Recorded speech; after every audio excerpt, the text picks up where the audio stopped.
I almost forgot about myself there. Hold on. Well, hello. Welcome to another Friday night Shadow Whispers in the Night, our yearly Christmas trivia quiz. Tonight we have Emerald Isle, Pucavogueparanormal, Tracy Day, Christmas Company with Emerald Isle, Yes, and our fantastic quiz mistress, Miss Robyn Ramsey, for our second year in a row, being our quiz mistress. She is tough, she is hard, and she is mercifulness. Are we ready? Not just dead. Have we got our squeakers, our buzzers, everything ready? Show me what you have. ready, Robert. Robert checking here. I don't know if it's working all right. There we go. My Amazon driver told me that. We're waiting on two more people, Nando and Sarah from Portal to the Paranormal. They are on the road. They're still driving. They will be here in about 40 minutes, something like that, 45 minutes. And they will have gone down the scoreboard. So they're going to have to get their game together. How is everyone feeling tonight? Good. Fine. Good. Were we studying all day? Yeah, absolutely. Yeah. Yeah, me too. Yeah, all day. Very busy all day. Yeah. I know what you were doing all day. I hope you're sticking to the both of us, girl. I kind of want to know what she was doing all day then. That sounded like there was something I need to know or want to know. Watching Betty Davis movies. Black and white movies in bed, because the two of us up until 4 o'clock in the morning talking away. Oh, okay. 4 in the morning. Hello out there. We're going to say hi, Denise. Thank you for being here. Thank you for watching. We have Go Squad Scotland here. Hey, everyone. We have Amy. Hello, Amy. Thank you for being here. We have, there's Amy there. We have Miss Fabulous Chantel, my darling. And Chris, hope you're praying you're feeling better. And Amy, I hope everyone is doing awesome and having an awesome day and night. Thank you so much, Amy. Now, we are doing this. Anybody who knows the answers, do not put them in the comments. PM me. Don't put them in the comments. PM me. Elsa. Sorry, my daughter's here with her eye. I'm joking. She's not. Sorry, not sorry. Julie, how are you doing? Hope you're well. How are you, Julie? So what we're going to do is, Robyn, I am now a contestant. Okay. That sounds good to me. I'm slowly opening up my sealed envelope of, you can't see it, Trivia 2024. Okay. We're going to have 3 rounds and then a bonus round. Okay. So that the time by Lando and the other person that you mentioned arrives, it's going to be hard questions. So that's what they get. Yes. Okay. So round 1's kind of a general knowledge. It's going to be the largest round. It's these pink cards right here. Okay. All in all, we have 55 questions for the evening. And so I'm hoping that you're not going to laugh too hard when I have to pronounce things. But I did try to focus on Ireland and Scotland and the history of Christmas and Yule, and with a little bit of paranormal wrapped into it. So we'll see if any of those things cross over. You might get questions like that. Okay. All right. Question 1, and these actually are in first round. They're all about the same toughness, and so they're in no particular order. So here we go. Round 1, general knowledge. Which mythical creature, often associated with Christmas in Icelandic folklore, I know, is said to eat children who do not receive new clothes before Christmas? Who eats children? Jacqueline? Krampus. Incorrect.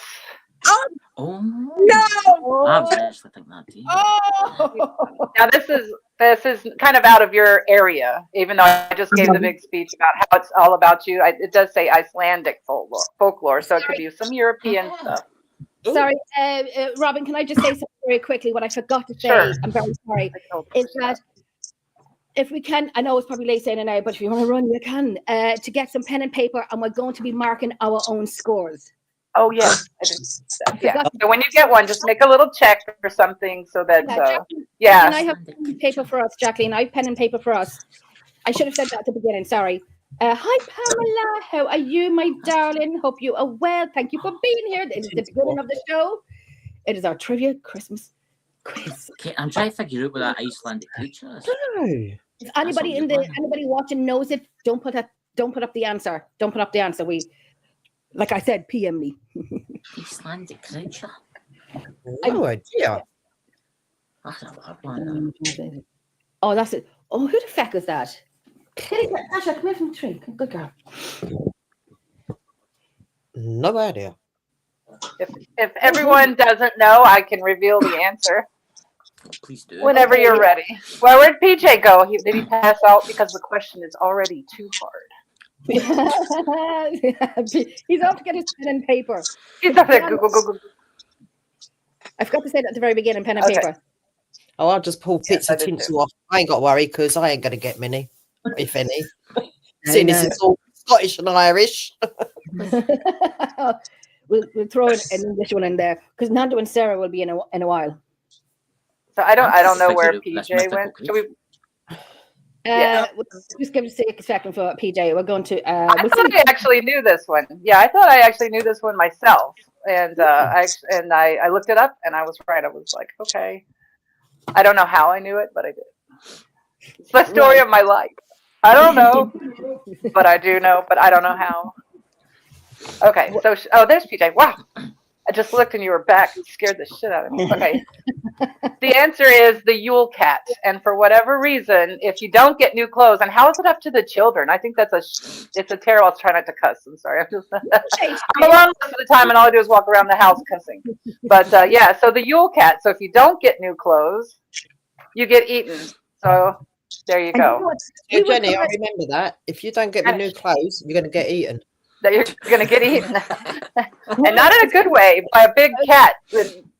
I was going to say something else there. I was going to say something, but I won't. I'm like, let me come back in. I wouldn't oppose being eaten, Tracy. I wouldn't oppose to it. I don't know. Okay. I know. I know. We cannot take that direction on the first question. Robyn started it. Okay. I thought 55 wasn't going to be enough, but I bet 55 questions is going to be fun. Okay. According to some Christmas legends, what supernatural beings are said to roam the earth between Christmas and the Epiphany, often causing mischief? Who was that? Me. That was you? Okay, Jen. Is it elves? Oh, is it elves? No? Probably not. Think Greek. Well, I don't know why you'd think Greek, but Greek. It's a hint. We'll get. Don't worry. Let's get going on these questions. Don't worry. No worries. I'm told.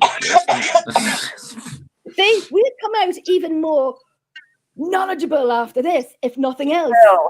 You will. It's also associated with the 12 days of Christmas. You know, that's the that time between Christmas and the Epiphany, right? Leading up to and then through January 6th or something. And they're a kind of goblin. Let's see. It's a goblin that causes mischief throughout the whole time. You know, so if you rip your paper, you lose a gift, or you know, that sort of thing, or you get caught in the snow, that's their fault. It's usually my husband. Taking them away. I'm going to have to. It's your husband. I remember, yeah. He seems like he would be enjoying that job, actually. It's usually my husband does that. Yeah. Okay, Mum and Dad was always it's a Kali Kansaroy goblin, but it's a goblin. Okay, so. See, all right, yeah, you got that. Yeah, well, you knew that, didn't you? Okay. This one's going to seem more familiar, hopefully, to you guys. Okay. In Scottish folklore. Now, I know all my Scottish history from reading the Outlander books. So, that being said, what creature in Scottish folklore, is said to appear on Hogmanay, which is New Year's Eve, Americans, to predict the coming year? Oh, God!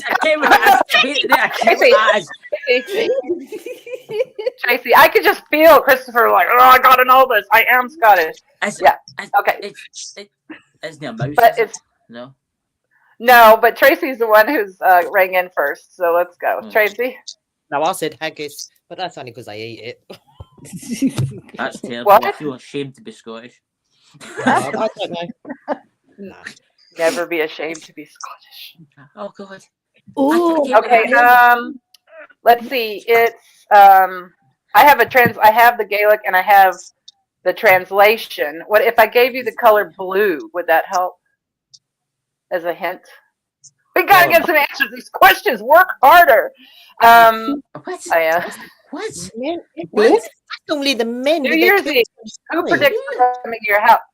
Should I just tell you because you want more hints? No, I'm going to try the Gaelic first. I'm going to try the Gaelic so you guys can laugh. The Cailleach, the blue hat.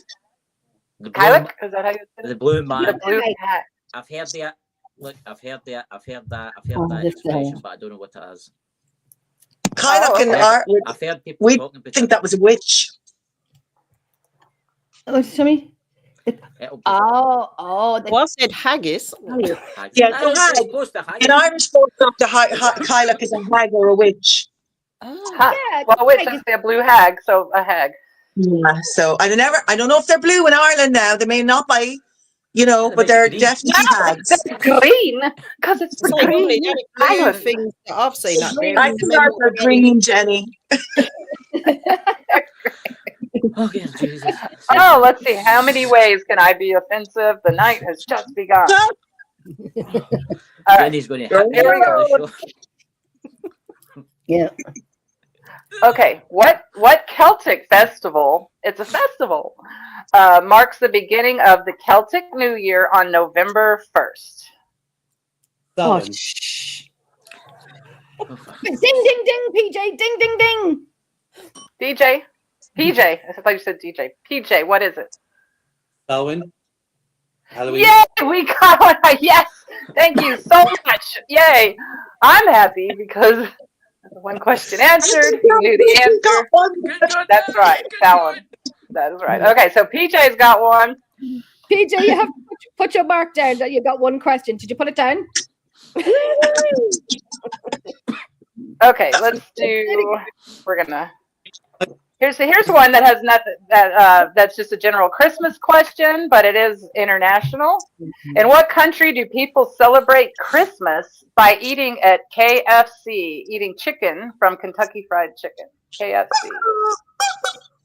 Jen. Oh, America. No. Oh, we eat that every day. Hold on, I just want to say very quickly, PJ, sometimes your sound comes in and out, so we're not hearing your voice or your bell. Ah. Oh, no, we heard the R. Oh, okay, yeah. Yeah, right, that was very clear. I think when everybody talks, some voices are kind of muted out, you're muted out a wee bit, PJ, but I'll be watching, see if you're dinging, I'll let them know that you've dinged. Ding-a-ling.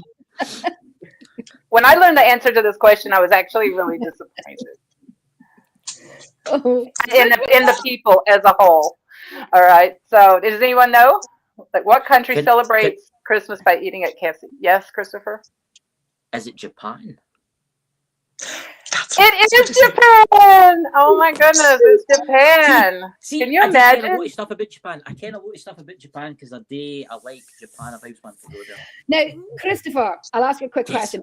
Are you doing Emerald Isle or are you going to do Ghost Squad Scotland? No, I'm doing you. I'm with you. Your okay. Team. Yeah. Okay, so I just ticked it down. One for Emerald Isle. Okay, thank you. What did you say, PJ? Cheat. So, have you all seen the more modern, the Grinch movie, the modern Grinch? Mm-hmm. Hello. Shows? Okay, good. Well, hopefully you'll be able to get this next one. It's kind of the answer's off the wall, a little off the wall, but we're going to test you on a couple of different ways with this next question. In the modern movie, The Grinch, when the baby Grinch is awaiting being discovered by his adoptive parents, who are busy throwing a party. Now, the movie shows the Grinch outside in like a little baby carrier. Mm-hmm. And then it shows the party going on the inside of the house through the window. The party guests are arriving, throwing their keys into a fishbowl. What kind of party is this? Mm-hmm. Christopher? What? It's a we're gonna have party. It is a swingers party. Oh my God! Do you know that I never noticed that until recently? I was like, wait a minute. And if you watch really closely, did you? Yeah, if you watch really closely, as somebody throws their keys in, you see a woman another character on the back of the male, and they ride by, and she's. Yep. And I went, wait a minute.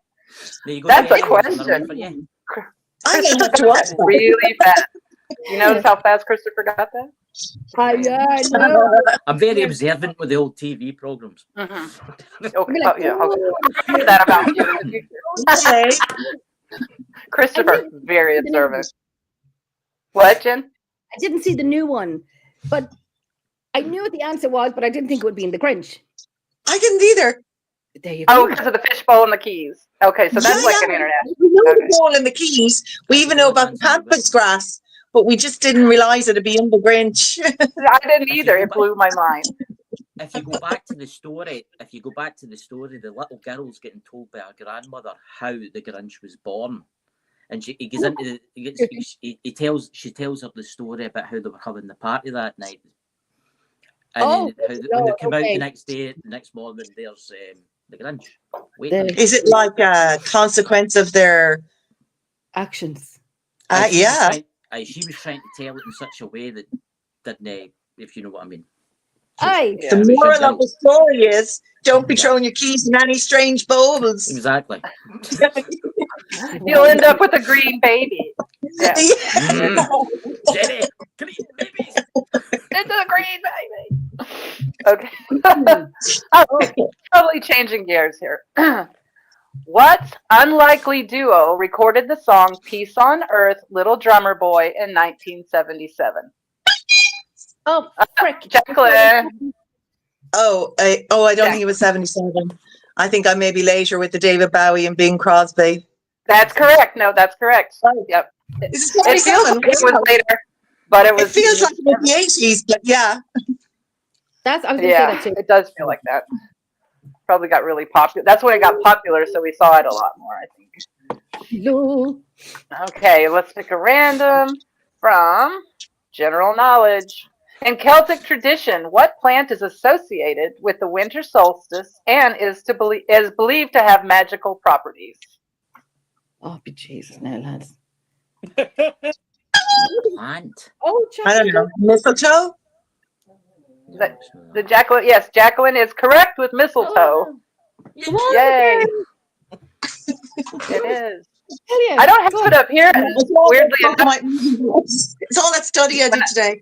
Yes, I know. Good job. Good job. Just crunching in. When I lived in South United States, we had mistletoe all over it because it's it grows all day. It doesn't grow up here where it's really cold all the time. But there was actually it was interesting. The homeless people would go up and gather a bunch and tie little red ribbons around it and make a ton of money selling mistletoe at Christmas. Wow. I couldn't wait. I would be looking around like, anybody take my money.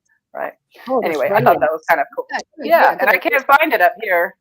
But it's I was thinking that I would have it mailed to me, and I was like, wait a minute, that's illegal. It's an invasive species, right? Yeah. So I'm like, they're very hardcore about it in New York. I would be arrested. Why are you in jail? Mistletoe. It's a parasite that grows on apple trees. Yeah. Wow. Oh, see? Well, then we definitely wouldn't want it in New York because we're like, that's all we do is grow apples here. I mean, it's all wheat. It's a parasite that grows on apple trees. Yeah. Wow. No wonder they're mad about it. Okay. Here's a simple one. What is the symbolism of candy canes? Oh, for feck's sake. Oh,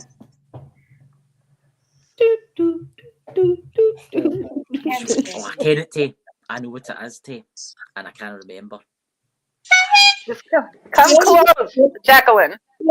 The only thing I can think of is the pole and the North Pole. That's a good answer, but it's not the correct one. I don't know, like candy canes. We don't really do them here. Okay, so just think of the shape of a cane. And if you made that much larger, what would it be? Yeah, Jen? Me and Christopher What going would head to head. it be? Is it, I'm going to, listen, please don't rewind this and laugh at me. Is it Santa's Claus walking stick? No, it is not Santa Claus's walking stick. PJ, I don't think you have. It's PJ. Or a staff. Whose staff? Yeah, do you know the way cane would be called? You're cutting out right at the same part that I can't hear, which reminds me of my husband. Thank you very much. You're repeating the part I already heard. Thanks, PJ. No, I'm just playing.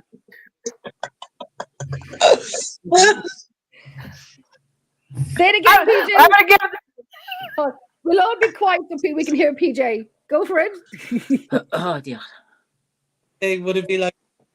Another way, like It cut out again. It cut You're out. like, should it be like a like? Who is it? Belong to? Who uses it for? if I Now, could, let's say we give PJ the point. PJ gets the point. PJ gets the point. It represents. Oh no! So Santa's okay. I might have a double point situation here, as I just reread the answer. That I thought it was something else. Actually, it does represent the staff that Saint Nicholas carried, who is the same as Santa, I guess. When it comes, so since PJ, then both Jacqueline and PJ, said, let's double point them because I told her she was wrong. This job is very stressful. And PJ, put your foot down. You got it right too. I have two down. Oh, okay. See, when I thought of Santa, where he's not represented in the United States holding a staff or a cane or anything like that, but Nicholas, is it? he just holds our gifts because we're greedy and we want everything on the planet. We were born with it belonging to us, right? I hate Americans. No, I don't. I love you. I love America. Great. Okay, America. Woo! Fuck yeah! All right. Okay, here we go. Oh, here's one. I don't think any of you drink, right? Okay. That being said, now I have to change it to another question because I might have just given that away. All right, here we go. What phrase made popular in the book A Christmas Carol expresses annoyance with cheery holiday celebrations? Who was that? Oh, Jacqueline. Bah humbug. Bah humbug is correct. Bah humbug. Nice. It's a great one. I tell you, Jacqueline's the brains. All right. Oh, geez, we're all in trouble. Well, there's a lot of questions coming. You're going to be able to make up some time. You're going to be able. Everyone's going to get check marks, besides Lando, Nando, and Sarah. and Sarah. I can't ever remember this. Okay. On the 12 days of Christmas, who is doing what on the 7th day? Oh, Hold on. Jen? No. Go ahead. What? I don't know. Okay. Take a moment. 7th day. I don't know. I'm guessing. Is it? I don't know what that is. Jacqueline ringing right before Tracy. Jacqueline. Okay. This is a guess. Is it 7 Maids of Milking? That's incorrect. Tracy. 7 Lords Leaping. 7 Lords of Leaping. Yeah. No, it's not. It's not. No. Anthony. Oh, look at that. Yeah, a lot of people in the chat. Hi, everybody. Jenny, what is it? Come on. Jenny, you can do Quick, it. sing the song.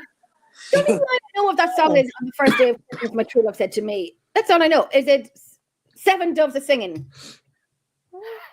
No, they don't sing in the Seven Doves don't sing. They're tripping. They're doing something. I knew you guys were going to have trouble with this. I think it's 8 Lords of Leaping. Anybody knows the answers, don't write them in the comment box, because then we'll know, and then it doesn't make it hard for us, and we don't work for our Take time. Yeah. I still want to call my children. Oh, I was never a great person at the school when they were doing the old hymns and stuff. I cannot get past the first line. On the first day of Christmas, my true love said to me. A partridge in a pear tree. On the second day. Third day. The true love said, Fourth day. 2 turtle doves. And a partridge in a pear tree. On the third day. I'm going to give it now because Aaron didn't see the rules at the beginning, but I'm going to give it because Aaron had put it in. 7 swans are swimming. 7 That's swans correct. are freaking 7 swimming. swans. That's a lot of S's to say, you little list. 7 swans are swimming. Yeah, that's 5 golden rings. Now, when you hear it, the next time you're going to be like, 7 swans are I hate that song. That's a mouthful. 7 swans are swimming. Yeah. A lot of All S's right. in And there. since we just asked a question about the Christmas Carol. Okay. So the next question is, how many ghosts show up in A Christmas Carol? Oh, frickin'. Christopher. 3. Incorrect. Oh, PJ was next. I think PJ? Shit. Yeah, I'm watching PJ because Christopher and PJ dinged at the same time, and PJ is kind of like when someone talks or makes a sound, PJ's sound is muted out. Yes, I will definitely need help hearing PJ ring in, and PJ 4 is correct. Another check mark for PJ. Congratulations. Goodbye. What? Go ahead, PJ. You had Mr. Marley, and then the 3 goals. It was 4. Say it There again you one go. time. The Ghost of Jacob Marley. The Ghost of Jacob Marley, and then the Visitations, right?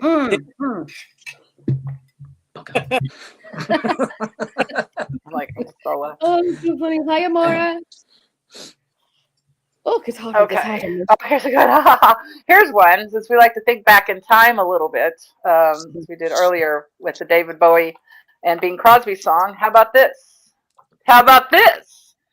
Name the animatronic cassette-playing bear toy that every kid wanted for Christmas in the mid-'80s. I haven't seen that last week. Probably go pretty well on investigations. I know. I'm gonna have to sit on my phone. If you could record with it, yeah, that would be cool. Animatronic cassette-playing bear. And I can see it in my head. Scary. I hate dolls and dolls. Shit. I will fist fight a grown man. Oh, I heard a ding ding. Yeah, was it PJ. Name the animatronic cassette-playing bear toy that every kid wanted for Christmas in the 1980s. Was it the Care Bears? No, that's incorrect. Oh, look at you could put a cassette in them, but they wouldn't like it. He-Man and Raphael Turtle? You could put a cassette in Raphael, but again, he would not like it. Maybe he would. I don't know. I can see that playing in my mind, but I can't remember. I can remember that. Okay, I'll give you a hint. It starts with the letter T. Mm-hmm. What's the middle, second, third, and fourth last letter of it? Okay, the initials are TR. TR. He's brown. He's a light brownish color. I don't remember if he wore a bow tie or not. Ooh. No? Oh. I know you know. It was one of my. I never liked dolls grow. I had paranormal doll experiences. So when this animatronic bear came out and he would like talk and like play set or whatever, I was like, I was what, maybe like 12, and I'm like, hell no. Double hell no. Advert. You guys are bad at this. Iron Fire Horse says you guys are bad at this, and Iron Fire Horse would be correct. Thank you. We're having a good time. I'm having a good time. All right, I'm going to count down. Don't hold on. Steve, no one give the answers in the comments. Nobody gives the answers in the comments. Alfred, do not give the answers in the chat, even though I know everybody wants to, but don't give answers. But listen. Steve gave it away. Alfred gave it away. We know who it is. All right. So nobody gets a point, but it is Teddy Ruxpin. Oh. No idea. Never heard of him. Are you kidding? Really? Are you serious? No, wow. never. I'm too busy with the cabbage patches. Cabbage patch, garbage patch. Yeah, I was just gonna say, did you guys have garbage pail kids? Yeah. Oh yeah, no, it was cabbage patch here. Cabbage patch. Evil myself. Do stuff. I was watching some of those, like where people go by storage facilities that people don't pay for anymore, and evidently garbage pail kid stuff is worth money. Like, who knew? I was always slightly attracted to it, but more disturbed by it as a kid. I don't know. I had like, Anthony, I have a lot of questions. Like, I don't want the damn Teddy Ruxpin, and you better get that garbage pail kid card away from me. I was like, woo. Anybody who's watching is like, we want to say it. We want to say it so bad. Anthony, I bet they're screaming. Yes. This is the show where you get to scream at your computer. All right. Are we ready to do some math? Hey! No. Exciting! I knew you would all be so excited. If you're ready to do some math, this is another 12 days of Christmas question. Okay. How many gifts are described in the song 12 Days of Christmas? Oh, I was singing that song this evening. Oh, no, I wasn't. No, Why did you get me on a Christmas quiz show knowing I don't do flipping Christmas? It's all Christmas, mostly Christmas related. I don't even celebrate Christmas. Simple math. Just get your pen and your paper and start adding, or your PJ's ringing in. Oh. 70 years. Incorrect. Oh. And I was looking at my card upside down, and I still was like, incorrect. If you do it again, I'm just going to go 24. All right, Tracy said 24 is incorrect. Is it 16? Oh, Chris. No. So, is it? Jacqueline, do you have a guess? Yeah, Jen. Is it 34? It is not. Okay, so I'm going to walk you through it. Oh, do you want to wait? Okay, you want to figure it out for yourself? Think about the song. What are the numbers in the song? Jacqueline's at it. Jacqueline's going. Look at this. Tracy's like, I know Tracy's like, Robyn's such a bitch. You're only psychic. That PJ's gonna keep it going. You see, now Iron Farron is saying, I remember watching the news in America about a woman trying to buy up the Cabbage Patch dolls, and they were literally beating each other's heads in. Yeah. Oh, we do. No answers. Wait, is that 46? No, and you're not even close. Not even getting closer. That's what that chicken's for. Choking. Yay. What was the question? The question is, how many gifts are described in the song 12 Days of Christmas? Oh. So you've got a partridge in a pear tree, 2 doves, and extrapolate.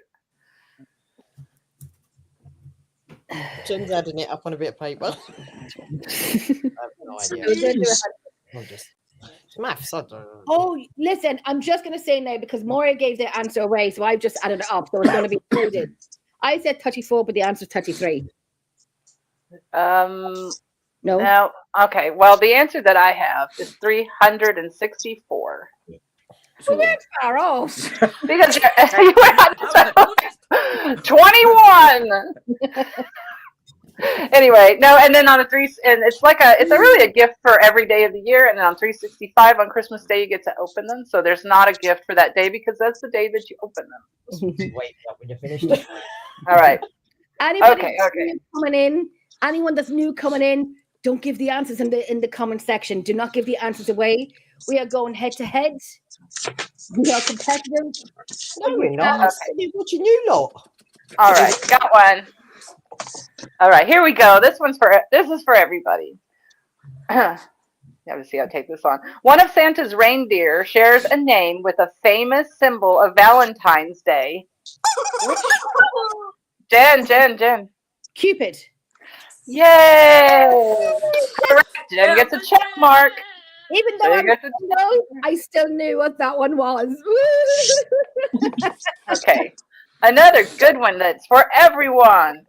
All around the world, who cares about this sort of thing? In the song Jingle Bells, how many horses are pulling the sleigh? Jen, she's quick on choking that chicken. A one-horse open sleigh. A one-horse open sleigh. One horse, man. Another check mark for Jen. She's an expert at choking the chicken. Yeah. That's right. She is. She really is. She's like, man. She just, like she's done it before. Good. Yeah. Nothing to say now, Jennifer. Oh, what was that? What? Oh, nothing. I was just making sure you're still there. Nothing to say now, Jen. I left for a second and I'm back again. I black out all the time. Okay. On which night are Scottish children said to go guising, a precursor to modern trick or treating? Christopher. Oh, right, wait, the new. Right, so Guys. Halloween's on this. I'm sure it's the night before Halloween. Is it the 3rd? No. It's not what is written on my card. I don't know what it is you said, but that is not what's written on my card. Guising. Think of the word guising. What other words can you associate with guise? I would have said Guy Fawkes night. Yeah, Oh, sorry, PJ. the 31st. Now you don't know who I am. No, it's the PJ said the 31st. Oh, PJ, correct. Halloween or Samhain, you could have said. So Halloween, it's disguise. There you It's dressing up, and it's the precursor to modern day Halloween. So I'm extremely thankful for. It's really an Irish thing, that Halloween, is it? I mean, because it was connected. Yes, it is. It's Samhain. It came from Ireland. Yeah. Okay. Okay, here's one for everyone. Know this. Reasonably should know this. Who, in what famous song, who was kissing Santa Claus? Mommy. Hey, Jen. Mommy was kissing Santa. Mommy was kissing Santa Claus. Yeah. And you think about it, you're like, oh no, that's probably just Dad dressed up as Santa, but what if it wasn't? That's me. If I go out the weekend and I see someone dressed up as Santa Claus, Jenny's kissing Santa. I mean, that's a kink, right? I think making out with Santa Claus is like could be considered kink, right? That's what I think. Okay. It's like, you know, those other like. Never mind, I won't say it. Okay. All right, but I'd love to say it, but don't. I won't. Okay. All right. In what modern day nation was Saint Nicholas born? Where was Saint Nicholas born? Jacqueline. Russia? Incorrect. Oh, but wrong. And while you're thinking, who is next? We've Christopher. I'm laughing at Christopher's chicken. I know, but it's kind of deflated. The Pearl girls had their day. My dog's been tuning. Is it Germany? It is not Germany. PJ's next. I think you're going to be surprised, PJ. Go ahead. I think I lip read you. Norway. No. But it would make his outfit would make sense if he was from Norway. Jen. Poland. Did you get any points for knowing he's buried in Ireland? No, I didn't know that. Wow, so he's made a little bit of a trip. He has made a little bit. I mean, You Irish claim everyone's there, didn't you? Oh, no, Only only the good ones. Sorry, PJ. Austria.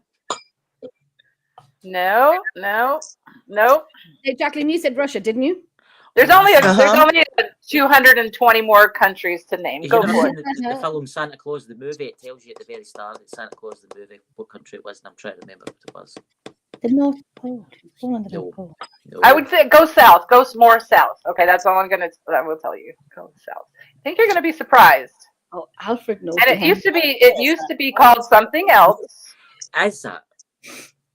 Is What? That? Oh, Wait a minute. I'm thinking it's a hot country here. I'm thinking because I can remember something on TV. Is that? oh, Because remember there was the film made. It was Santa and Pete. So it was Alfred. Santa and also. Oh, what is it? Was it Africa? No. Africa, Middle East. Yeah. Middle East. You're Syria, getting there. oh, I Iran, know it. North And I- Korea, Syria, I know it. I know. Saudi Alfred, Arabia. Saudi. What? You know? No. No, because somebody else said this. I know it, but I didn't know it. Look, we have It's a the Middle East. ding, ding, ding from PJ. PJ?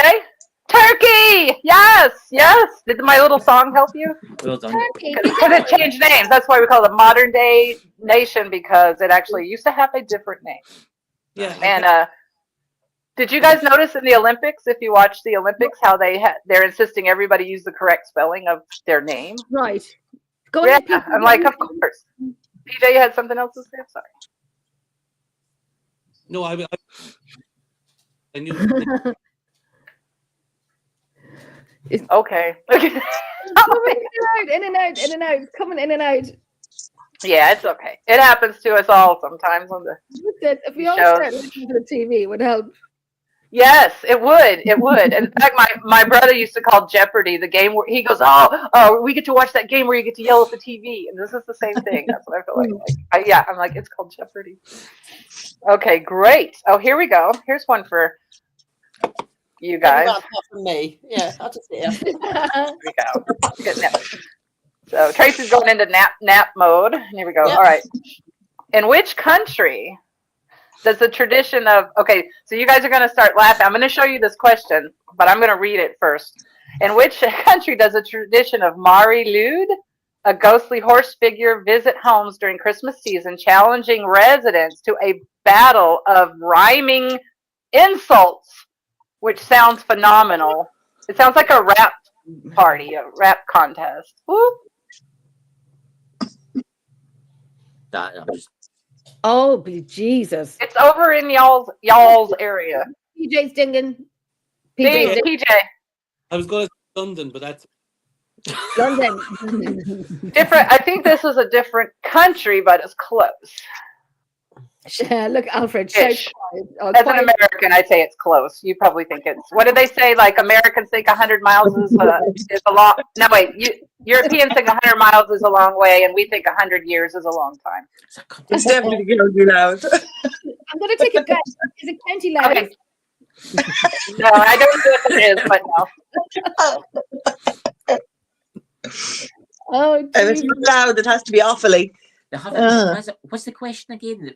What is it again? In which country does the tradition of Mari Lud, I guess, I don't know how to say it's Gaelic, right? A ghostly horse figure. Which country does a ghostly horse figure visit homes on Christmas? Yeah, and challenge the residents to a battle of rhyming insults. I'm going It must be Scotland. Your mother dresses you funny.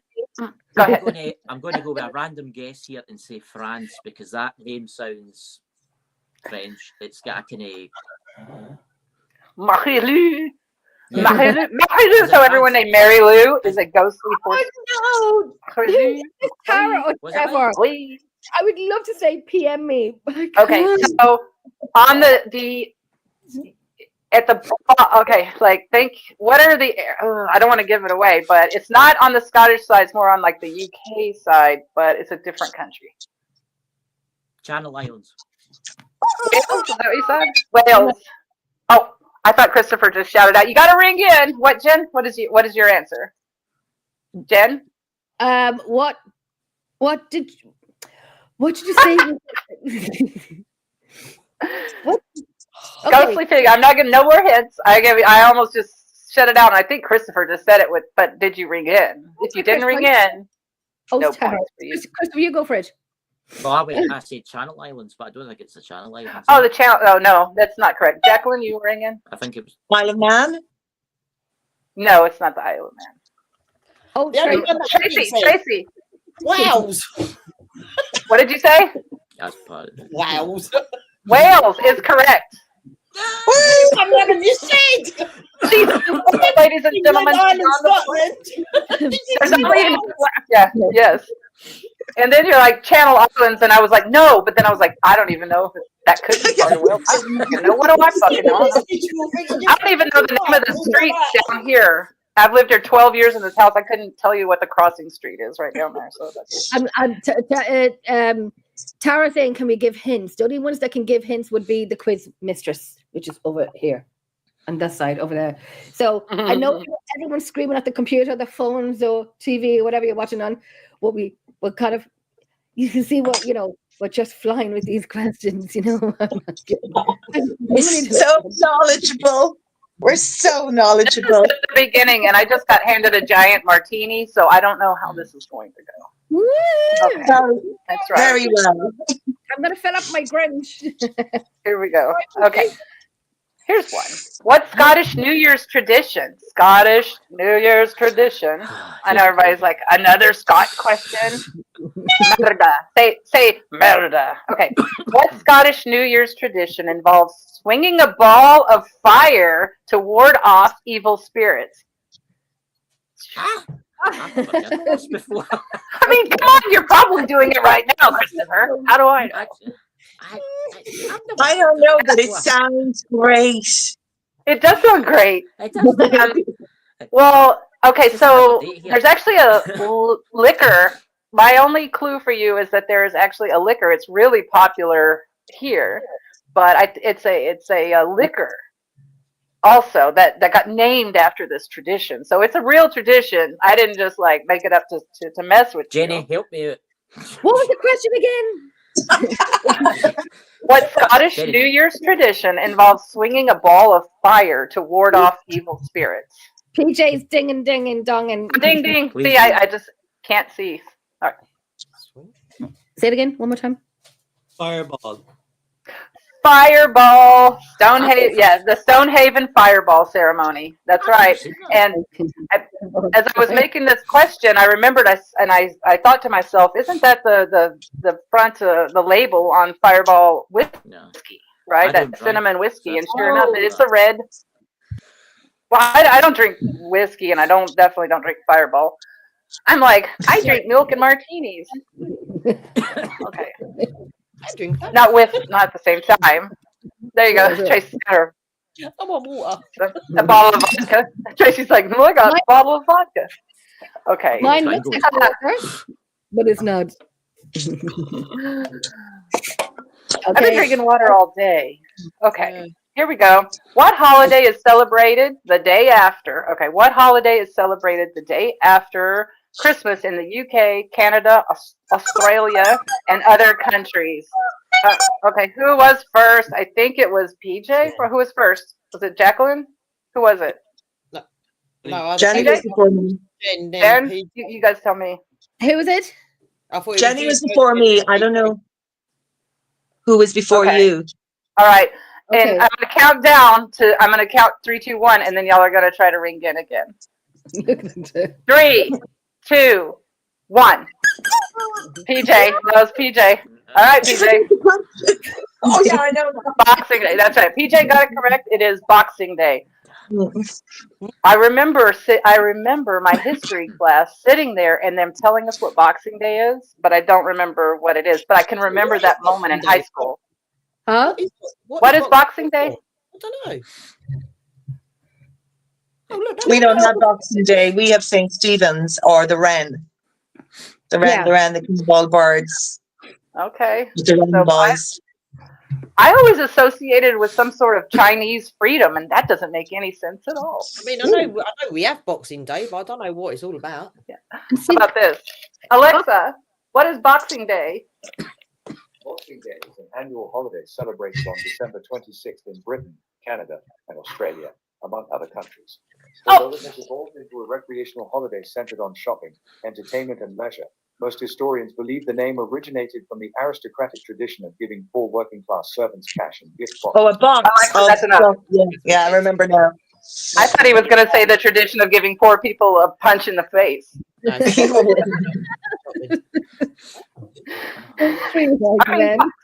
Poor, fuck off, poor. Okay. You know how they are. You know how the elite are. Okay, here we go. That was weird. Okay, Do we still know? I guess I'm starting to get warming up in here. Oh, wow. Okay, what much reviled Christmas edible is known for its long shelf life? Oh. Jen. She choked the chicken early. Okay. Really? What was the question again? What much reviled Christmas edible is known for its long shelf life? Oh, jeez. I was gonna. Jack. No, she wasn't ringing. Okay, you take over. Oh, PJ, are you ringing? Oh. PJ's ringing. Okay. Gingerbread. Incorrect. Although it lasts for a while. Did Tracy? I can't tell if Tracy or Jacqueline. Okay. I gotta see your. I gotta see your red. Your red. So I just went like that. Okay. I think it's actually you, Tracy, right before Jacqueline rang. I was gonna say Christmas pudding. So pudding is different for you than it is to me. Pudding's like a gel. Nah. What is it for you? Is it a bread? Pudding's like a big cake sort of thing. It's like brandy, yeah, raspberry, cherries, and all of that in it. So it has like those fruits inside of it, and that's called fruit. Yeah, fruit cake. That's correct. Yeah, that is correct. Yeah, Tracy gets another check mark. Fruit cake. It is a food and a weapon.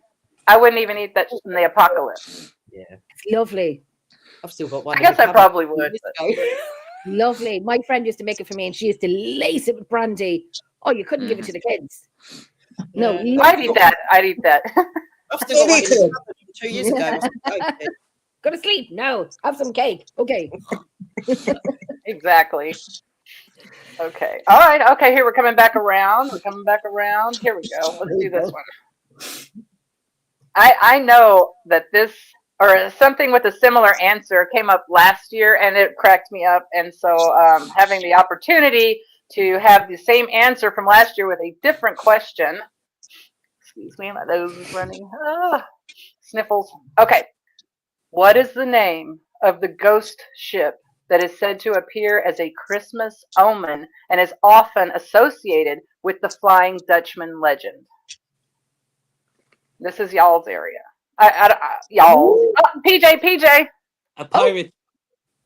A pirate ship. It is a ship, but couldn't go on. You gotta narrow it down. I don't think it is, but maybe the Marie Celeste. Sorry? The Marie Celeste. No, it's that. Well, I don't have the name. I don't think that's it. Christopher's chicken is wheezing. As in the Flying Dutchman. No, it's as often associated with that legend, though. All right, Jacqueline. A galleon? No, it's a ghost ship. Oh, for God. Like a phantom ship. Christopher. Is it Mary Celeste? No, I'm going to tell you, it actually doesn't have a name. It actually names the area for which it sails. I'll narrow it down for you. Oh. I don't know. Jacqueline. No, no, I'm wrong. I was going to say a schooner, but no. No, it's actually named just for the area, the body of water that it travels, that is seen on as a Christmas omen. I don't know if it's good or bad. It's just. Can we get a clue? I've been giving you like 45 clues. It's a phantom ship in one of the straits, body of water that's called a strait. But which strait does it often, or does it appear in, as legend has it? Gibraltar. No, just keep going. Name all the straits. I only know that one.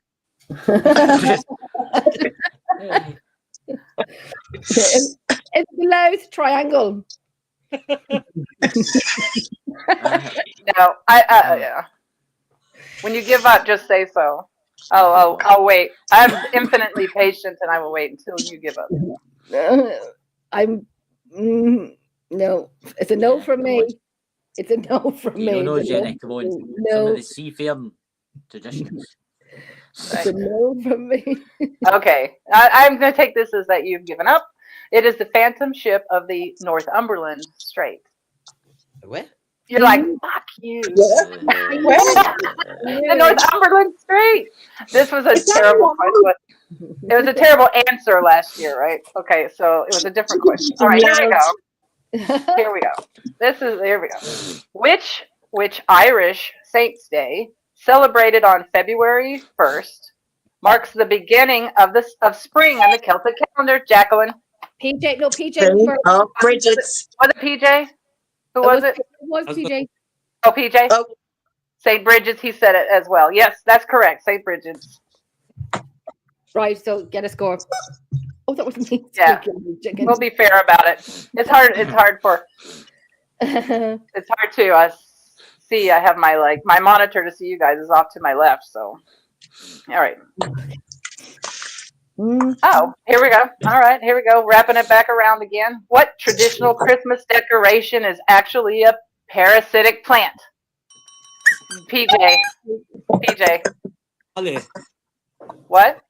Holly. No. Holly's not parasitic. Jacqueline was next. Me? Yeah. Yes, Jacqueline. Yes. Mistletoe.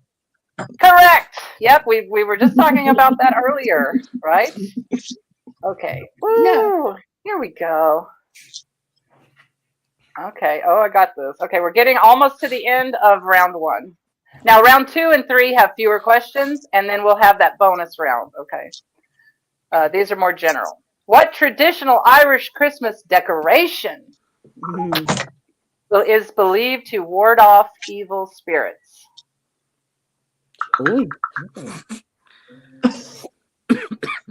Jenny, you don't know. Yeah, come on, Jenny. You're Irish. You got to know all the Irish stuff. I know it would ward me off if I was wanted to look through your window and it was growing outside the window would prevent me from getting close enough to spy on you, is what I would like to do. Jen. Ivy. I would, that's comfortable. Ivy's, Christopher. Holly is correct. So we just mentioned Holly a second ago, but now that's the correct answer. Holly. I don't know why I came up with that example of being a stalker, but that's what I did. Well, when I was young, I lived in Austin, Texas, and there was real stalkers who were coming and looking through the window. This is the early 90s, and the city advised all women who were worried about such a matter to plant cactus under their windows. That was the solution. Thanks. Okay. All right. That's why I thought of Holly as a way to keep. All right, I'll stop talking now. What is the name of the Irish tradition? Here we go with Ireland again. Now, these were randomly chosen, right? I didn't put these in any sort of order. What is the name of the Irish tradition of leaving food and drink for the spirits on Christmas Eve? Oh, we should be ashamed. I have it in the Gaelic and in English. I wonder if it's the same as the Scottish. Try. All you can do is try. I can't take anything away from you. Oh, I'll make you. If you're wrong, you have to mail me that chicken. I know it, but I don't It's know. bad to take this from a desperate collie. It's disturbingly armless. Wingless. I know that. I thought those were boobs at first. I thought those were strange chicken areolas. And then I was like, wait, no, his poor little arms are missing. It's been chewed off. I get hungry sometimes, okay? All right. Okay. Oh gosh. Can I say it in Gaelic and see if you can recognize it? In Gaelic. And I don't know Gaelic, so this is the funny part. No leg nam ban. No leg ma ban. PJ rang it and. Well, Nullig na Man is Women's Christmas. Correct! Oh my god! Well done. Like Namban. Did I say it close? I was close, right? It was close. Look, Nulligan, yes, the 6th. Yeah, it's Women's Christmas. Little Christmas, Women's Christmas. That's the one. Oh, thank you, Jane. So, or in some places, Little Women's Christmas. Okay. Hello, doggo. All right, this is the last general question. And then we're going to move into the next set of more challenging questions for the second round, still focusing on Celtic holiday traditions and paranormal elements. Okay. So here we go. Last one, general knowledge. In what country is the legend of Yule Cat? We talked about this at the very beginning. I'm so glad this came up as the last question. We were listening. In what country is the legend of the Yule Cat, a monstrous feline that lurks during Christmas season, said to originate? You see how he listened at the beginning? We should have listened. Yeah. That's right. You see how he listened? PJ is ringing there. PJ's ringing. Was it not Scotland? No. Where? No. Oh. Go north, young man. Jacqueline. Oh. Norway? Nope. General Christopher. Iceland. That is correct. Another check mark for Christopher, and that concludes round 1. Oh my gosh, that was fun and a little painful. Does anyone need to talk about their trauma right now from round 1? Yes, because Anthony, every answer is loud to Anthony. Every answer is loud. Loud is just the beginning and end of Christmas. I'll be back in 5. Loud triangle. She's like, I'm gonna go smoke.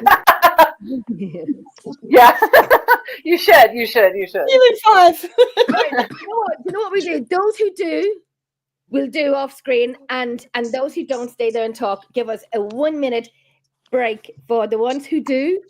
Yes, everybody go take a break. Right. So we'll know the guy. First round, second round. Don't worry. Oh, fabulous.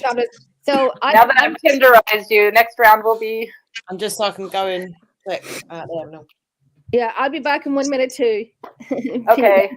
No problem. I'll be back in 1 minute. Oh my goodness, you guys! Seriously. All right. Well, I think everybody's leaving, and I'm going to be here, and I will ramble and talk while everyone's gone, I guess. Right now, I'm going to give all the answers into the final round. I'm just on camera, but I'll stay here with you. Look. Answers. There's all the answers, everyone. There you go. Write them down really quick. Robyn, well, they're not around. Tell me the questions. I'm like, I can't. I'm like, I'd love to, but I am an extremely ethical person who cannot do that. Yeah, no. Because then you'd be disappointed in yourself later. So I'll tell you a story about maybe 4 years ago. My elderly mother decided, because where she's at, Jeopardy comes on 1 hour earlier than where I'm located. So she thought it would be funny. First of all, I thought I was pretty good at Jeopardy already. She thought it would be great to text me the final Jeopardy answer every day. So I looked like sometimes I knew it, but I looked like a rock star. I was sitting there with my brother and my husband, and I would be able to shout out the answer no matter what it was, like that. And they were like, "We hate you for this. Why do you know all the answers?" But as I mentioned before, my mother is sort of elderly, and she got confused between texting and posting it on my Facebook page. And so I got busted because on my Facebook page, she's like, "Hey, Robyn, here's the answer to Jeopardy tonight." And then, see, the problem was then they were like, "Oh my God, you've been cheating this whole time." Then my real answers, right? My real answers became suspects, were totally sus. And so I was not believed again, ever, that I knew anything because of getting caught cheating like that. But I was like, really, Mom? Facebook? Public feed? It was kind of funny, but also it sucked. Yeah. What about you? I was that interesting. That was interesting. The one about the cat in Iceland. I found that quite interesting. But the Icelandic people are a bit strange. They are a little strange. Also, Iceland and also the people of Denmark are extremely strange. Mm-hmm. Yeah, they're they can be. Sorry to anybody from Denmark who's listening who thinks they're phenomenal. I got news for you, this American. I'm just joking. I'm just joking. Next time the Americans come to Iceland, show them the volcano. That's right. Show them really close up. Oh no, get a closer look. Aye. No, well, you know what? At this point, not to get political, but also to be political, about half of the United States could fall into a fucking volcano, and I wouldn't care at this point. You wouldn't notice that much a difference. Yeah, it doesn't really affect me too much, but yeah, it happens. So what's it like right now in Scotland? Is it snowing? What's going on?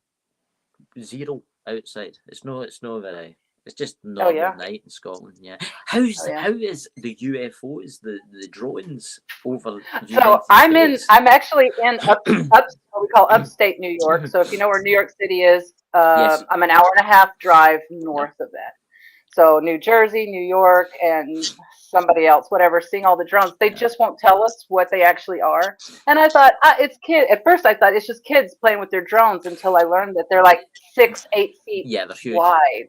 Yeah. They're huge, and there's so many of them. In the past, we had a trouble with China sending a gigantic weather balloon. Mm-hmm. Yeah, all that, and we shot it down. So what I'm wondering is, because they're over urban areas, we can't shoot them down because can't shoot them down.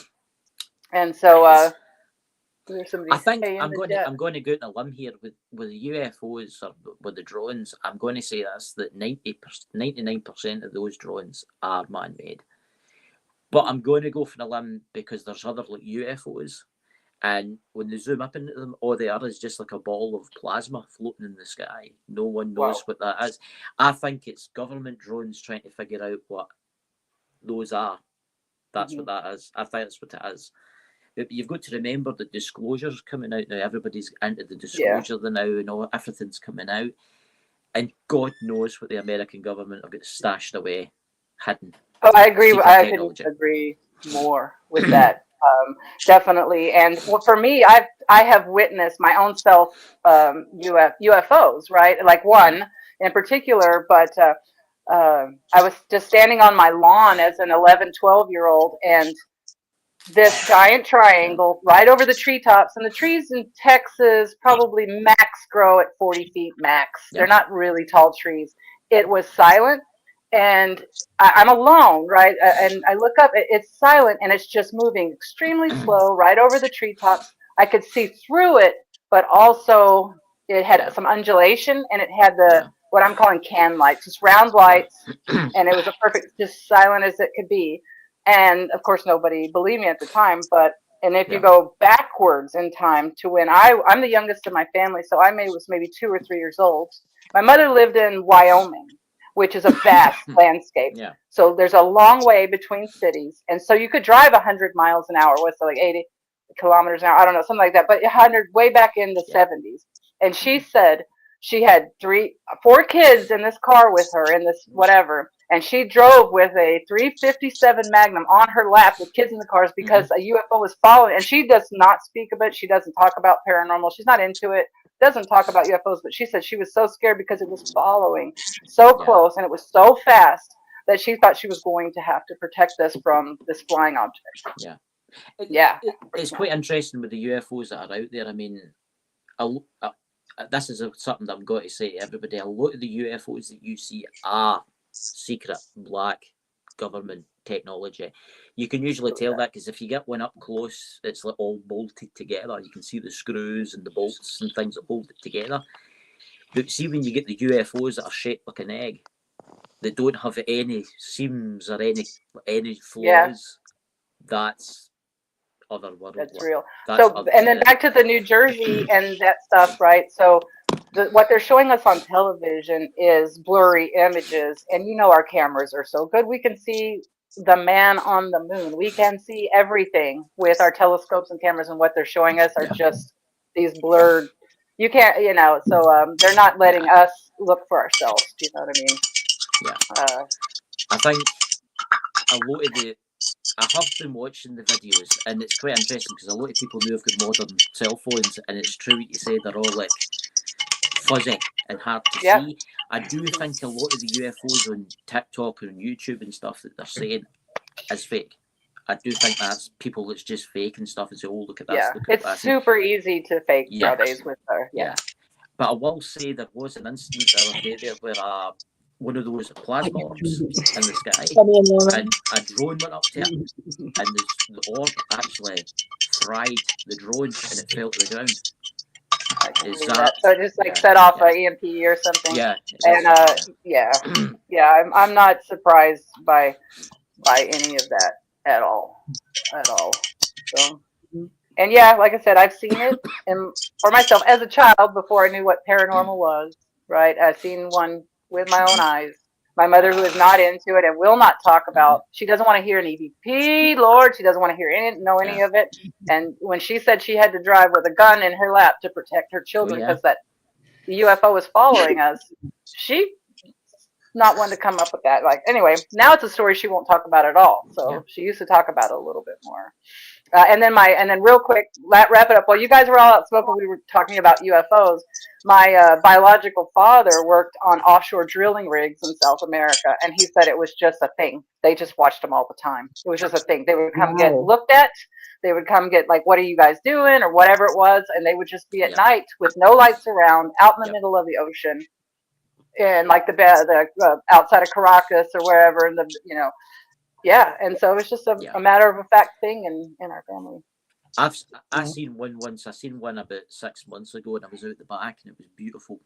They could see the Milky Way, and the stars were out, and I was actually out for a walk. It was like 10 o'clock at night, and I could see the Milky Way, and I could see a satellite. You know how you can watch the satellites go across the sky? Yes.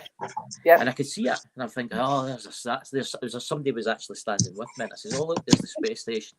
I said, I jokingly said that, and it was going across the night sky, and then all of a sudden it just stopped, dead, in the sky, and it shot off in a totally different direction, and I was like, wow, that wasn't man-made. That's man-made. Things don't do things like that.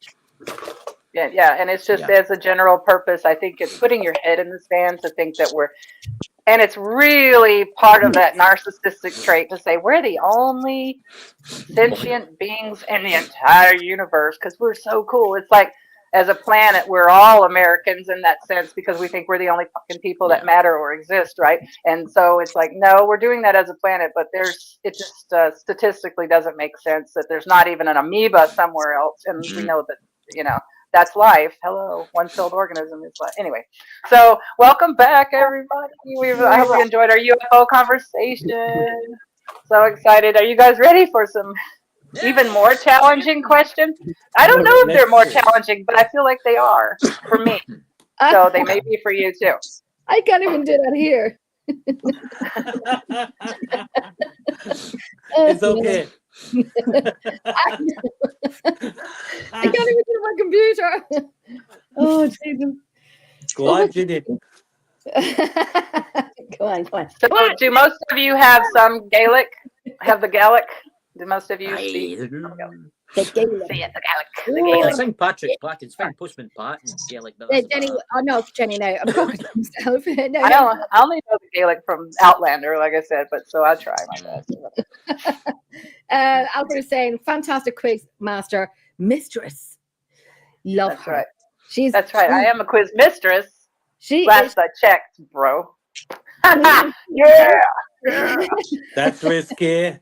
Oh my gosh, the martini is kicking in. So, and I used to be able to drink brandy until I fell asleep at the computer, right, Jenny? And now I'm like half of a martini. I'm like, woo! I don't really drink that much. Answer some questions as well, Jenny. Yogi Bear, where are you?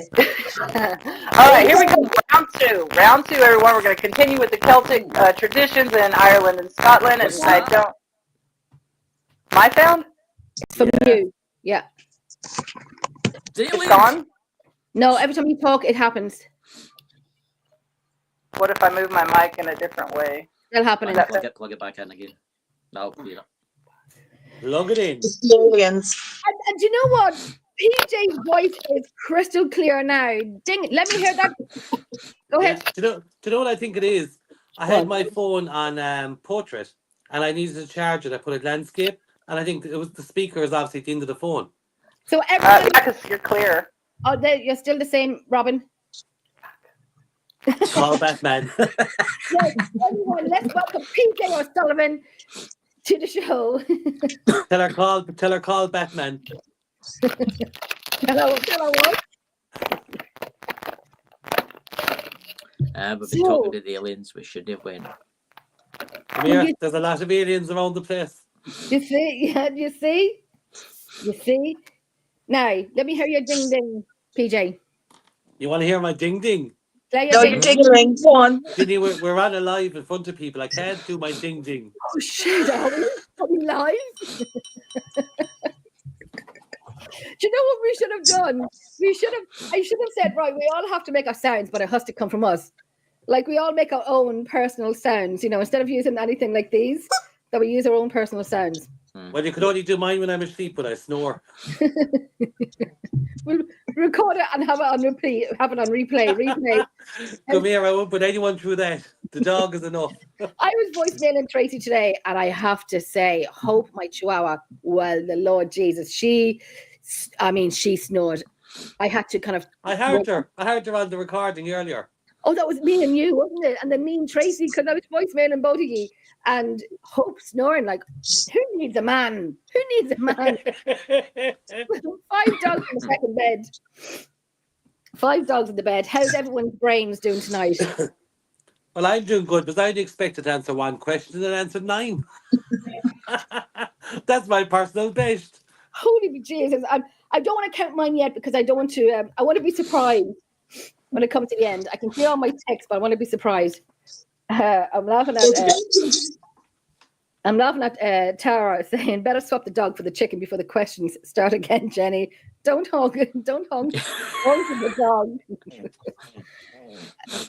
It's a Steve, let Alfred, let the dog answer some questions as well. Now, they were going to say, Steve White's here. Where is bloody Robyn gone? Oh, she's probably just fixing something.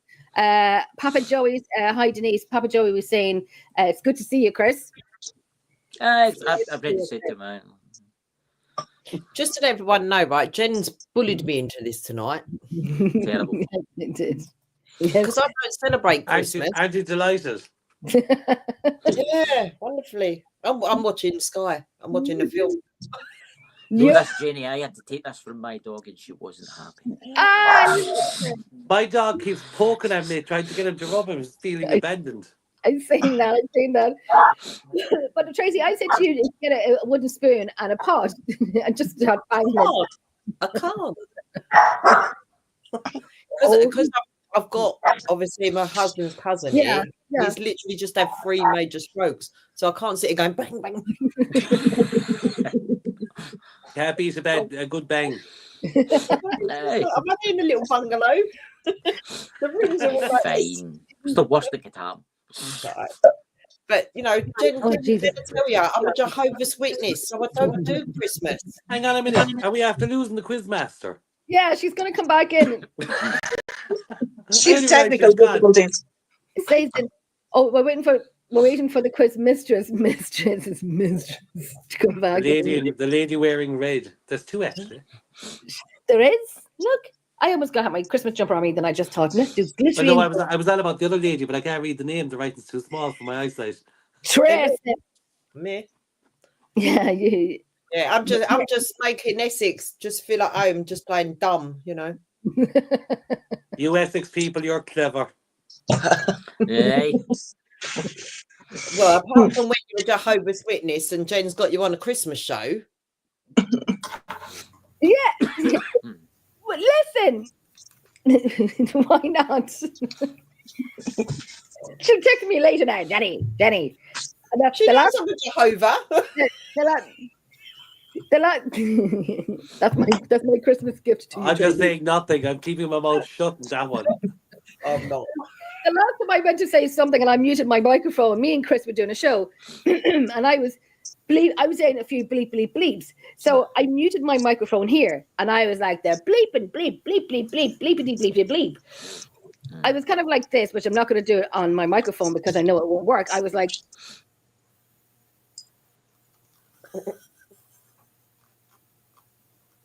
Oh yeah, but we can still read yours. Yeah.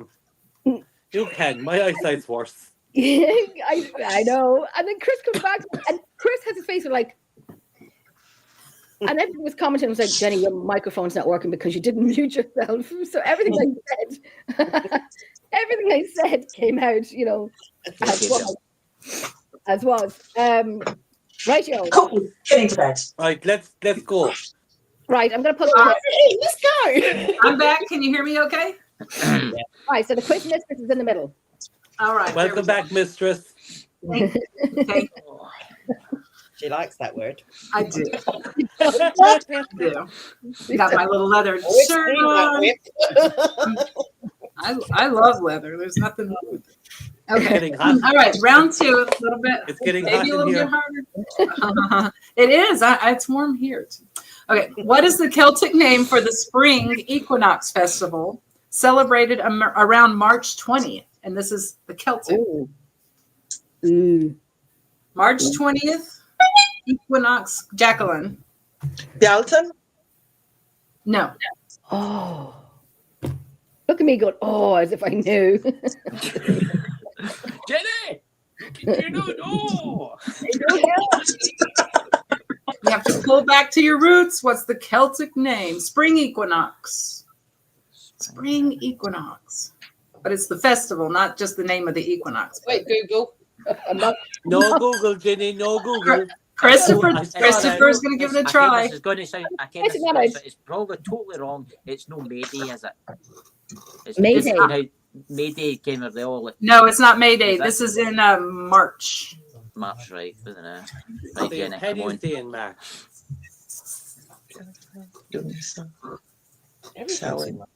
Mother's Day, Easter. That's my daughter, Elsa. Sorry, Kerber, just to let you know, because I know you've just joined in, but we're asking everyone who's watching, we love it, but not to put the answers into the comments. And this is my daughter. Oi, no cheating. We saw you Googling. I think Jenny should be disqualified. What did I do? You're not wearing an earpiece, are you? I'm here choking the chicken. What did I do? Okay. You're choking the chicken. Just relaxing, choking the chicken, making it sing. So, chicken run. What is the Celtic word? What did you say, PJ? I don't know what it's called. I could be wrong, but what's the Celtic word for like a German? Yeah. Get out. No, then I was wrong. I was being polite there. Hey, how are you, my darling? Does anyone know what the capital of New York is? You don't know. Capital of New York. Yeah. It's just kind of the same sound of. I'm giving hints. That's all. But. Oh, bloody hell! Look, don't come to upstate New York. If you do, it's beautiful. Don't drink the water. Manhattan. Manhattan. Is it Manhattan? No. No, that's within New York City. Mm-hmm. Okay. All right, yo. Can you text me? Yes. And me. May, we're saying to everyone now, who's in the chat not to give any of the answers away. In the comments, not to give any answers away. But you can private message me if you like. Yeah, I was just going to say the same thing. Would it be Albany? So think of that, and the March 20th celebration of the equinox in the Celtic language would be. Oh, May, text me.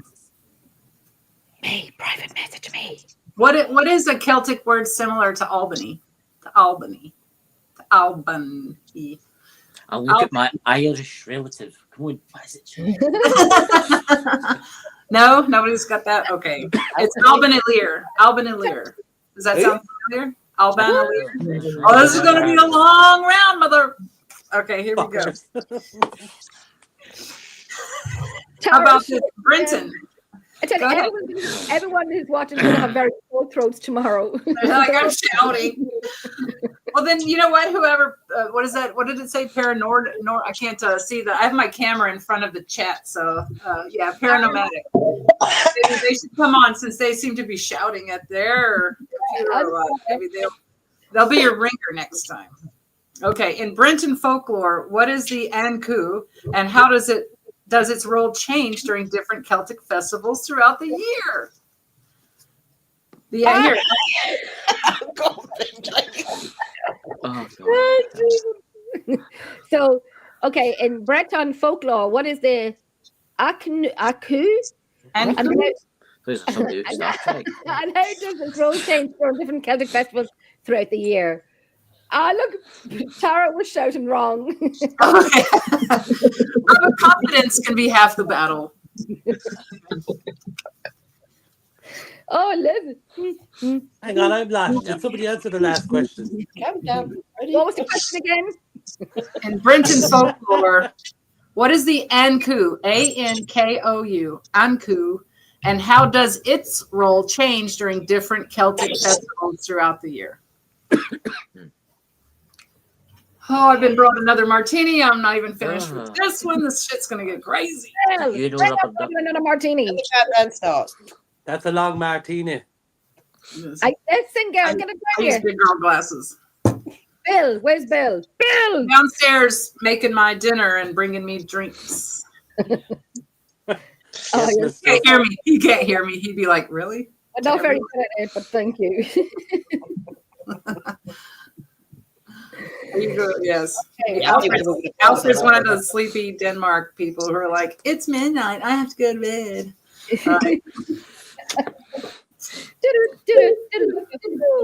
Okay, what's the answer? The personification of death. This is where the paranormal, right, comes in. The personification of death. It is more active during Samhain, but also plays a role in other seasonal traditions. No? Very true. No.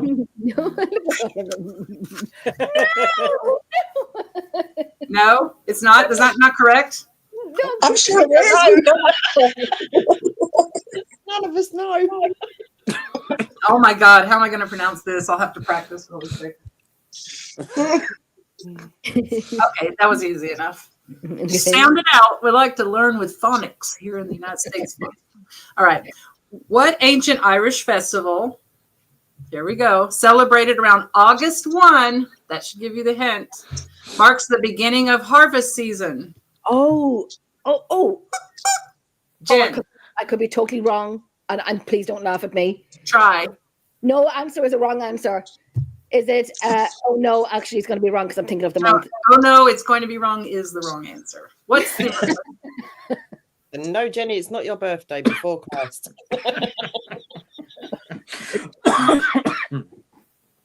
Jesus, I'm having a flush. Oh God. I was gonna fund myself with the chicken. Give it a try. Give it a try. See, in my mind, I thought y'all are all over there speaking Gaelic to each other, and you only had to speak. This is a joke. Only had to speak English when you spoke to someone like me, so I could understand. We can barely speak English. That's true. That's true. Yeah. It is true, and it's correct. It's the right way to. Because. Oh, man, I just realized. What was the question? This is the question is what ancient Irish festival celebrated around August 1st marks the beginning of harvest season? You know, cutting that wheat, stacking that hay. Oh. Potato. You say don't know. Yeah, okay, exactly. I heard you. I was just trying to say potato. I don't know. I'm only guessing. I have no idea. I'm just looking at random times of the year. Lunasa? That is correct. And I was going to call it Lugnasad. Say it again. Lunasa. Lunasa. Yeah. That's the one where you go and dance at the crossroads. Really? Here, when you go to the crossroads, you're selling your soul to Satan so that you can play guitar better. Okay. That's true. I think that's only in Georgia, though. That what? I think that's only in Georgia. Is it only in Georgia? Yeah. We used to dance at the crossroads. It felt There like used to it. always be an Irish dance hall at every crossroads, and you always like dancing. The Polka I think that comes from the Lunasa. Yeah, I think that comes from Lunasa. Lunasa. I learn something new every day. I like that. So it's only in Georgia. I have been wasting my time at the crossroads every night. It is cold, and I will not do that anymore. I have not gotten any better at guitar. Okay. So what mythical creature associated with Aosi? AOSSI. I'm going to show this to you. Is said to appear on May Eve in Ireland, potentially luring people into the fairy realm. AOSSI. Ain't there one of them in Let Castle? Jen? Tracy. I can't think of what it's called. That's the answer. That's the elemental you're thinking of in Lip. The elemental in Lip. Oh. It also shares a common name that sounds like a shell people wear around their neck, especially back in the 70s. It's like, don't look. Don't look. I can't read it. What creature associated with the Aosi? It's said to appear on May Eve in Ireland, potentially luring people to the fairy realm. I say it's the Aoso, is it? So look, I tell you, people would be looking at us saying, and you guys run paranormal teams? Do you remember in the 70s, like people would wear the shells around those white shells around their neck, and the shawl. A shawl. They used to wear a shawl around their neck, is it? No, like in the 70s, like surfer people would wear these like little white shells around their neck. It's it's an homonym. It sounds the same, but it's different. Isn't it the Fae, is it? It's not the Fae. No. It took me a second to even understand what you're saying. I was like, no, it's not that. Or it could be part of the Fae, but it has a name, this exact mythical creature. I mean, it probably is Fae. I don't know what it is at all. It's Leap Castle. What's it called? What? Leap Castle. Tracy. The only other thing I can think of is a limpet. Is it a limpet? No. No, limpet. The limbic system of the human body. No, limpet. No, I know. But no, it's not. It starts with the letter P. How about that? Can I help with that? Puca. Yeah, PJ got it. He didn't ring in, but PJ is correct. So I don't know if it's a thing for you guys when I said in the 70s that people wore puka shells around their neck. And it's the name of my team, Puca.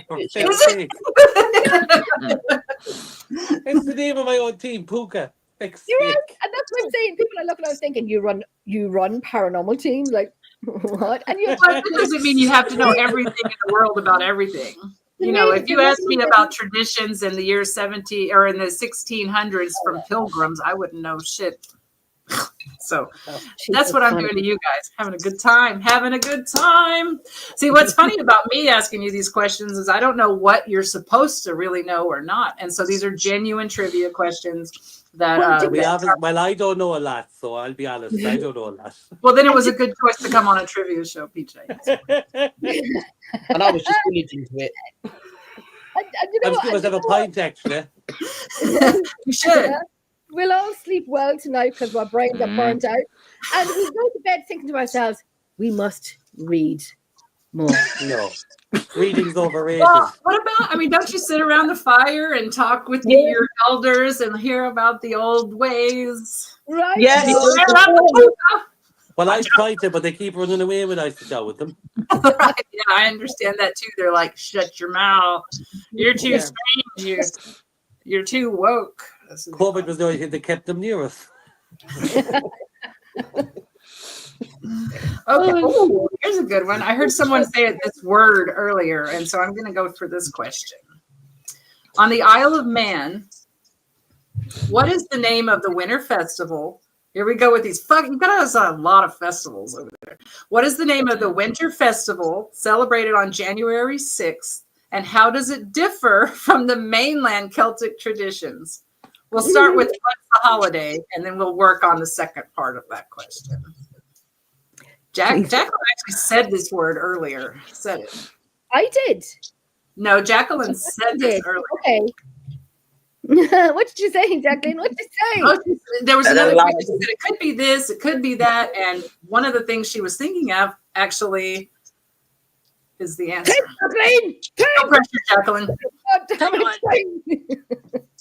The pressure. On the Isle of Man, what is the name of the winter festival, January 6th? First, we'll start with that first part A. Okay, so that's the Epiphany, which is the Little Christmas. But Does it don't have forget, another name? in Madrid, the 6th is Christmas Day. That's their Christmas in Madrid. Right. Yeah, we call it the Epiphany, I think. So that's when we take down our Christmas decorations, and I think it signifies the end of Yule or something, as in the Celtic. Mm-hmm. Do you hunt something, or has something to do with a hunt? Hunting? Usually women just get drunk. That sounds so good. You mean you are allowed a day to just do something for yourself? Yeah, it's the women's Christmas. So it's women's little Christmas. So they're not meant to do any housework, or men are meant to do the stuff, and women are meant to like gather in groups of women and basically get drunk. We call that happy hour, ladies.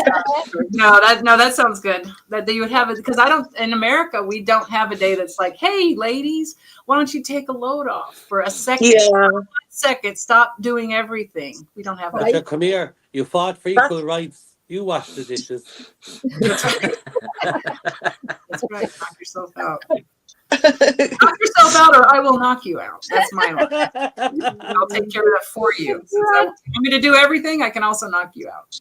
Okay, so there's a bird involved. It's a bird. That's why I couldn't remember the word Little Christmas, because I was obviously enjoying Little Women's Robyn. Well, it rained. Robyn. Robyn. Rain. It's the king of all birds. Yeah. Jacqueline. Now, do you remember Jacqueline? Yeah. The Hunt of the Wren.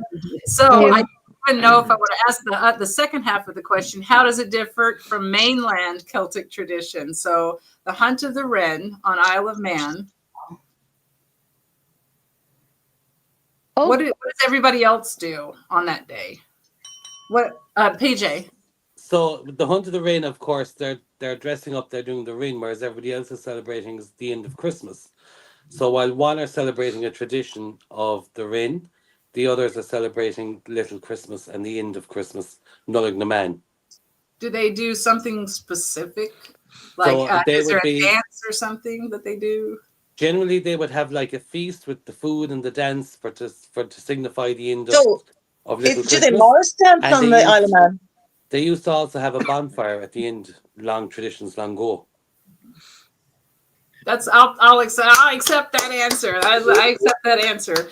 Here it says it also involves carrying a wren pole and singing a specific Manx song, which to me a Manx is a cat without a tail. So I'm not exactly sure what the Manx song is. So. Yeah.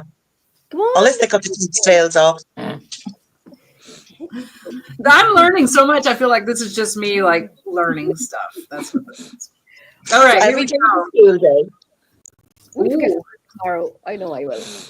You need to skip over to us. We'll take you on a real Irish tour. A few bars. I don't think that's a bad idea at all. Robyn, you have to come on for Christmas. We'll just be in the pub. Yeah. I'll take it. I don't have a problem with that. Oh, can I tell you an embarrassing thing that happened to me at my local pub? Go for it. And, I hadn't been out in a while, and I haven't been drinking as much as I used to, and I had 2 martinis, and I said, "Bye, you guys." I was leaving, and I tripped over a bar stool, twisted my ankle, and knocked myself the fuck out on the floor. Just like that. I hadn't seen anybody in a long time. I had not gone there in ages, and so my reappearance, I knocked myself out. I was saying bye, and then I opened my eyes again, and my friends were carrying me outside and putting me in a car. And I go, "Oh, hi." One guy was sitting way at the end of the bar. I go, "Hi, Kevin. Like, where did you come from?" And I haven't been back since. Me and Robyn would be on video camera at night, and we'd be having a few, as you do. You know, Jeremy all came in, and me and Robyn were like sitting up talking until the wee hours when this was like nice and dark. And then when I said, "Okay, Robyn, we're both tired now," it was daylight. She goes, "Jenny, is that daylight?" And I'm like, "Yes, Robyn, it's daylight."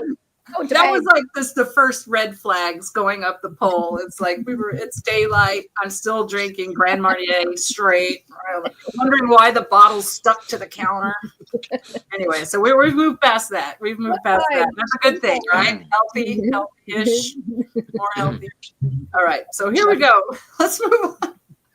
What is the connection? Here we're moving on. What is the connection between Celtic Festival of Imbolc? Am I saying that right? Imbolc. What is the connection between Celtic Festival of Imbolc and the ancient Egyptian goddess Isis? Don't forget to ring in. Imbolc. I don't know. Maybe the other thing I can think of is like the rising of the sun or the returning of the sun. That it could be not quite the answer that I have here. Could be. That's it. That's all it is. It's a very specific answer, and it's funny to me, but okay. Okay. Give us a hint. Lactation. That sounds like you need to go to the toilet. I think Christopher's little chicken with those massive areolas. I think my chicken's in its really last legs. Lactating ewes, like female sheep or whatever. Lactating ewes. Oh no! You know what? Jacqueline's correct.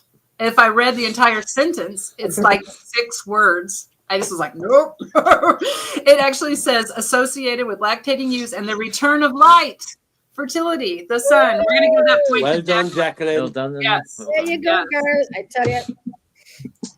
There you go. Oh, we gotta speed this up. The last one's going to be a train crash because of the martinis I'm drinking. I'm just starting number two. And the joke about me getting knocked out, evidently, among the people that were there was like, stop ordering the chloroform martinis. I'm like, I don't know. I only had 2. They were like, yeah, but they were made of chloroform. You're not supposed to drink it. What is the name of the Irish custom of hunting the wren on December 26th, and how is it connected to Celtic mythology? Now, we talked about this a little bit. What is it? Y'all are going to be experts. PJ, the expert. So, I might be totally wrong in this, because, of course, I'm going from what I've heard down through the years. So, like, hunting of the wren was also like a cleansing. It was where the spirit, you were able to open the doors and let them in, but you celebrated the death. So long ago down here, I'm from Killarney in Southern Ireland, they used to say that the rain was where you used it it was like a new year, a fresh start, cleansing the soul, letting the spirits through. Okay, Rende or La'an Droilin. That was in the flavor of not quite the answer that's here. We can discuss it a little bit further. Why are you hunting that wren though? Why are you opening the doors? Why are you doing all that stuff? Why? What initiated? It was like a new beginning, a fresh start. It was the symbol of life. What did this little betraying wren do to deserve to be hunted? Fuck off, wren, we're coming to get you. Like, you want to hit on us? We're gonna hit on you because. Because if I'm wrong, Ginny, wasn't the ring associated with like the Robyn and the blood of Jesus? No. I'm just gonna go. Do you want me to tell you? Yeah, I'm out. You go first. It just says the story of the wren is about the wren who betrayed Irish soldiers, and so now you do the hunt of the wren as a retribution for some wren. Yeah. And you see, in modern times now, the wren is actually they raise money for charity. People dress up in the wren and costumes. They go around the bars and towns, and they actually raise money for charity now. So it's kind of turned in its head. So I was too much in the modern. Okay. Yes. Yeah. That is very. Yeah. This is like ancient shit, evidently, but we all have an opportunity to reinvent ourselves. That's great. I love the I'm ancient shit, not to mind the rest. Yeah. So I would say PJ gets a check mark because he gave the most complete answer, even if it was more modern.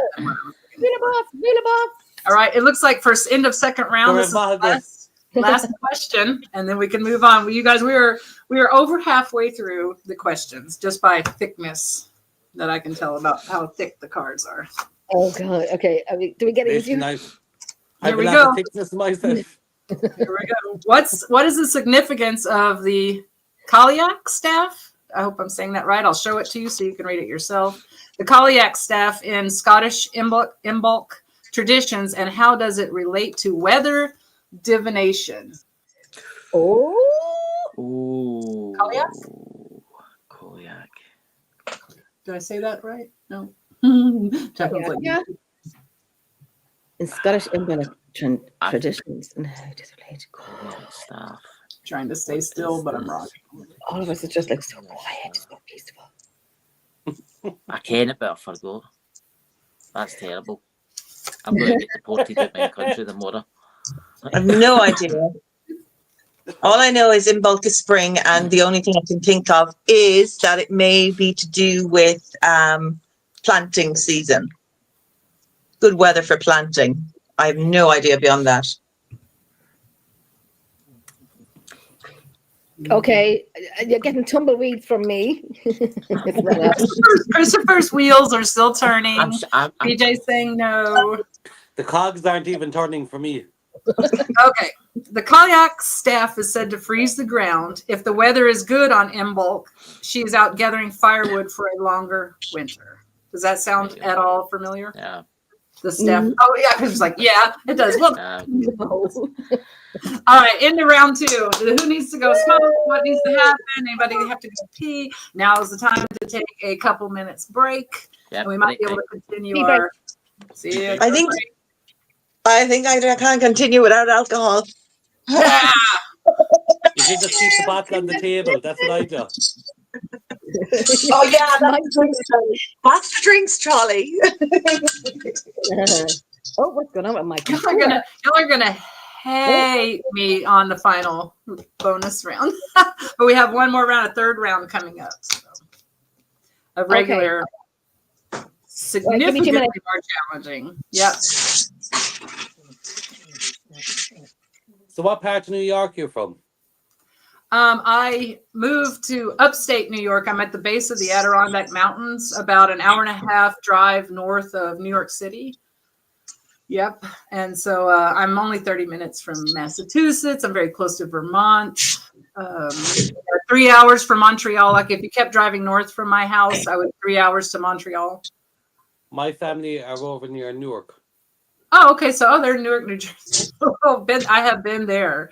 There's great parts and there's terrible parts of Newark.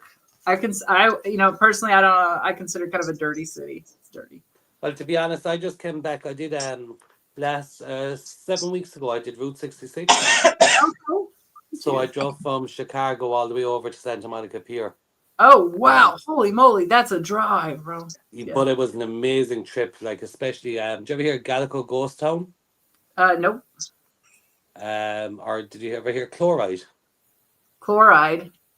Yeah, there's a mountainous area by the Indians where there's murals all over the mountains. Stunning.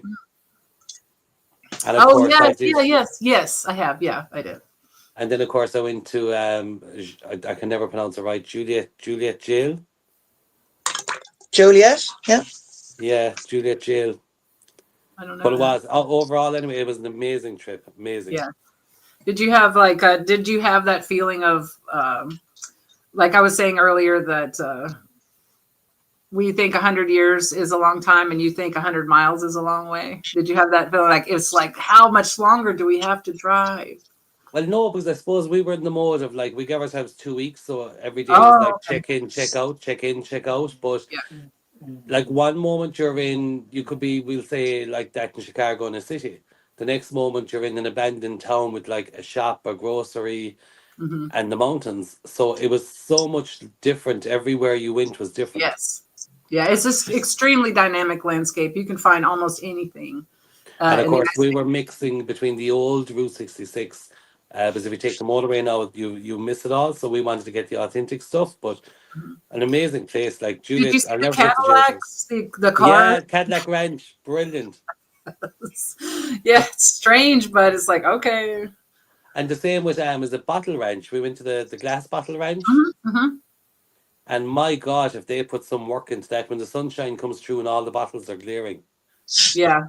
I can only imagine just someone starting that by just being completely alone in the desert. Like, I gotta find something to do. And blossoms, right? It's some really weird stuff going on out there. It's like somebody on a Sunday after a heavy night out, just leave me alone. I'll play with the bottles. Fine. Yeah. It's fine. But no, I have to say, like, just absolutely amazing the whole trip. Sweet. I'm really glad that you got that experience, because I think that a lot of time the United States gets a bad rap and a lot of things just because of our personalities and our politics. Oh God, and no. that sort of messy shit. But if you just push that shit aside and look around you, it's amazing. And the tribe, the indigenous people that we have, and that are here. And there was one of the towns was very indigenous. We met some amazing. We actually found people so nice, so friendly. It was just unbelievable. It was really a bucket list #1 holiday. Yeah, good. I'm really happy that you got to experience that. Yeah, because like that now, I'd done a few bits of America before, and like the Myrtles Plantation was always my #1 until I did this. Okay. Yeah. There's still places that I haven't gotten to visit, here, living here. It's just so vast and there's so many to choose from. Yeah, like definitely would say New Orleans, like when you look at what was her name? Marie, the Voodoo Queen. She's in Lafayette. Marie Laveau. Yeah. Like that was stunning to see. But even the Myrtles, you could just feel the energy of the place. You can. When I lived in Texas, it was easy for me to go back and forth to New Orleans to New Orleans quite a bit. Yeah. I had really great times, and for years I had like real voodoo dolls made from Mississippi River mud, and back country bitches out there, not the little shops, but which are the shops. Some of them they have authentic stuff in them. They're not just tourist stuff. And then but from these backwoods where you're buying their homemade sausage, and you're not exactly, they tell you what it is, but you're not exactly sure what's in there, but you eat it anyway, and they give you the voodoo dolls and stuff, but they the real ones will disintegrate on you because of what they're made out of and stuff. But anyway, are you on about the dolls or the sausage? Both. That's a good point. Yeah, that's so funny. Yeah, so it's amazing. If I could just live back down in that area. So since not everybody's back yet, really, Tracy's not back yet, I'll tell you, I remember, I don't know if you guys remember the gigantic hurricane that hit New Orleans called Katrina. So yes. I was in a recreational vehicle trying to get back to Texas with Katrina on my tail, trying to get back. But I was so tired. We were so tired. It was my husband and I were so tired of driving. He says, get on the phone. And we're in southern, where the swamps are and all that stuff, trying to get back to Texas, right? We're a swampland. He goes, get on the phone and find us a place to park this RV tonight. So I get on the phone, and I don't know if you've ever tried to talk to someone from southern Louisiana. I mean, it's just like another world, right? And so I'm on the phone 2 or 3 minutes, and I hang up, and he goes, well, what happened? Did we get a spot? I was like, I don't know. I don't know if we have a place to park, if I just purchased the land, or if we need to keep driving because someone's coming after us. I have no idea what this man said to me. Like, laughed so hard that we were separated by a common language. It's not a racial slur, but I'm gonna say they call themselves coon-ass. They're coon-ass, Yeah, I've heard the language. Yeah, and I was like, I don't know, dude. Just drive for like 3 more hours. We're just gonna drive for just find someone that speaks English. When I was going out to the Myrtles, when I was going out to the Myrtles, I was on my own. So imagine being an Irish person, you're trying to find your way because their sat nav is shite, right? Next thing, I end up in an abandoned town. And I got so engrossed in the abandoned town, I forgot I was going to the Myrtles. So I said to a local, I was like, I'm looking to go there. We were like as if we were 2 different languages of English. After all that, guess what? I was only fucking around the corner from it.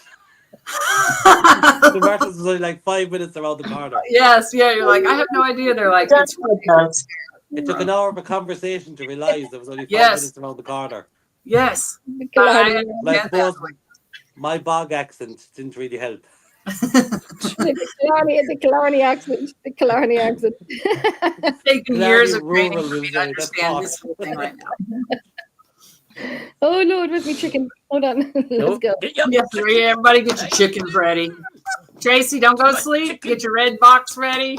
Everybody's got their horns, their bells. Tracy, come back to us. Tracy is right there with you. Tell Ray to come in and say hi.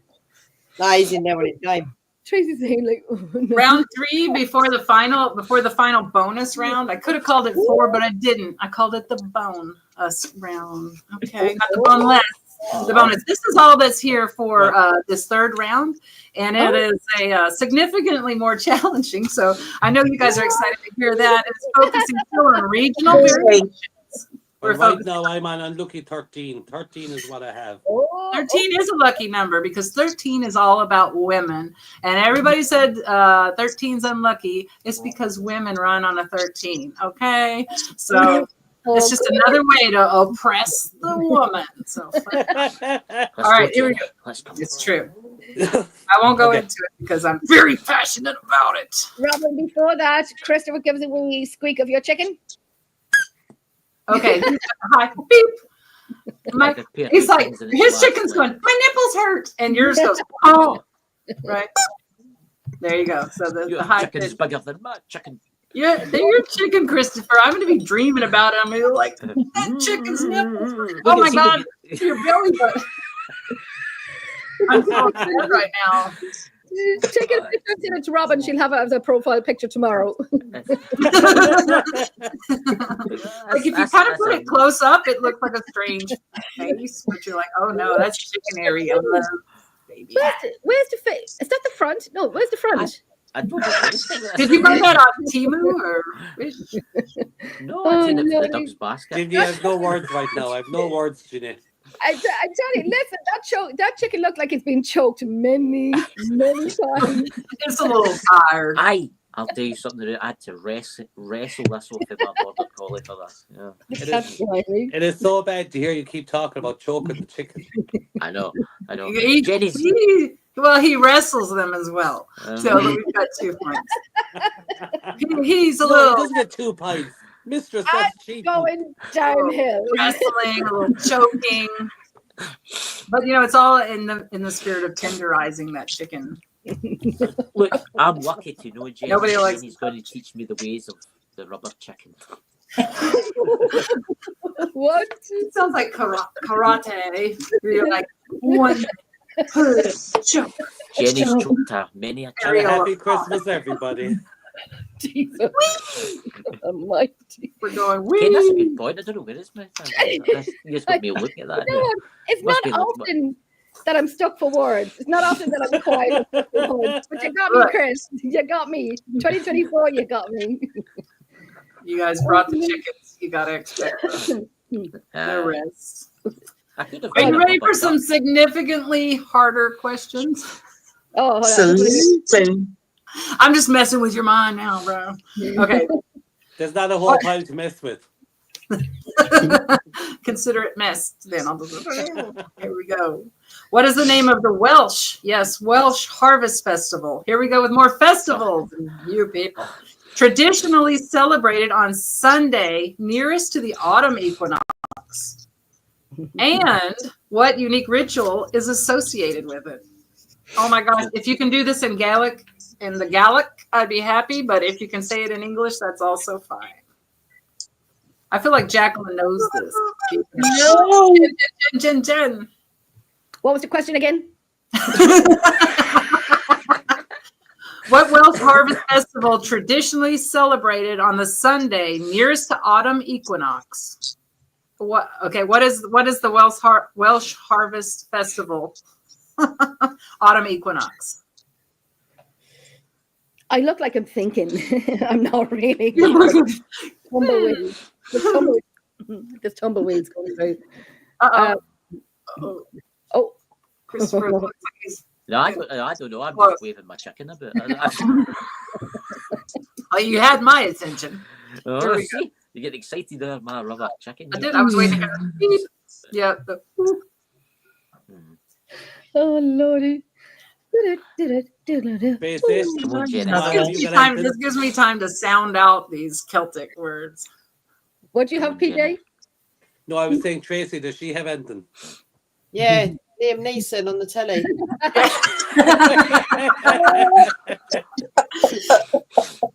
I know personally, but she's like, oh, I just snorted. You know when you laugh and you snort? I hope my microphone didn't pick that up. I just snorted. Oh, God, help. Oh, that just came out randomly. I didn't know that was going to happen.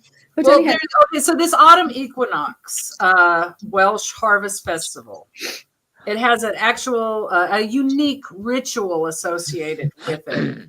And probably visually pleasing. I imagine it would be visually. We don't tell you about the Scottish with the Welsh. That's no. You don't do that. There's no. Ooh, I learned. Up to the Welsh. No, Chris said. What if I tried to pronounce the? Go on, give it a go. Go on, Robyn. I'm going to try to pronounce it and see if you can get the answer after that. And I don't think it's going to help. If we do that, we're genius. Go on. Mobsant. That's something you buy in the chemist. Okay. How about the ritual?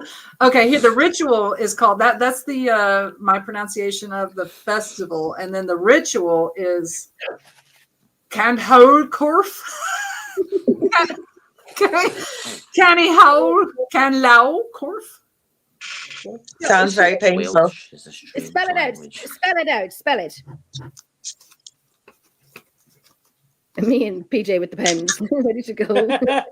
You can see that.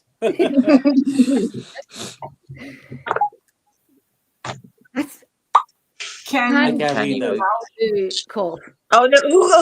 Listen, they have too many. No, they've all the letters of the alphabet there. No, can't be doing that. Is that upside down? Kind of worth the whole. I'm trying to cover the English translation, but the ritual is called this. Mobsant. Never heard of it? I don't know anything about that because we don't be doing that. We be doing that. That's so true. PJ said it's complicated Gaelic. Yes, it is. What PJ said it's upside down. It might as well be. But the reason I asked this question because I saw that it had like a little paranormal aspect to it, just because of the way. Lord. Okay, I'm just going to give you the answer then. Corpse candles. The ritual is called, or the day is called Mobsant, and it has the ritual of the corpse candles, which sounds to me like a lot of like Day of the Dead in like Mexican culture, where they go and visit and burn the candles and do all that stuff. I don't know if it's the same or not, but yeah. You do know we're all going to be studying like shit. All right. That was a shit question. We're moving on. Here we go. Here's a Scottish question. Are you ready? This, and the answer is really funny, so you got to get it right. And now, just for anyone that's watching and you run a podcast and you ask any of us Irish people on, do not be noting down Robyn's questions and asking us on your show. And especially when they're all bloody Welsh. That's right. I know. My husband's of Welsh heritage, and though he was born an American, I still can understand a word. He'll talk, and I'm like, I don't understand. Speak English. All right. I shouldn't say that too loud because he might be bringing me another martini. Be like, you know what? Fuck off. Did you ever hear that saying? Don't bite the hand that feeds you. That's correct. That is correct. That's why I'm whispering. I swear, but he does the thing like when PJ was talking earlier on the other microphone, and I could only hear the things I had already heard before. That is our life. That's my life. I know, Bill. Like, you're only repeating the things I couldn't fucking love Bill. He's a dude. Well, now, mistress, bring it on. Bring it on. Which specific type of Scottish oat cake was traditionally used for divination on Halloween? Oh, don't forget to ring in. God. Was it not type of a brack? A what? I'm chancing my arm. Brack. A brack. A brick? A brack? No, it actually has a pretty funny name. Oh, Lordy. This is not Gaelic. This is just English that I have here. So. Come on, Chris, go for it. Come on, go for it, Chris. I can't remember. I can't exactly what you're talking about, Tay, because I was in the shop today and I seen all the oat cakes. Yes. And one of them tried to sell me one because I thought, oh, you want some for Christmas? And I'm like, no, I've had enough oat cakes. I don't want oat cakes. And the name was on it, and now I can't remember what it is. See, every day's a learning day. That's karma. That's karma. So if you're not learning, what are you? If you don't learn, you're considered sort of. This is kind of a hint toward what? Happy. Maybe, that Nirvana song. Maybe I'm just. Help us out, Jenny. Come on. You're an island tea. Yeah, Jenny. Oh Jesus. I'm just here to look pretty. I'm just, I'm not even. Oh, if you're not learning, you're pretty. That's because when I was in the shop, I was checking what my Amazon delivery was, and it was my rubber chicken. You see? And I did. That's when you have your face in the phone, you never learn. The shelf full of the oat cakes, Tay. I don't look at the oat cakes. Name all the cakes. Okay. So you're using. Actually, I don't know why it would be called this if you're using it for divination, unless you didn't know any answers and you needed this cake that also doesn't know anything. I'm your blank slate in order to receive information. You're not learned. You are. Robyn has given us hints, and we're still going. I know. Thick cake. It's not thick cake. You're not thick as a brick. You're not thick. But what's a what cake? Brick. What is a synonym for being thick as a brick?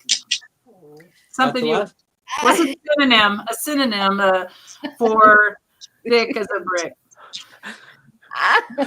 What is an easy way? Maybe a grade schooler would call somebody else. You're so stupid. Yes. No, but also another name. Dins. I think you might know the name of the cake.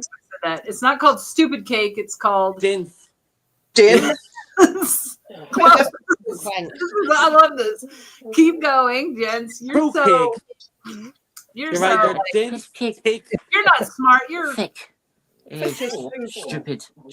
But it could also mean that you have a big booty in a tiny waist. I think we all need a slice of this cake at the end of this. I think some of this cake.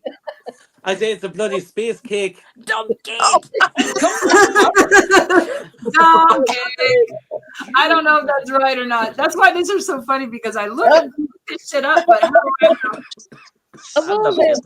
You're talking to the girl who last year forced people to say something racist, and I didn't even know that it was racist. You never know what's going to happen. And they were like, "We shouldn't say that," and I was like, "Go ahead, say it." And they're like, "No," and I'm like, "Say it," and they were like, "Of all the bloody words that PJ came out with, I have not gotten over that yet. Like, because I'm so anti-racist, I'm like an activist. I will lay in the fucking street, and then I'll force you guys to say something racist. I had no idea." I've never heard of that. No. I'm going to go see if I can buy some dumb cake. Dumb cake. I have a few people I can buy that cake for. But I think you should go in the morning and ask for it, Christopher. I'm going. I think you should go to the morning and say, "Can I have some? We should have a party hat with a big D in it for when you're getting dumb. Can I have some? Sitting in the corner wearing the dumb hat. If I had dumb cake in front of me, I'd eat it. I like cake. I also like oats. And here we go, Scott. Another Scottish question. Oh, In Scottish Hogmanay traditions. There's been a no one. Oh, joy. What is the significance of first footing? And who is considered the luckiest first foot? Come on, ring in. Say the question. Jenny White didn't hear the question this time. Okay. Right, maybe Jenny will help here. In Scottish Hogmanay traditions, what is the significance of first footing? And who is considered the luckiest first foot? The man. Ooh. The man. TJ, the man. Well, let me just say, let's hear more about why you think the man is the luckiest person to walk across your threshold at midnight. And what is it that would be like so amazing? Oh my God, it's a dude's foot. Well, actually, I was luck. No, you see, you're thinking feminism or whatever that word is. I was actually thinking about dancing. A man leads. First foot. So you got me wrong. Well, but wrong in a way that I'm delighted. I love your answer. I'm delighted that you. So I was thinking about dancing. So the man would lead. Well, long ago. Obviously nowadays it makes no odds. But long ago. So that's why I'm saying the man. Okay. I always thought it was the man with a lump of coal. See, that's be warm, right? Like, give me that. But you know what a man would say with your lump of coal? He'd be like, "Here's your lump of coal. Now start that fire and make me some food." And I'd be like, "No, that's generally what I thought it was, because that's something that all my Scottish relatives do. The men walk over the threshold with a lump of coal." Yeah, that's right. Isn't that funny? That is really cool. It's not the answer that's here, but that's really cool because here, if you're bad, you get coal for Christmas. You don't get a real present. You get a lump of coal like it's a bad thing. And you're like, now, not me. I'd be like, "Who? I'm gonna throw this shit on the fire." Yeah. Well, come here. In the cost of living crisis, we'll take any lump of coal we get. That's right. I'm like, oh my God, thank you. Is there a taco too or anything? Like, okay. Or as McDonald's would say, is there fries with that? That's right. Your fries and everything. Oh Lordy. You're shaking fries with that. Okay. Do you want me to say? I'll just say so we can move on. First person to enter the home. The first footing is the first person to enter the home after midnight. So that was like correct. But a tall, dark-haired man is considered the luckiest. PJ. Oh, PJ. PJ gets a check. There you go, PJ. I did say the man, so I should get a pint. Yeah, but I had a. PJ, want to come on the show and ask you Irish questions? This is fun. I swear to God, if you guys come on and ask me a bunch of questions about America, I won't. Robyn, the reel has already been running in my head about a show with you and I. I can imagine. Oh, y'all have heard about Beltane, right? Yes. Good. I just had to check before I just threw the screen. What is the significance of Beltane Carline in Scottish May Day traditions, and how does it relate to fertility rituals? These are the harder questions. Oh, Jenny, you're an expert in this kind of stuff. Where do you go? Stop saying my name, Chris. I'm changing my name. I'm changing my name. Oh, this is interesting. This is really interesting. Aye. It's like, think of hot potato. You know that's potato. Do you know that the game Hot Potato, where you pass a hot potato around, like and you try not to hold it very long to get rid of it? Or as we would say, spuds. Spud, hot spud. A hot spud. When there's an old I would say that I'd be like, PJ's kind of a hot spud, isn't he? But that's not Irish. By Christ, that's the first time I've ever been told it. American television accent. Well, that PJ's a hot spud. Christmas sweater. I wonder what's under that Christmas sweater. It's a hot spud, you dumbass. You fucking think. No, so sorry. You know what? I'll turn my lights out there. Martini Oh my side. Oh my God, it's beautiful. Oh my God. Go stand in the corner so I can watch you and drink all night. Go stand in the corner and be my treat. I'll meet you in the corner, Winslow. How about that for cheese? You what? The corner, Winslow. Do you remember the song? No, sing it. No, I don't sing. I've a face for radio. You can't tell the mistress you don't sing. You just sing. Come here, if we're a 1-on-1, it's different, mistress. Mistress. You'll never be known as Robyn. You'll be known as mistress. Understood. Look, Back to the question. I haven't a clue anyway, so I'm going to shut up now. I've changed my name. Yeah, you did. Chris, stop saying my name.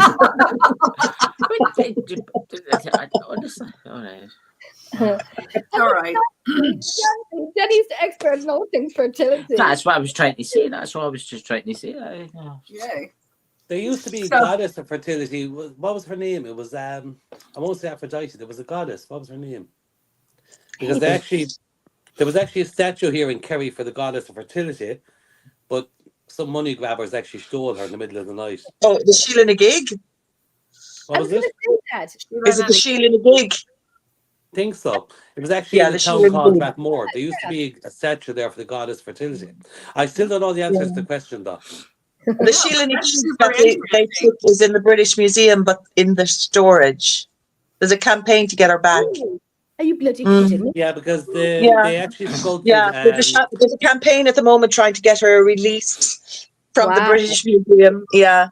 What? Are you kidding me? Because they made a copper one. They made a copper statue of like that, the goddess fertility, for a village called Rathmore. It was €40,000 cost. And in the middle of the night, people came along, hammered it out, stole the statue. To this day, it's never been found or returned. It's probably I'd say it was well melted down. Melted, yeah. But anyway, I still don't know the answers to the questions. So I'm going to shut up now again. Yeah, if it's in the United States, if copper's stolen, it's meth heads for sure. They're out there like melting that shit down in the woods, selling that shit for the next rock. Yeah, you know, that's my family. Come here, my love. I'm like, oh, let me look at these questions. Most that I can do. I know them more. Oh, I feel bad. I feel Tracy's just like sitting back going, let these lunatics to it. Look at this cat. Great British Bake Off now. Oh. You what? I'm watching the Great British Bake Off now. Repeat. I love that show. I'm obsessed with that show. And I love the hosts. Oh God, what's his name? The dude. Oh, don't say Paul Hollywood. Oh, right. No, not Hollywood. The dark hair, the black hair with the funny, hilarious sweaters, the and quirky fella. Yeah, that guy, dude. He's on, dude. He's on 100% all the time. He doesn't care less. No Fielding. I love him. I love him. No Fielding. Yeah, that's it. That's it. No, right. I was thinking Niles, but it wasn't. I knew it wasn't that, so I didn't say it. So no. Right. Here we go. Ladies and gentlemen, in Irish folklore, what specific type of fairy is associated with Samhain, and how do they differ from, oh my God, Alcy. Here we go again with this. Okay, like, Irish folklore, what specific type of fairy is associated with the festival of Samhain, and how do they differ from the Alcy? Alcy? Alcy. I don't know why. We had this already. We had the Alcy. Well, yeah, we talked about Alcy and Samhain, but I'm moving a lot now. And I swear to you, we were listening. We just weren't paying attention. This should be. I really feel like PJ should already know this. And I think that we're pulling back the layers on PJ. We're pulling back your layers. But the problem you have is people call me fishbowl because I do one round of a fishbowl and I forgot. So I'm no good. You're talking about the same kind of fishbowl as the Grinch story we were talking about? No, you know, a fishbowl. Like, I thought you were like an epic wife swapped dude or something. Okay. I had no idea what you're talking about. I'm like, he goes, no, I'm the fishbowl dude. Do you know the way you have a goldfish? Yeah. So, do you know the way a goldfish swims around the bowl? Yeah. So people maintain they swim around the bowl, but they forgot they swim around it again. So that's why they say I'm fishbowl, because I forget that quickly, which All does mean your secrets are safe with me.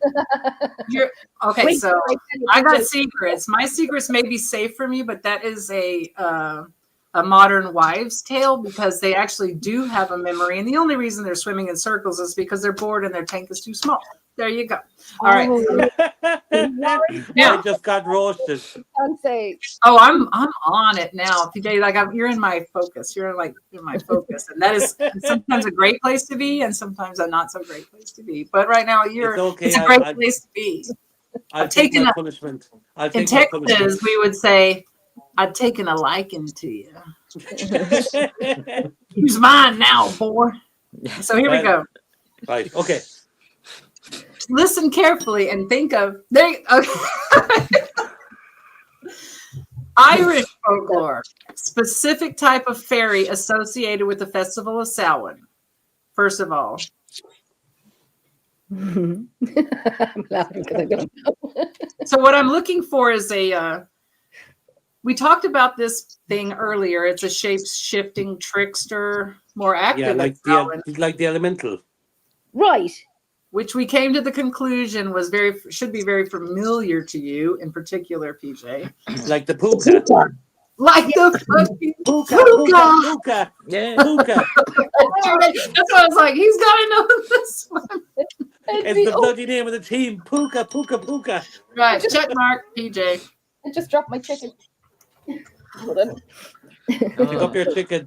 I dropped my chicken. Have y'all seen the guy who does the songs with those chickens, like the one that does like Led Zeppelin and all that? Oh my God, classic, epic, classic. Yeah. It's been a few years since he started doing songs, but it's epic. Oh, excuse me. All right, how about Cornish traditions? Woo! No. Speaking of chicken, tiny chickens, Cornish.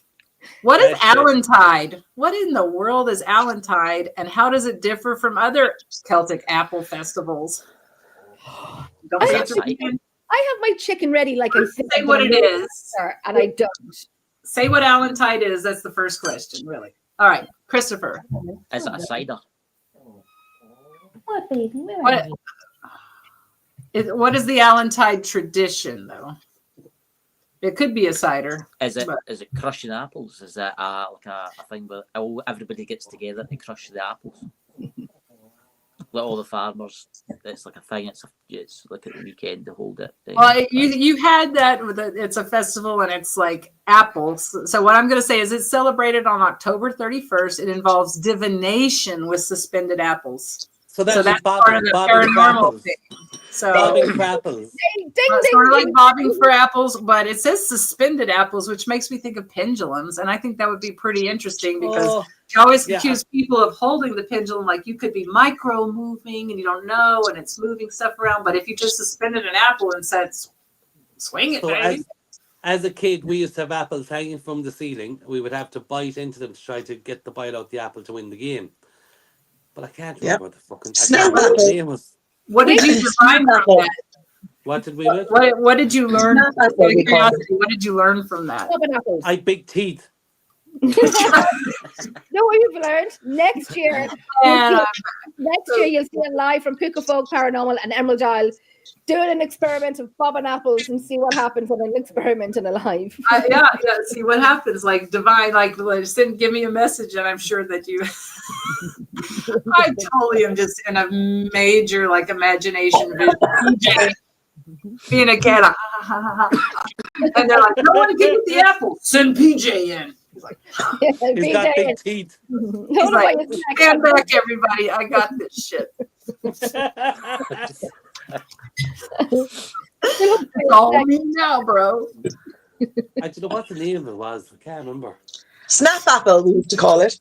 I'm so glad your sound works now. You're a gem. Who said snap apple? You're dead right.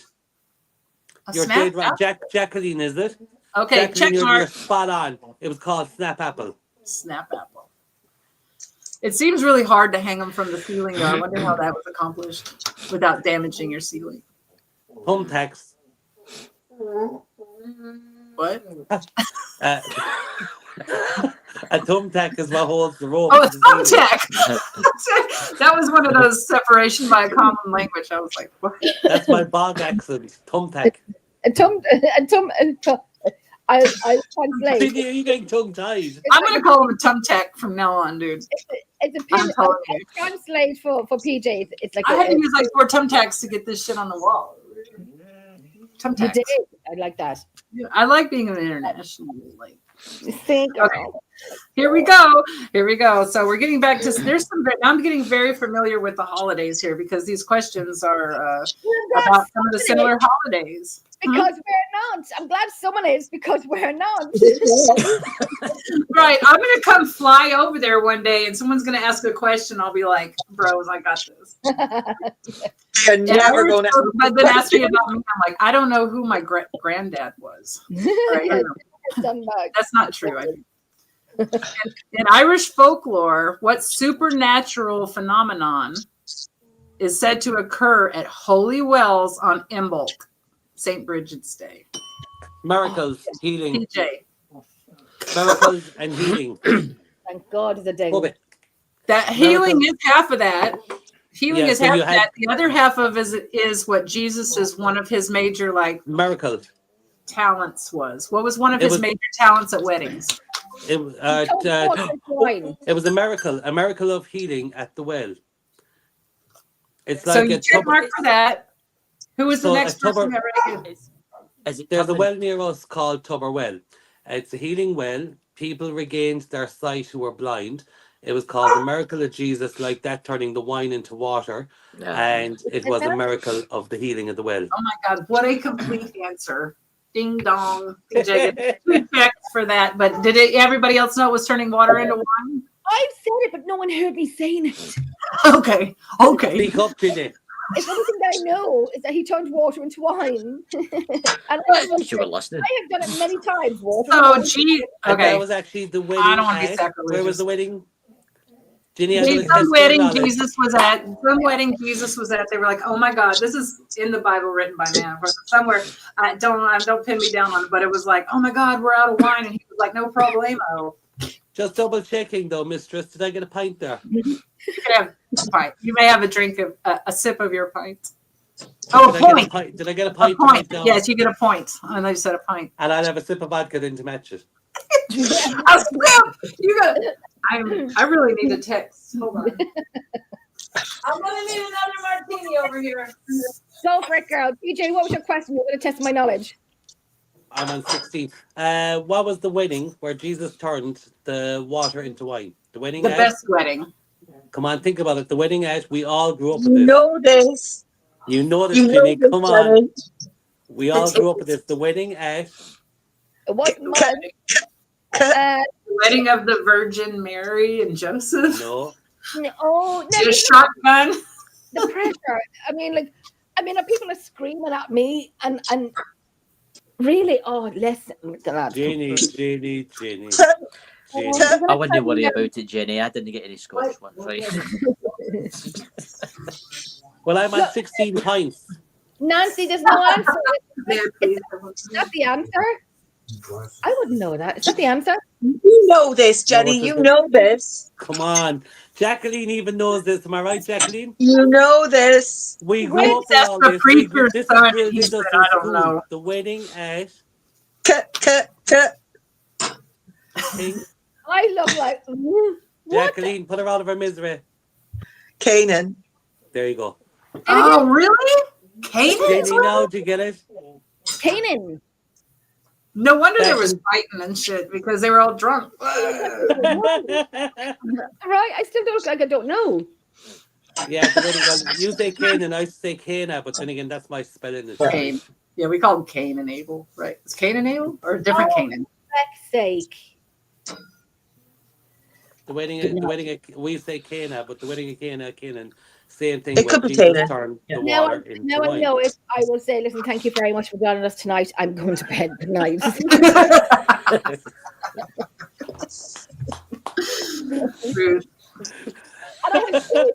she's over there on the wall looking at me going, I'm not shaking your water into wine again, Jenny.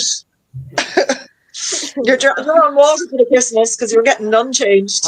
I love the way she's just firing the questions away. Job done. Move on. But they're done. They're done.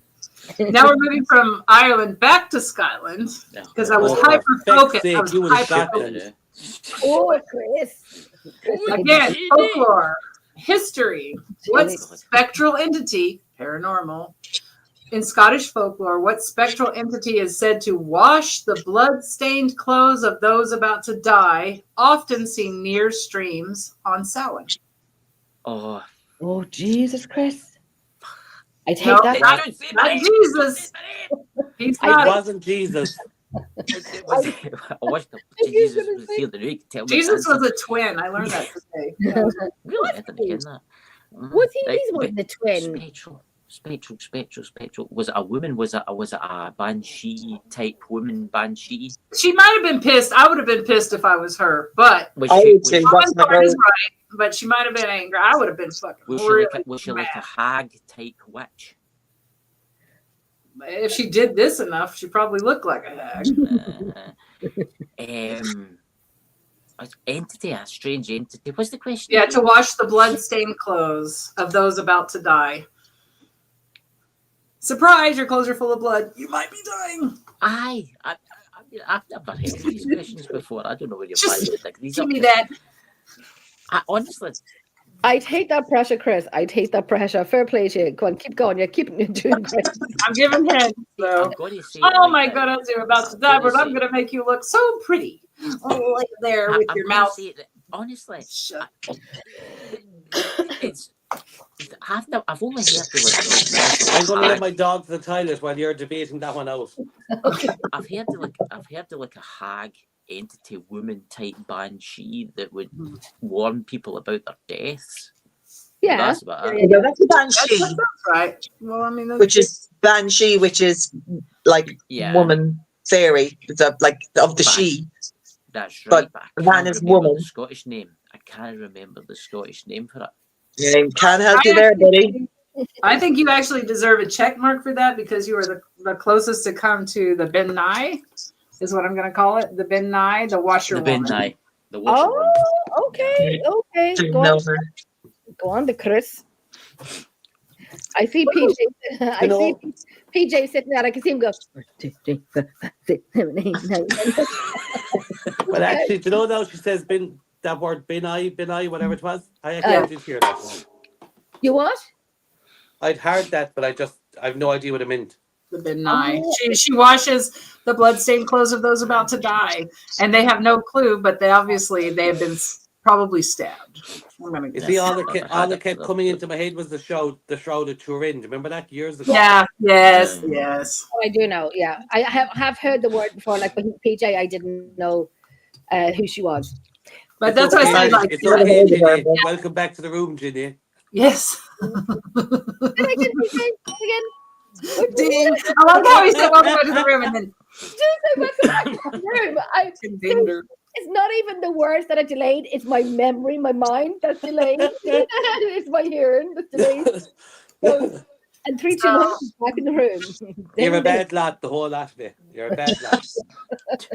That's it. That was the last of the third round, and now we have the only thing we have left is these cards that are the bonus round. So, what are no, hang on, mistress. I went up nothing. I'm still at 16 for it started. I'm at 16 when it finished.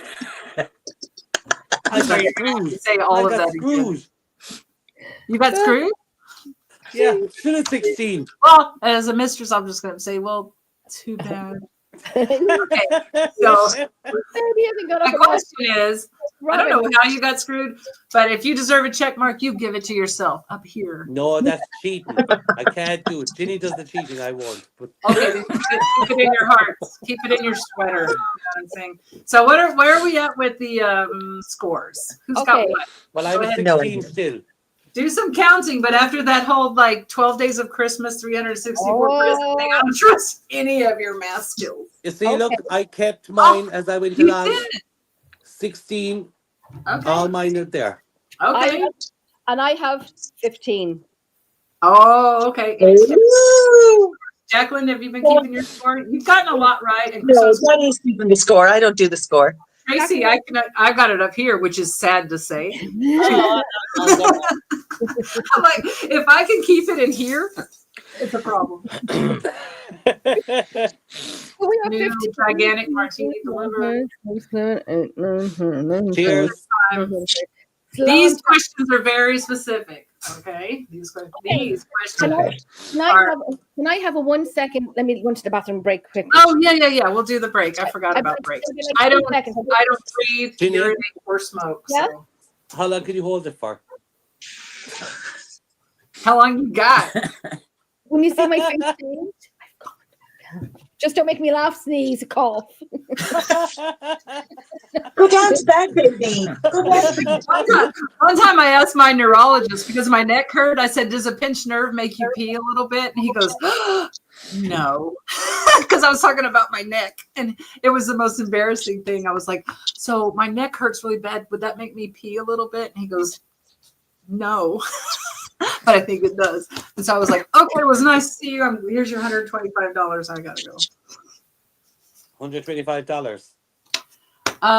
Actually, you got just a visit to speak with my neurologist. I've had a couple neck surgeries. Just a visit to speak. They charge the insurance company something like $450, $500 American dollars, and I'll pay a portion of that as my copay.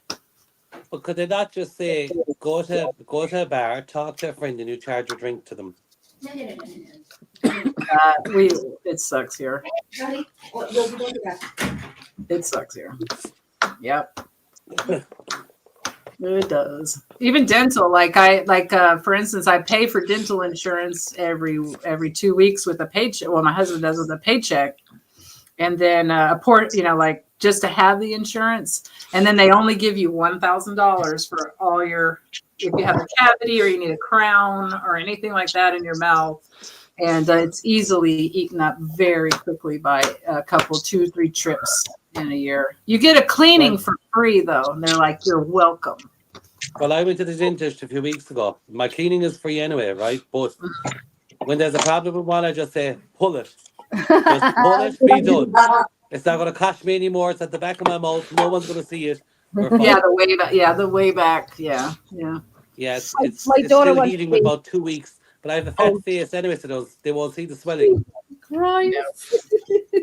I had a recent crown, and total of my out of pocket for it was probably, I had to pay probably almost $800, and then the insurance paid their. That's Christmas. I pull it. Jesus. Yeah, No. I've been so I think we're a little maybe obsessed in the U.S. Well, you do have beautiful teeth, Mistress. Yeah, but we got nothing else. We've got nothing else. Our guts, they're rotten, but our teeth are fabulous.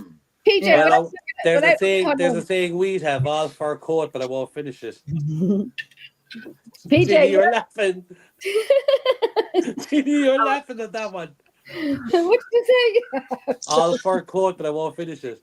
No knickers.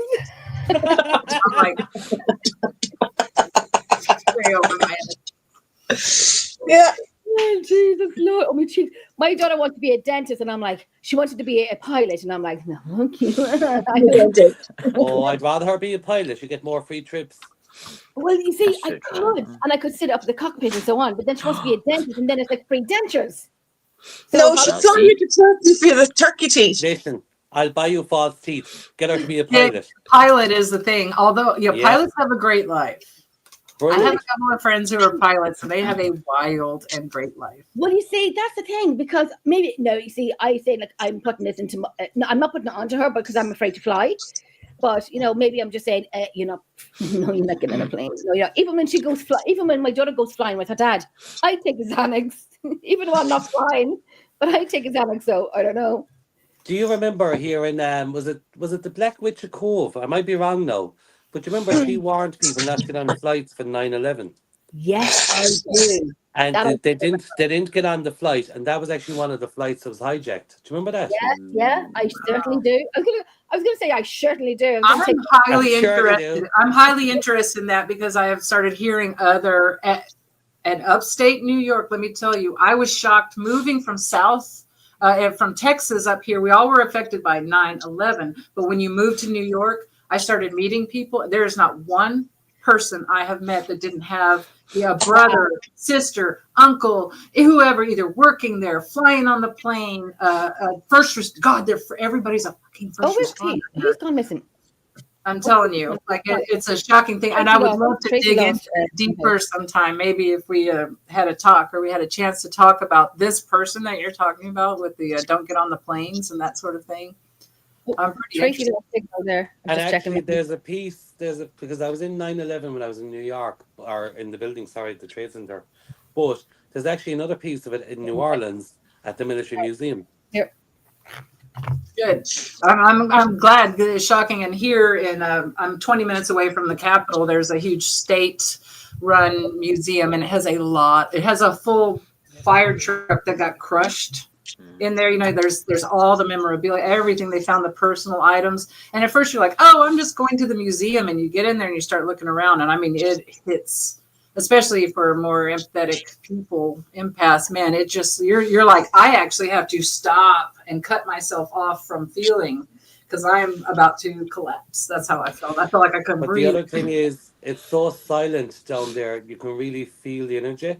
Do you know when you go down into the Trade Center and you're down where near the escalators are, and because they say, like, you know, respectful and silence and so forth, when you go into that mindset, you can actually feel it.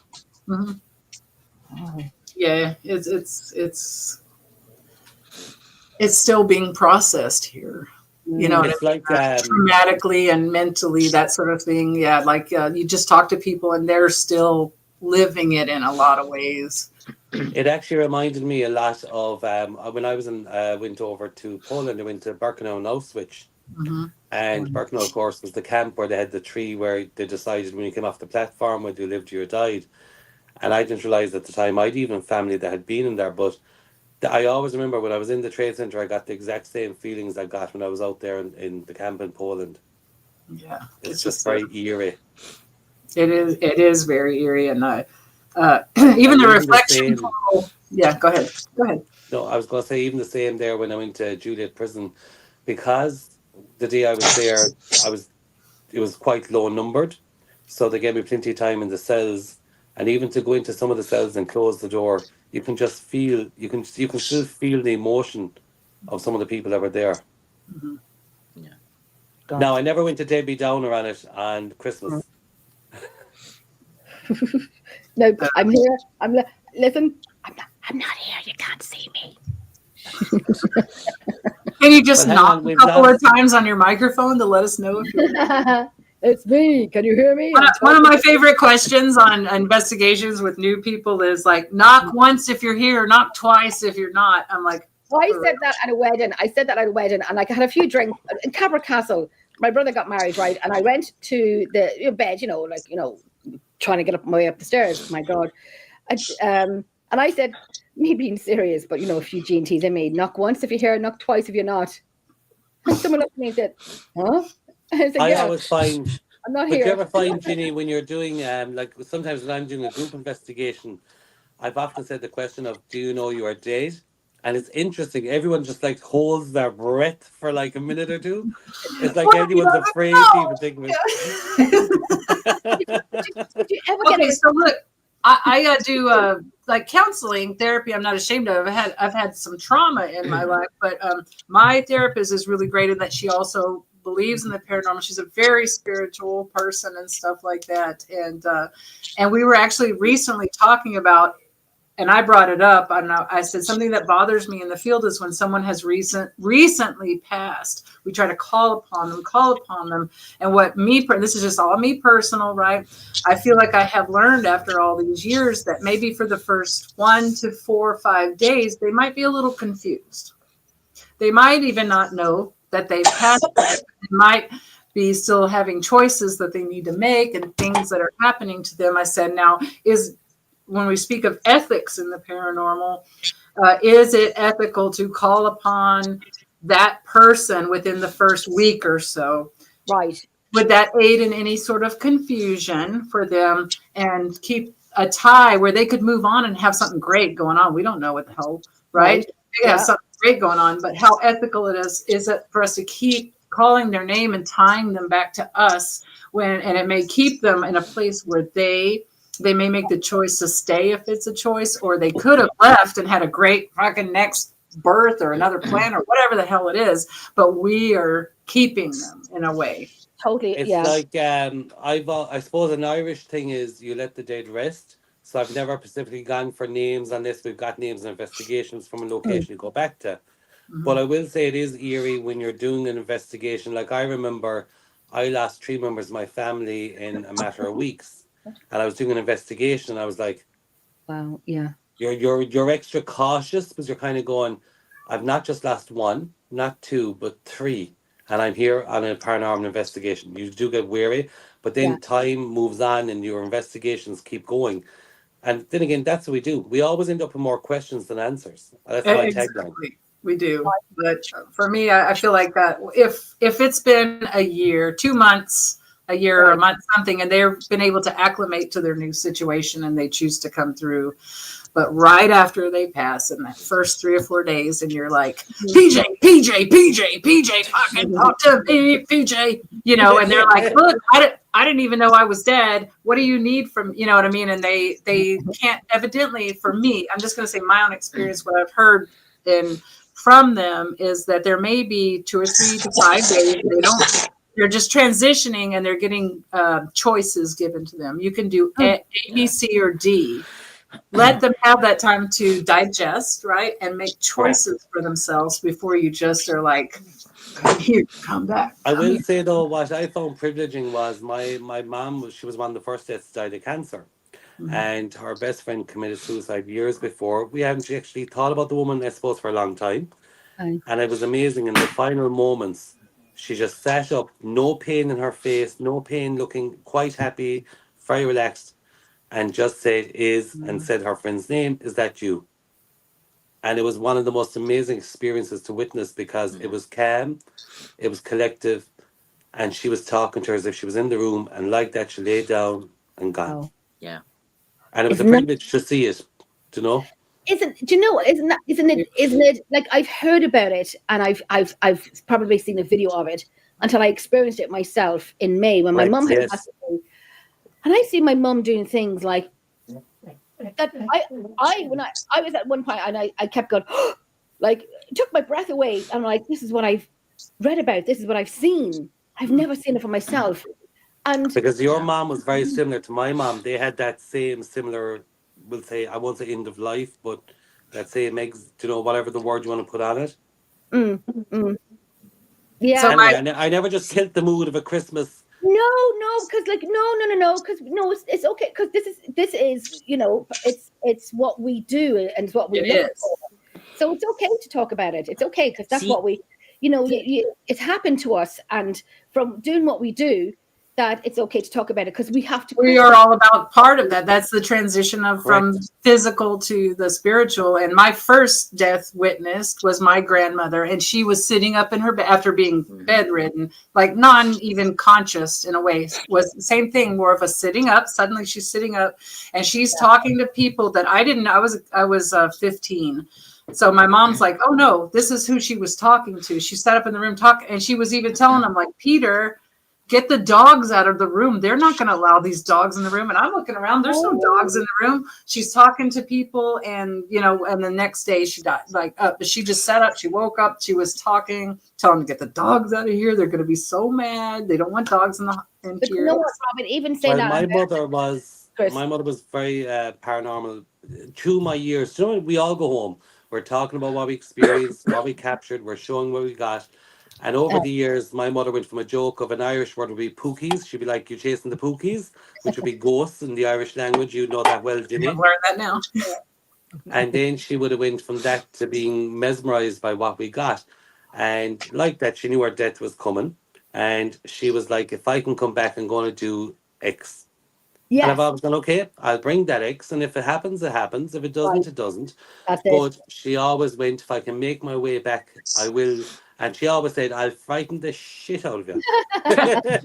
I hope so. She gave her calling card that if she can do it, she will. But it was a privilege to watch that final moments because Oh, wow. It was just a privilege just to stand there in silence and watch her do that in those moments of, we'll say, family suffering and palliative and so forth. It was actually so comforting to know who came for her, because they do say someone comes. So good. Yeah. And it was somebody we hadn't spoke about for so long. And she sat and her face just changed. There was no more pain, no more nothing. It was just serene. It was actually quite a privilege. And they do say you die as you live. Like, as I say, we lost 3 in a matter of weeks. The first one was my mom. The second was her brother. I worked with him for 40 minutes that night to try to save him, and I couldn't. And then was my dad. And my dad was a gentleman. He went exactly as he lived. Silent, without you knowing. Just went. So there's somber words. Back to the questions, Mistress. I just want to say one thing that Chris wants to say something. I'd say it's very, very quickly before. Sorry, Chris. I'm sorry, Chris. But Robyn, very quickly. I love that you said that. I'm sorry. I forget who you were talking about. I'm sorry. Your mum. And she was saying, get the dogs out of the room. And that just gives me comfort that your mum's seen spirit dogs. And I like. Yeah, that was my only grandparent I ever knew was my grandmother, and I was there that day, and then the next day she passed. And just as a quick update on that, my mom had her own furniture store, and she never closed early. And that day we closed at 3:00, and we raced to my grandmother's side. And as soon as we walked through the door into her room, that's when she and passed. She waited for us. My mom knew. My mom said, "We got to go now." And they do that, correct? But I will say, though, just on grandparents, a funny one, just on a lighter note, is we have a family running joke that I was such an ugly baby I killed my grandparents. And it is something we still laugh about to this day. They're like, you were such an ugly baby, you killed our grandparents. That's why there's no pictures of you as a baby. But it was, I have to say, it is so funny. Families do terrible things. Not at all. I always say, worry when they stop slagging you, worry when they stop talking to you, but then you fucked up. That's true. No, that's true. That's true in my family. Christopher, you're dying to say something. I was dying to say something. No, my mother passed away 10 months ago. My mother passed away. I'm very sorry to hear that. That's fine. And no, my condolences. She was in the bed. And I was sitting, and my uncle, her brother, was up, and she was looking round about the room, and she looked into the corner, and she says, "Oh, they're coming to take me to the pictures tomorrow." And I'm like, "Who's coming to take you to the pictures?" And they're like, "Oh, they're coming to take me to the pictures tomorrow morning." 10:00 morning, she woke up, she sat up out the bed, and she looked at my dad, and she went, "Goodbye." Dead. Like, holy be Jesus. So pictures. The one thing I will say is, we all hear of Archangel Michael, correct? Yes, absolutely, yeah. And like I always say this, my mother was a lady of great faith, and Archangel Michael, there's actually a well in Kerry for Archangel Michael dedicated to him. Irish wells, when you go into them, it's usually a statue of Our Lady, correct, Janine Jacqueline? Yeah. There's actually a well in a place called Lixnaw, just outside Tralee, Kerry. And when you walk in, there's the most massive statue of Archangel Michael. It's called Michael's Well. And it's a healing well. So there's spots on the well for different parts of the body. And my mom well outlived the time she was given. And she always attributed a lot of that to him and Padre Pio. But it's amazing the faith people have. And in the paranormal world, we always say, because if you read Archangel Michael's prayer of protecting the souls, both the living and the dead, if you think about we call an Archangel Michael to protect us, then nothing comes home with us, so forth. But I would say to any one of you, even if you visit from the States, or if you guys, but you're local, Janine Jacqueline, and of course yourself, you're from Wales, is it? Scotland, Chris. Scotland. Listen, I'm Irish. Scotland, Wales, you're all the one. My geography's shite. But if you ever make it, I would say try to put that in your list to see it. It's called Archangel Michael, St. Michael's Well. Go and visit it. When you walk in and you see it, lads, I hope you would get the same feeling I did.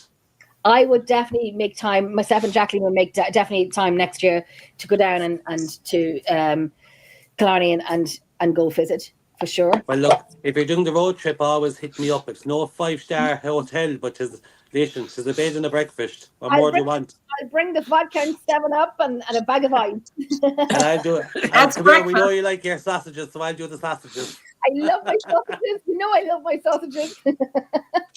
Right, Mistress, next question. And I will say, though, just to be respectful as well, I'm sorry for your loss. I really am. Yeah. Thank you, Devin, Chris. For all of us, we've all lost everybody. We don't, I always say, you don't get over it, you find a new way of living with it. Yes. It's a different way I of always living. say ours was very different, which taught me a lot about death, because we couldn't do the Irish funerals that we were used to, where you celebrated the life of the person that was there. We didn't get the traditions. We were stuck in all the lockdown. We were in lockdowns when we lost our tree. And standing at a grave to see 3 fresh humps. But the one thing I do always say is, we have our passion for what we do. We're paranormal researchers. Yeah. We end up with more questions than answers. But let's be honest, it gives us all more faith, because we know there's more to the next life than what's here. That's right. We know that it's not the end. It's not a. That's the bottom line. It's not a hole in the ground and you're gone. It's not a dirt nap, is what we like to joke about. Dirt nap. It's not dirt nap. You were going on to the next, which brings me back to where we started with this conversation about the ethical nature of calling on people who have very recently passed. Good night, Paranomadic. That's Miss Tara. Very quickly now, Nancy. Tara, thank you so much for watching. I'll give you an email tomorrow, because I know Trevor had made me earlier when I was on the show. I know you've seen the message, but I'll give you an email later. Nancy was saying, when I go, I will be back. I can think of at least 3 people that would be hearing me sing 100 bottles of beer on the wall. She does. She likes to sing. Right, where's my chicken? Let's go. All right, well, I'm on 16 pints. Let's go. Oh, no, you're on 15. We have a problem. What's that? Problem? What's that? My chicken's not squeaking. That's because you choked your chicken. You have choked your chicken too much. Speaking of moving on into the next life, here thing. Your poor chicken ready for the roasting pan. Jenny, if you lose, it's okay. She was going to turkey. She's going to be closing her eyes to sleep, and she's going to hear. Ooh, Jenny, you're going to have to do the voice. Come on, go. See, Jenny, I bet you the bell now. Couldn't be a bell now. You can't hear my chicken. Chickens have those chickens like you have like. I just laid my chicken down. I've got an old age pensioner chicken. Oh, Laura said, "Oh Christ, I forgot it was a quiz." Well, the final round is here, and guess what? Every freaking question is about Krampus or Krampus-like creatures. Which one of the creatures is my favorite, and that's why we're talking about Krampus. Here we go. Let's start. Well, let's start with that. Huh?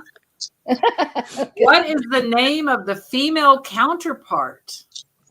The female counterpart, his like little buddy, female counterpart to Krampus in parts of Bavaria, Austria, and elsewhere, known for carrying a wooden spoon to spank naughty children. I have no idea. Anybody know who she is? Oh, I can't remember the cranking something either. You gotta look her up. She's like ready to go. Spanking him with a wooden spoon, and my husband, it's his sister Lori, but that's not the answer. he said she would always like whack us with a spatula or a wooden spoon. I'm like, Some people are born into it, and some people learn it. But okay. Oh, for crying out loud! Some people are Irish. I've got the idea. This is all Krampus question. Bonus round. This is when you get your checks or you don't get your checks. Mrs. Krampus, no. Frau. Das ist Frau who? Who? I don't know Alter. I don't know German. The Kranken. I can't remember her name. I'm sorry. It's Kranken something or other. I can't remember. We're going to do more of a blitz round, and we're not going to languish over the answers. No. So this one, no one gets it. It's Frau Percha. You either know her or not. If you see her in the kitchen holding a wooden spoon, be like, "Fuck off! I'm out of here," and that's what you do. No. Yep. Here we are. Quick. No. What? Oh, did you know that? And you just go, I can't make that sound. What's the sound, Denny? What is the sound your chicken makes? No. Can you tell me? Come on. What is it? Squeak. No, that's not it. No check for you. That was a secret bonus question that you did not get a check for. I can do a turkey. Do it. Hold on. Oh. Hold on.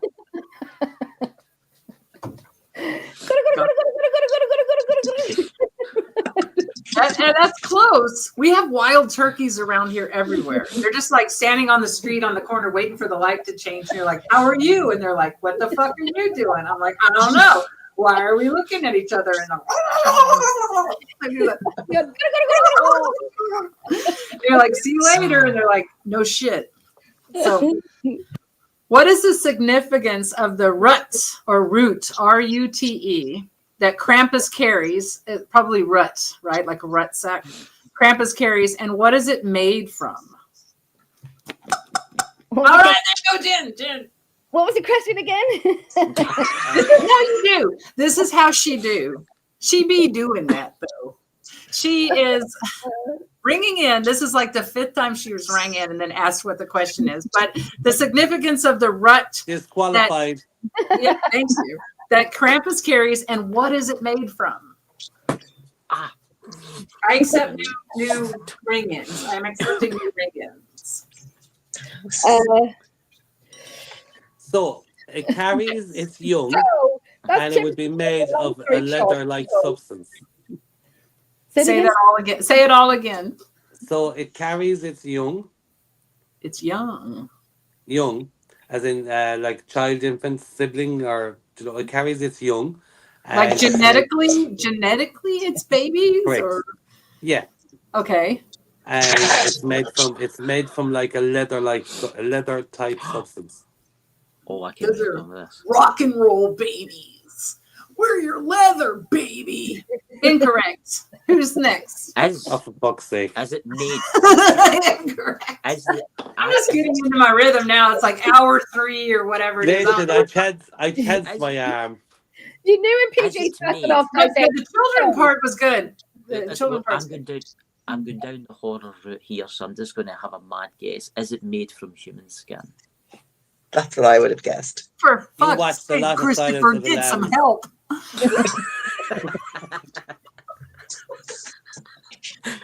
Come on, it's the horror route here. Come on. Is it made from human foreskins?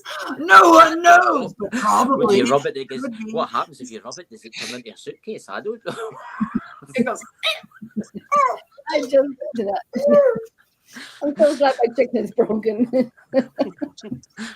There's like airport agents going. I was just saying it could be made out of human skin. That's all. I never seen on the plane. Does it not go on the plane? It makes a noise. I don't know. Jacqueline is squeaking down. Jacqueline is squeaking there. Go on ahead, Jacqueline. What do you get? No, I'm with Christopher. I think it's the skin of their victims. I'm with you, Christopher.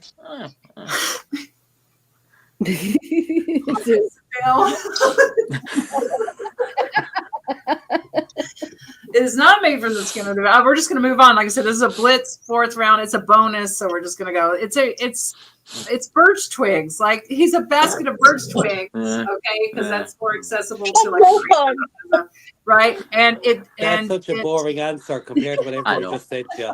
It's a bundle of. He has a bundle of birch twigs, and he beats the shit out of naughty children, symbolizing punishment and purification. And makes backpacks out of their skin. And makes backpacks out of their skin. And makes a skin suit. What is that movie? Like we feel like would you do me? I do me. Right? Yeah. Where he goes, I do me. It puts the lotion on the skin. That's Silence of the Lambs. Remember? Yes, yeah. When he's like trying on his skin suit and he puts his thing between his legs and he looks in the mirror and he goes, "I do me. Would you do me?" I have the box set of that whole because I'm obsessed with Silence of the Lambs. Like you too. Like moving on, Ginny. Moving on. I have the soundtrack as well. Do you think it's that easy to move on, PJ? Do you think it's that easy? You just think, "Oh, we'll move on." Are we going to move on? We're not moving on. Not moving on. What was that other movie? Jeepers Creepers. What was that? Jeepers Creepers. Creepers. Yeah, Where'd you get those peepers? Jeepers. Creepers. Where'd you get those eyes? You mean the ones in my pocket or the ones in my head? Oh, Jason, your hand is good. Right, what's the next question? That's just the next question. Oh, no. We were talking about different things. No, thank you. No, thank you. Have a good day. Let's get the next question. We've got to be celebrating Easter next.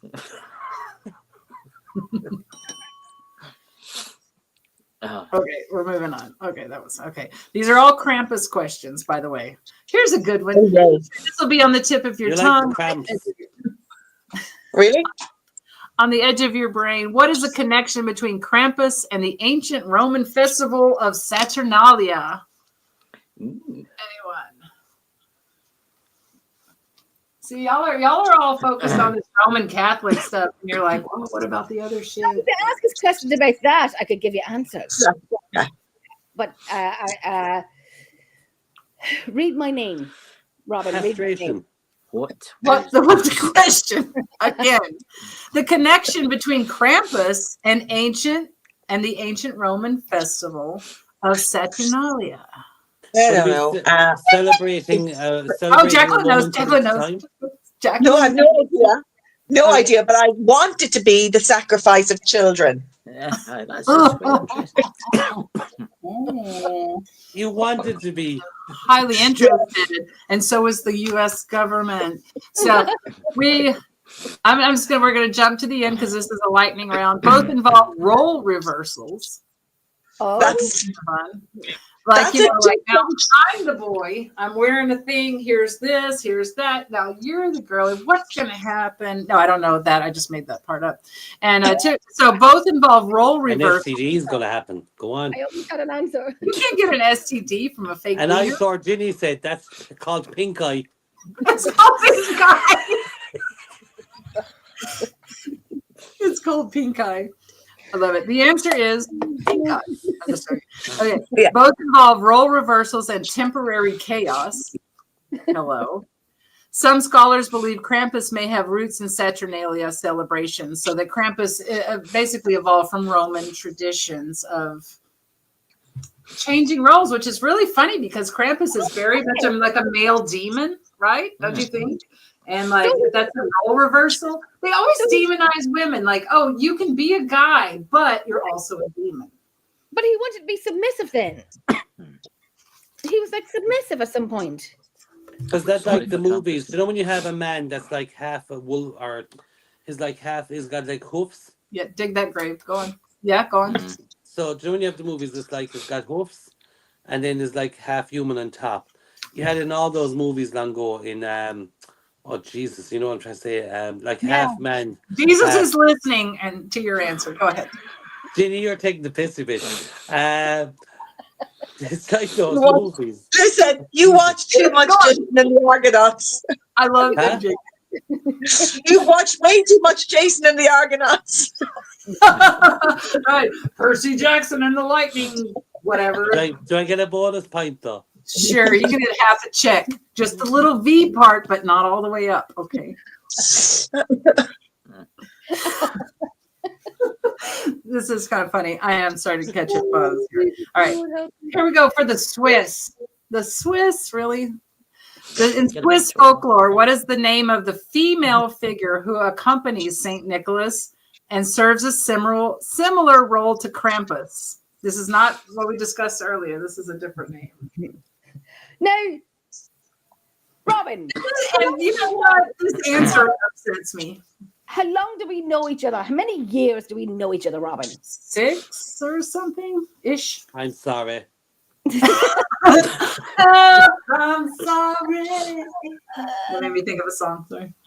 Oh, Jesus. Dude, we've been through the ringer. I think we should call her Gretchen. 4 to 6. Gretchen's good enough for me. I knew that bitch back when I worked. I'm trying to go back to the question though. So Krampus serves the man. In Swiss folklore, the name of the female figure who accompanies Saint Nicholas and serves a similar role as Krampus. So let's think of. So would that be like Mrs. Claus? Mrs. Claus is also a mistress. You mean she goes around? No, but I don't know about teas and things, fish bowls. Are you calling me pick again? Leave the fish bowl over. You know what? I don't like her name. Like, we're gonna skip. No one's gonna get this. I'm gonna tell you. We're calling Gretchen. We just call her Gretchen. Her name is Schmaltzy, which is really close to Schmutzy to me. Schmutzy. I accidentally cut this off and had to tape it back together. Schmutzly. Well, you see, that's kind of derogatory because, like, it is. That's why it makes me. Why does it have to be the dirty slut? Schmutz. Slut together. We're going to liberate poor Schmutzy there and call her Gretchen. She'll be grand. That goes into the fuck off category. All right, here we go. Christopher's so quiet. I'm sorry if I'm offending you. Christopher's waiting for his question to come up that he knows the answer to. I'm just joking. He's got his red areola chicken and he's ready to go. It works. I'm sorry for mocking your chicken, Chris. My chicken's no working. Jenny, your chicken is not loud. You choked it to death. Jenny's chicken is fully choked, right? Jenny's chicken is fucking dead. It's gone. Then overchoked. You know what I think it is? Do you know Could not utter the safe word of Yeah, she forgot the safe word. She just pulled that chicken. Do you know what I think I did? Because I was sitting here, waiting for the next question and talking, and I was going to say something there, but I'm not going to say because you were working that chicken behind the scenes. That's a whole different topic. She kept playing with that chicken. She kept bouncing it on the camera, playing with it back and over. So I think she should lose the point. I think, Mistress, you should take the point off her. Oh, no, PJ. You just chicken. No, PJ. Listen, that's how they do it in Kerry now. You're not in Kerry now. Okay, no. Jacqueline, don't be like that. Did I mention how nice you are? Jacqueline, I like you. Oh, listen, I like you. But I'll tell you this much, you ain't getting another point for nothing. That's for fuck's sake. That's right. There's only one point between me and that Ginny one. Come on. I was playing my chicken, right? We're at the Olympics, declare a winner. Oh, listen. Well, just like raise my hand. I was playing with my chicken. I was like, what did she say? Your chicken flopped. Your chicken That's why the throat turns 360 like The Exorcist. I need an old basting and a young basting. Did she just smell her chicken's ass? I think she is. She's into a lot of weird shit. Right, so bonus question. I think I totally my chicken. You told chicken's I'm sorry, I do work in the insurance industry and we can't pay. I'm going to be dreaming about chicken tonight. You're going to be dreaming about her and her chicken. You're going to have a dream. You're going to wake up. Why? May God forgive you. May God forgive you. Talking and thinking of Ginny's chicken. I don't know. I totally broke my fucking chicken. Oh Lordy. I'm going to burn the hell for that. Right. Bonus question. We need to create a gap. We need to create a gap though. Right. You. Let's go. Have you guys seen that the dancing, like all the Krampus thing, like the videos of all the Krampuses? Like, yeah, you're obsessed with the Krampus. Well, my obsession with the Krampus is that the final round is all about Krampus. It's not just that I'm on Krampus or anything, or that I like his fur, I want to pet it or comb it. It's not that.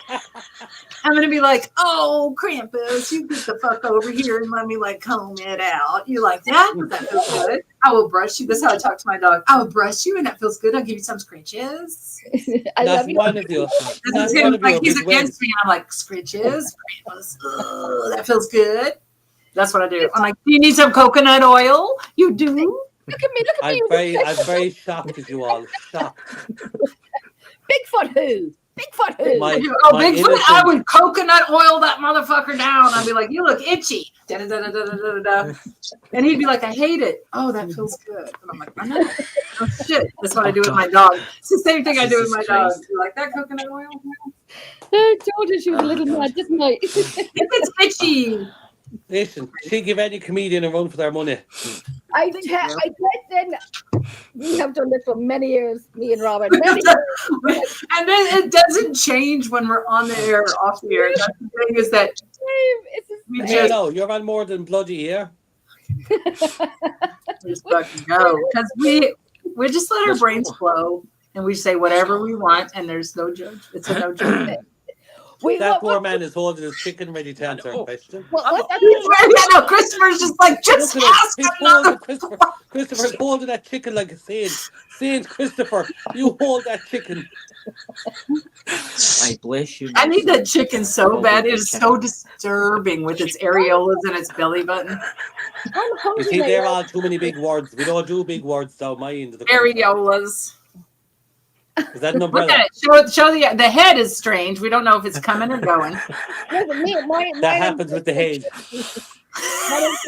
One in Christmas chickens has totally lost. Chicken nuggets. I want to fucking win. I need one good question. Jacqueline has the horn. Like we could just cohesively go on that show Face Off. Do you know where they make all the? That's my crow chasing horn. Mistress Emerald Isle is at 15. Pucavogueparanormal is at 16. I don't think anyone else is up those numbers. Am I right? I have no. That's why I put it as you guys. We need one good clear winner. We need a clear winner, Mistress. We do need a clear winner, and we have 1, 2, 3, 4, 5. We have 6 to 7 questions left, counting as hard at this point. And now the next question is. Did I mention how beautiful you are tonight and what a lovely person I think you are? And me and you are just soulmates. Did I mention all that? I really, really, really am into you, PJ. But I want to just say that flattery will get you nowhere because I already know who I am and what I am. And so you can compliment me all you want, and I do appreciate it. You don't behave, you're going to have your bell removed. He's a bitch. He's muted my mic. I've just muted PJ because he's talking shite. You bitch. I'm glad you muted him because he needed to hear that he can flatter me all he wants, but flattery will get you no check marks.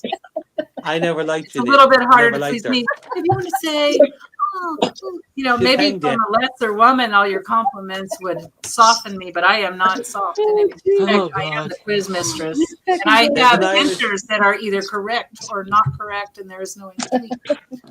So, PJ, Jacqueline, Christopher, and Jen, what? There's an Irish saying called "I'll soften your cough." Yeah. Something else there. Okay, yeah, I've been married for 19 years. I'll soften your cough. Oh boy. Right, let's go. I want to win this. I'm trying to cook breakfast. I'm going to soften your cough. Back the fuck up. Working. Cough. Sometimes I'm like, oh, don't soften your cough. Okay. But what I really, now that your brain is working and you're all happy, and Christopher is just riveted. What is the significance of the bells that are on Krampus's costume, or his body, I guess, on Krampus's body, and how do they relate to other European traditions? So what do the bells represent? Announcing surprise, it's PJ. No, go ahead. It's announcing his coming into the room. It's announcing his presence. Yeah. So it's like your cat. Put a bell on that little motherfucker. The chicken's not fucking working. The bells is announcing his presence. Yes. So sometimes when we are in that space where we're communicating with spirit and we ring a bell, is it announcing the spirit's presence or our presence? Is it welcoming us in? Or what is the vibration and specifically the bell's sound and vibration do to the area around us? Let me narrow down the question. Go on, PJ, take this one. Go on, PJ. Take it. It's fuck you, Ginny. I had my head. What is that sound, that frequency? Like, so if you go into, let's say, a metaphysical shop and you hear them like... It's causing an acoustic where it's going to bounce off the walls. It's also causing vibration to allow the presence in the room versus, we'll say, any demonic. Warding off evil spirits. Oh, that was so good. Yes. Mic drop. Okay. He got it. I didn't know what kind of bullshit he was about to iterate. But here we go. He did it, y'all. Christopher just is like, ask me a question. I'm not caring about any questions. I'm just sitting here. Here we go. Okay, here we go. Here's more international. How does the Italian figure of La Befana relate to Krampus tradition, and how do the roles differ? La Befana. I didn't know this before I wrote this question. I would have to say absolutely nothing. So they're actually opposites. So talk about what do you think the Italian non-Santa, how would a non-Italian Santa act versus Krampus? You come to me. You mess with me. You mess with my family. You're talking to me. You're asking for presents. Oh, God. They'll leave you a bottle of wine or something? I don't know. A bowl of wine. Dude, if you did, I'd be like, a glass? A bowl of wine? I'm like, I'm all in. I'm literally all in. I'm out. I haven't a clue. I haven't a notion. What's the opposite of Krampus? Santa. Bad. Well, so Krampus is a dick, right? And so he's like, hey, you're bad. Getting, my basket, I'm going to hit you with some sticks. So, La Befana. We look like the Italians like to be exquisite, right? Maybe here comes the leather basket. Now here's a leather basket. I'm just making this part up. Now it's leather. Now it's couture. Now it costs like $2,000 for this basket that could have been made out of twigs, but it's not. It's made of very fine Corinthian leather. So the answer is that they're both gift givers, but La Befana is benevolent, right? And Krampus evidently is the gift of punishment. That's it. They're opposites. So the Italian one's a little bit nicer. He gives out gifts from, Dolce and Gabbana. We are literally and bandana. We're literally in a school classroom here right now. We wouldn't remember nothing of this tomorrow. I wrote it all down. I'm not going to remember shit. I can't remember 10 minutes ago. Yeah, so I only have like 5 questions left, but we will get through them. 4 questions. Miss Mistress? Yes, yeah. Can I go for pee? With 4 questions left? Can Marsha the Holly? What's the word? The only reason I'm going to say yes is because what was it? And Canadum Dolomak Marsha the Holly. And will Canadum Dolomak Marsha the Holly. That means talking boy. That means can I go to the bathroom, please? Yeah, the only reason I'm going to say yes is that as we move into our next phase of life, if we don't have the connection between brain and bladder, we will lose it. So go pee. No, think of it now. PJ, go. Ginny, you can turn your camera off. She's got that like the body the. Oh, did you pee on camera on accident? I've done it. I've had my mic on during filming, and I'm like, oh. Whatever Jacqueline and PJ said in Gaelic, I'm doing that. Do you need it 2 minutes? But you have to power pee, so 1.5. Listen, I squat, it goes quicker. Anyway, the TMI. Sorry, TMI. They can go. Come on. I want to wait. I'm picturing the downhill ski. That's like from the clubs in the 90s when I used to go to clubs a lot. Of course, you're not going to touch the toilet, so you go into the downhill ski mode. Yes. Yes. It's your past. We don't care. We just all we're worried about is getting to the bar. All women hover. Yes, the hovering. Like we've got mad skills. You need us to sit against the wall? Like we could do that, like gym class, because we grew up like downhill ski situation. We don't sit on toilets. And you see, I grew up with is in watching the time the bar closes. Forget your pissing. Watch the bar's closing time. Oh, I got that too. I got mad. I am a multitasker.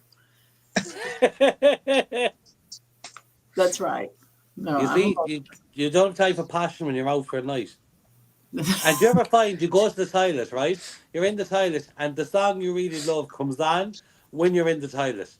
Yeah, that could be possible. So in Europe, I heard that the toilet doors go all the way to the ground. The toilet you didn't even wash your hands. I will never figure out Americans' You didn't even wash your hands. There's no way you wash your hands. European toilet doors. Yes, we go all the way. Well, here we have a stall. So if you looked at the toilet from under the floor, we have this much, and you can see your shin down, and you can see your pants pulled down, and it's so that someone can notice there's someone in the toilet, so they don't try to open the door. Yeah, well, doors. There, someone's in there, and someone's like peeing, and they're like, I just got seen as everyone looks to see if there's someone peeing in there. No, we full doors. They all have the same bits as you, don't worry about it. The worst I had was I was over in England for a weekend, and we'd been on the bathroom all night. They decided it was a great idea to bring us to the Tower of London. I remember we stopped at the bar for a couple of, get you over the hangover. Went to the toilet. There was vomit, piss, shit. There was everything inside there. I was trying to piss but not touch nothing. But at the same time, I was like, bleh. I was trying to hold the gawks in. I was trying to multitask my body from piss but don't vomit, but don't touch anything at the same time. And it was a real gawk. That makes me think of a club called Emos in Austin. My favorite club. You don't. So my friend. Oh, I don't even know if I should tell you. This is not even an appropriate story. My friend who's a male went into the male bathroom, and he said the toilet was so gross that he stood on that, and he was going to do a double decker, and the whole thing broke. And he fell. This is in the early 90s, so I'm in my 20s, so we're wild. So this is my roommate, not together his roommate. So the whole thing fucking broke, and he falls on the floor, and he walks out, and he goes, "We gotta go." And I was like, "Oh my god, you smell like shit!" And he was like, we gotta go home. And I was like, "You're not getting in my car with that." And you know what I made him do? I made him ride in the trunk all the way home. Oh, well, I've done that before because he was standing on the toilet and trying to go in the back end. Well, the first thing first, he should not have left the bar till the bar shut. He should have sucked it up. Second, there's a small car in Ireland years ago called a Fiat Seicento. And it was only meant for like 4 people. And we left Clarny Town in 8 of us. 2 of us in the tiny boots. I took off my boots to fit into the fucking boot. Right? And we actually drove through a guarded checkpoint that just waved us on. There was more people than the car could even fucking hold. They smelled you coming. They're like, go. It's just like, it was like, take off the boots, get us in, get us home, job done. Who's got the chips and curry? Dude, we would have been dead. We would have been dead. We would have been dead. The 90s were the best. I'm just not doing it. I'm not doing it. I swear to God. I'm just hearing PJ. When I came back from the bathroom, I heard PJ saying, you know, when you go to the bathroom and you hear your favorite song, and you're like, I'm not afraid to admit, in my 30s, I was like, in my teens, I was obsessed with New Kids on the Block. And I like Backstreet Boys, but they came to Dublin and they were, you know, New Kids on the Block and Backstreet Boys, New Kids on the Block and Backstreet Boys. And they were doing like a joint, you know, concert. I'm like, girls, we are so good. I know we're all in our 30s and some of them in their 40s, but we are going to New Kids on the Block. Any teenagers, you don't know who they are. Come on, Jet. Who are you? Who are you? So we went into the concert and I said, I remember when Joey came on the stage and I'm like, oh my God, I started crying. I'm like, why do you cry? Because it was a teenage thing to see these people. Went to the bathroom. Oh, it was like 20 miles away in the point in Dublin, 20 miles away. The song that I wanted came on, Step by Step by New Kids on the Block. And my twin was like, get out of the way! She needs to hear this song. Get out of the way. The woman in the bathroom who was running the bathroom was kind of like, you know, I thought security was going to be called to my twin. Got down to the last step of the steps, go into the whole arena, and the last line came up, step by step, boom, and it was over. I was like, what the fuck? What the We ran a marathon to get from the bathroom. I did that with Steppenwolf, where I finally walked in and they go, "Thank you, Austin." No, it's like when if you have the fortunate, whereas drink always makes you pee, but then if you have to have a dump and you're just kind of going, really, I'm just sitting here, I'm just starting, and you're playing something like with a Scooter or someone at the top songs. A nice bass. I gotta put. No, that's never actually happened to me. I'm gonna be honest with you. Come here, it's like back in the day you did do the DJ, swing the handbag. Remember all them? Big box, little box. I was in the industrial punk rock zone. I did not do boys on the block or whatever. I did not do any of the like. Well, I was a rave head. I was all, but even I laugh. Scooter is still going. Like my son is 23, and they're still going to Scooter, and I'm kind of going. I saw him before I even fucking had you. Do you know what I mean? But anyway, right. So there's 2 points between us. Ginny, you're still 15. I'm 17. I want to win this game. Come on. There's 4 questions left. And I feel like these are actually easier than the general questions that I was asking for you in particular, but I didn't know that everybody has a particular zone that they get in. So, Robyn, sorry, my love. Is your phone with you? Yes. Okay, give me 1 second. Hold on. Do you 1 second? Sweetie, I'm good, but I ain't that good. Hold on, Robyn.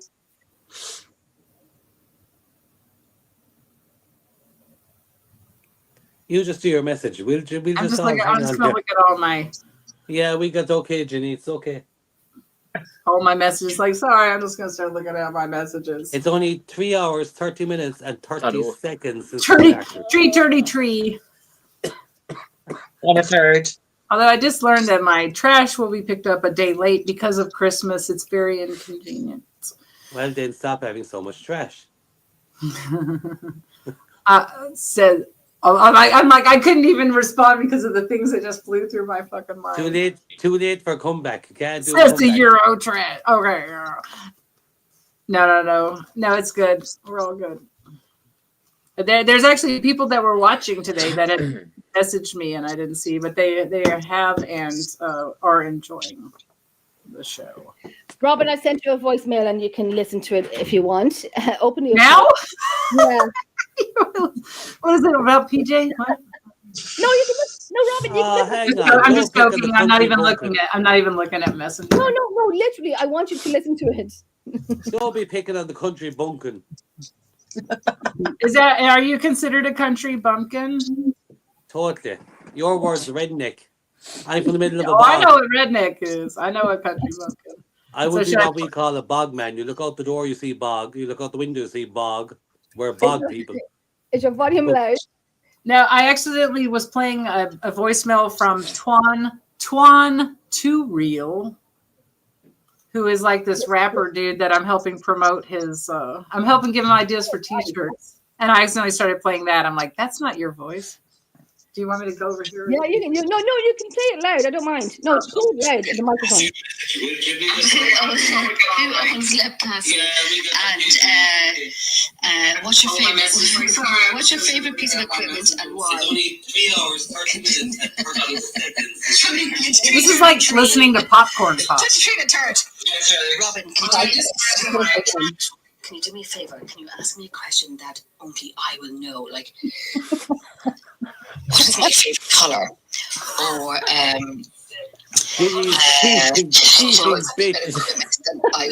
would know. I mean, everybody knows that, but could you just ask me a question that only I would know? All right, yeah. Okay, our next question is, what is gin made out of, and why does it suck? As in gin the drink or gin? Right, there you go. Right. Gin. What is gin made out of? Sorry, I just got confused there with the names. Horrible. Oh, I don't know that. If you ask me about punching, I can tell you that. It's vodka gone wrong. Nobody gets a fucking check. It's the most disgusting vodka on the planet. Is it? I don't yeah, see what it did to your chicken? I know. Gin. Look, we got 4. Yes. Gin is made of juniper berries, and they were depressive. That's why gin sucks.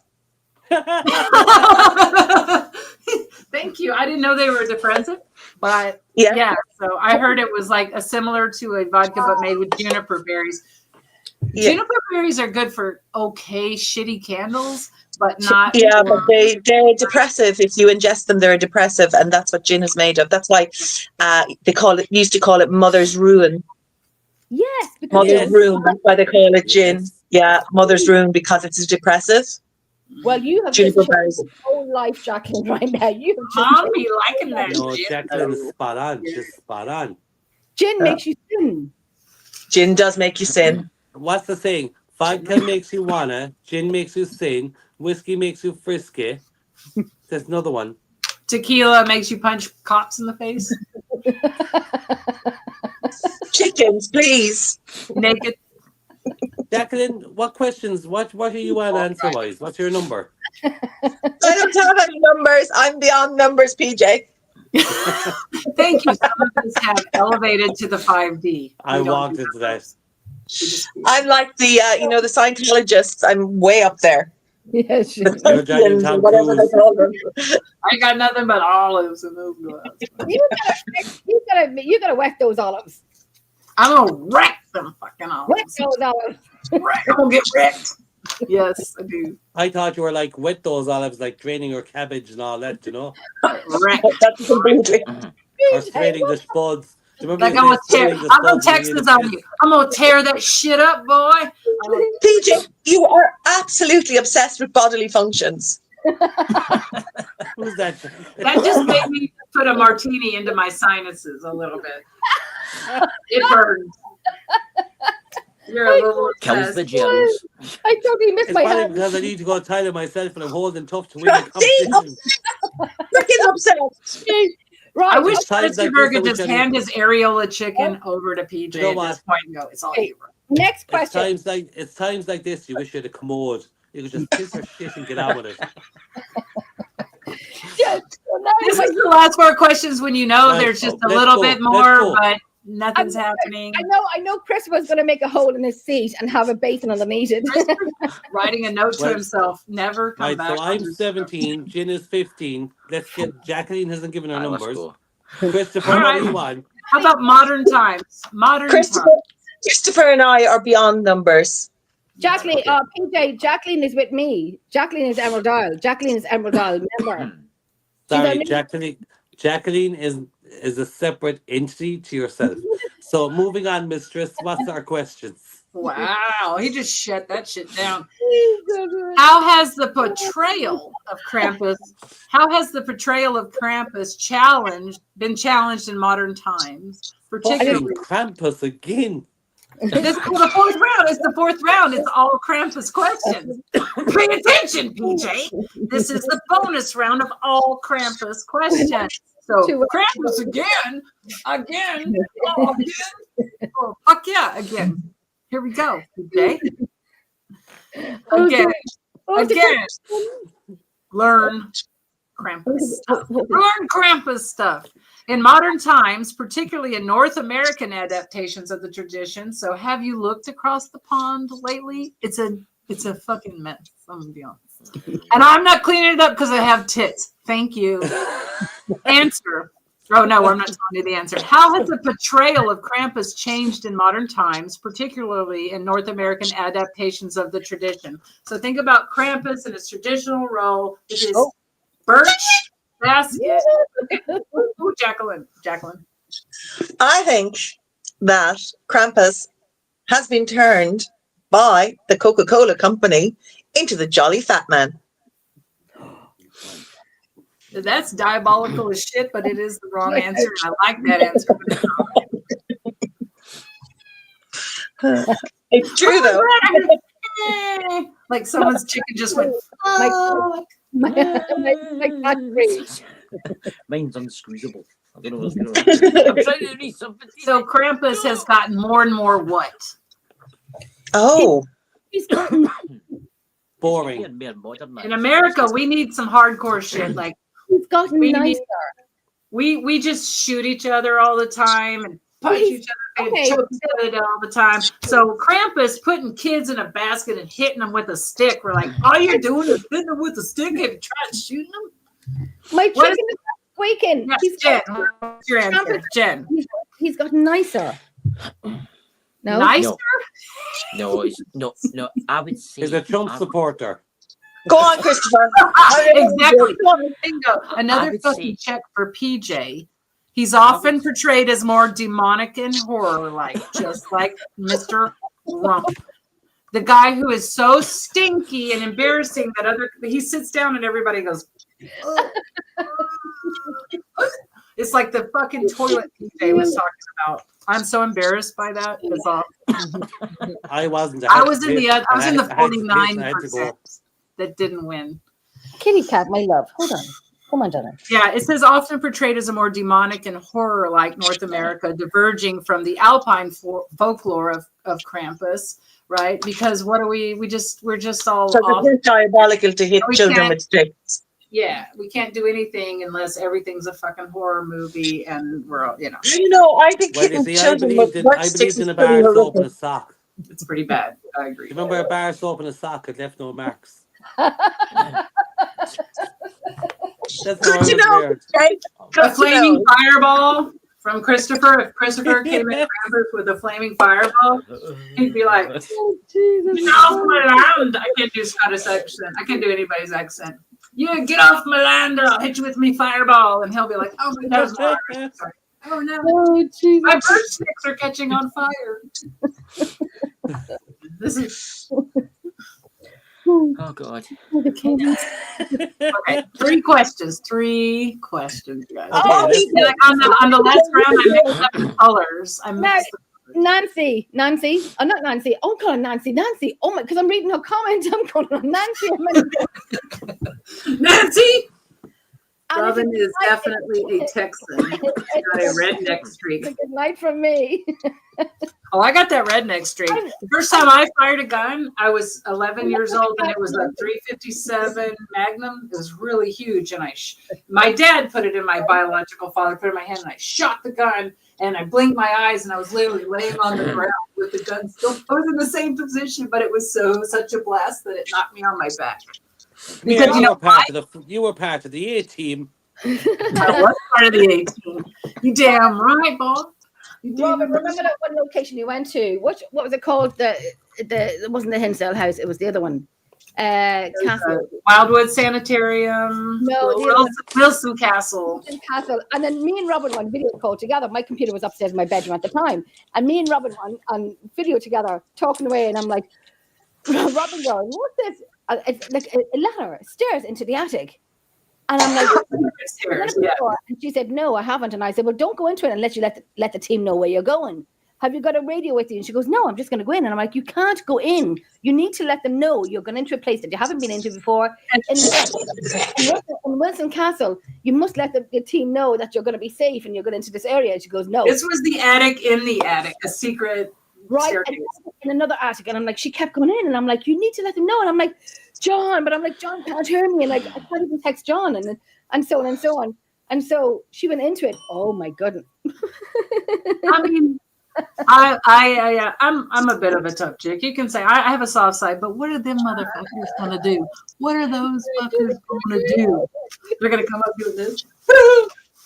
What are they gonna do? Like, I'm more prepared. Like, I would just be like to the spirits up there. I'm like, hello, how are you? Either work with me or not, but if you're not, then fuck off. I'm not interested in you. I'm just up here to show Jenny the secret attic. Fuck off. That's kind of how I got along with the people in my house. We had arguments when I first moved in, and now we're fine. We just had to decide who was in charge. Oh, that was so Quiz Mistress. I tell you now you see, PJ, now that you've rang that bell, anyone who rings a bell and it shut me it shut me up. It shut me up. Every time you ring a bell, Jenny shuts up. That's all right. My neighbour will be like, is there fucking mask going on next door? Oh, Jesus, right, let's get the... Now, Robyn, I will ask you one thing, Robyn. One thing at the very, very end of the rounds, which is 3 questions left. Would you give us one of your random random. Not only you would know, because we'd have to know it too, because we're going to answer it. Very helpful. Oh shit, the pressure's on. It would help if we knew what the question was, but would you give us a random paranormal, scientific paranormal question? Sure. You might have a 2 minutes to pee while I think of that question to be a good one. Okay, let's go. 3 questions. Bring it on, Miss. Go to my bed. Yeah, I'm going to my bed too. Yeah, it's getting late for you guys. It's really late. In which alpine country did the tradition of Krampus likely originate, and how has it spread to where? Ding, ding, ding. Switzerland. He didn't ding. He gets half a point. Switzerland. Christopher. Germany. Close. So close. So close. So long farewell. Avita, saying goodbye. Follow up for Christopher. Come on. Austria. Correct. Woo. Well done, Christopher. Thank you. And I believe my hints are getting better. Yeah. All right. Give that woman another The way drink. I read this and what it says is two different things. But in some alpine traditions, what is the name of the mother figure associated with Krampus, and what is her role? Frau Mama. somebody. Huh? Mama. Mama. I'm trying to teach my dog to say mama. Nope, that's wrong. Frau. She's often portrayed as a weather deity, as we talked about earlier, and the guardian of the dead. Can't remember what you talked about earlier. Well, I'm going to show you her name, and I'm going to tell you how I read it. And I thought, that's rude. I thought it said Frau Hole, but it says Frau Hall. She's often portrayed as a weather deity. She's Frau Hole. I'm like, you know what? That's fucking rude. Oh, hold on. No, sorry. That's the answer. You don't have to come up with anything else. I'm actually. Oh, is that the answer? I am so in this game tonight. No, you're not going to come up with Frau Hole or Frau Holly. I was going to come up with the. I'm actually not going to say what I'm going to say. My filters work. I'm not going to say what I was going to say. Okay. Well, that's what my next Halloween costume is going to be. What are you on, Frau Hole? My name is Das Frau Hole. In some parts of Germany, here we go. A female figure called Berchta is associated with the winter solstice, and we did talk about this a little bit earlier. We didn't use this name though. Frau Berchta is associated with the winter solstice. How does her role differ from Krampus? Berchta is focused on what? She's the weather. On peace. Peace. She's focused on peace. Peace? Like a piece of your ass on her stick or what? No. Does she bring the bad weather? She doesn't. She doesn't. I'm particularly fond of Berchta myself. Okay, so she doesn't bring peace, does she? No, she is focused on punishing a certain group of people. She's only punishing men.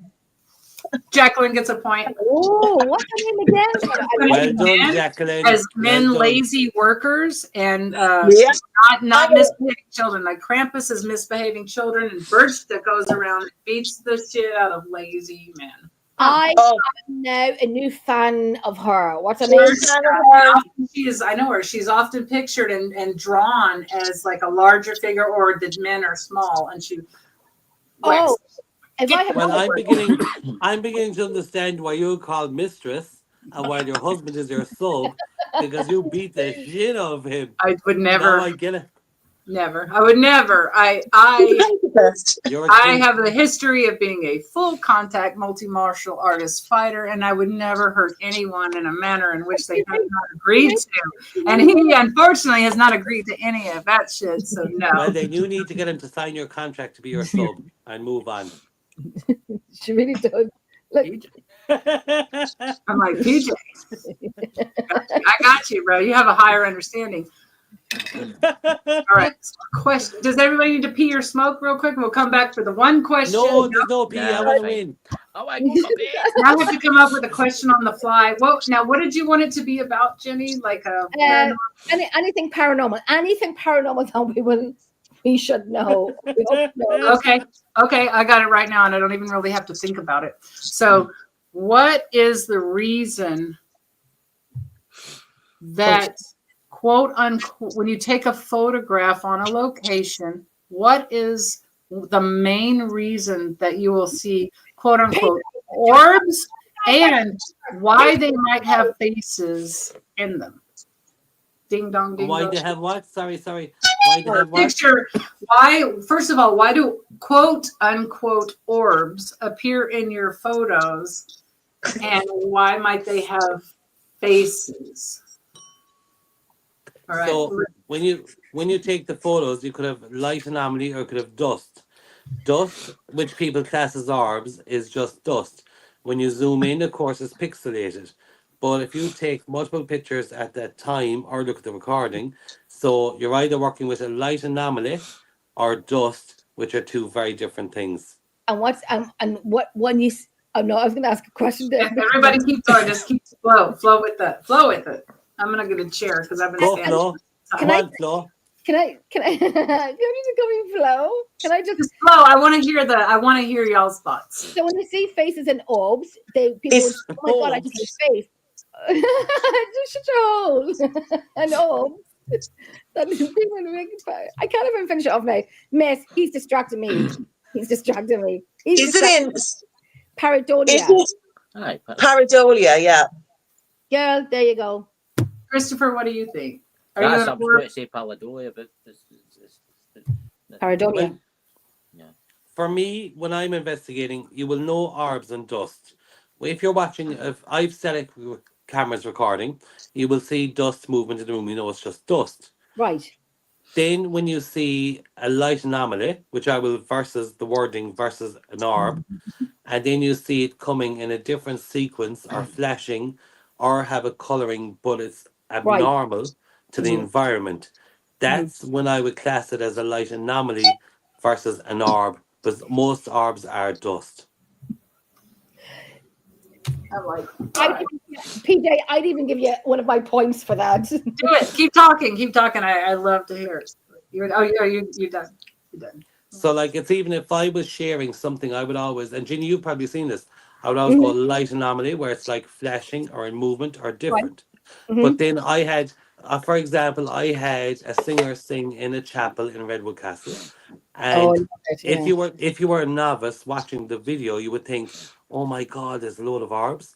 But for me, I know it was a load of dust because there was movement. We got in, it's night vision cameras and it's movement. So light anomaly versus orb are very different things and wording. Very old. And do you know what? Feck it, I'm giving you 2 of my points back. You can have it. I'm giving him 4. That was perfect. Wasn't that? You see how everyone stayed quiet because, that was things got real. So I'm a loud bastard. So you have to know.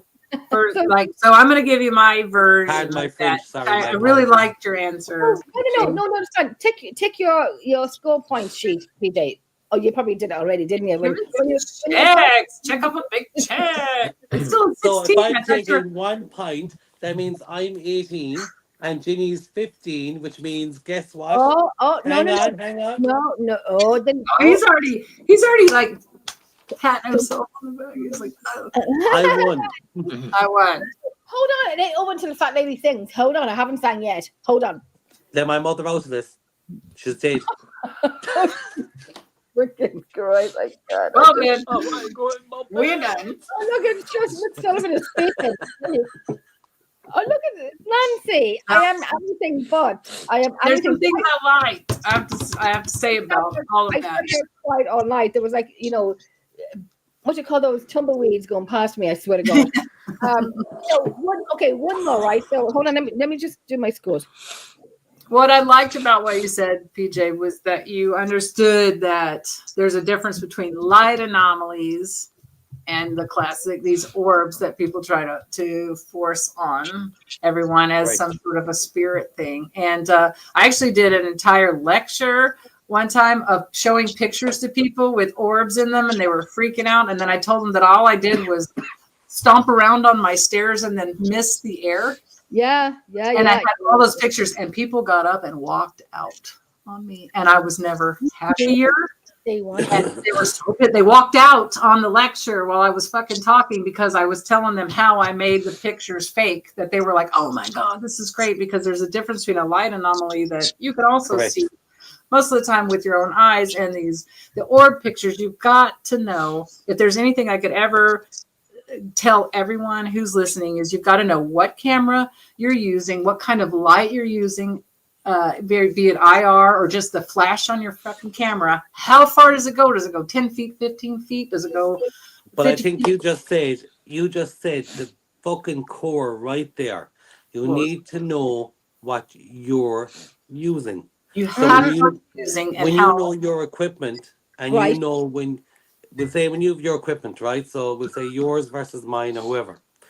If me and you are spending 10 to 20 years investigating, you and I both know from watching multiple hours worth of footage what is natural to the environment of locations because we're used to seeing it.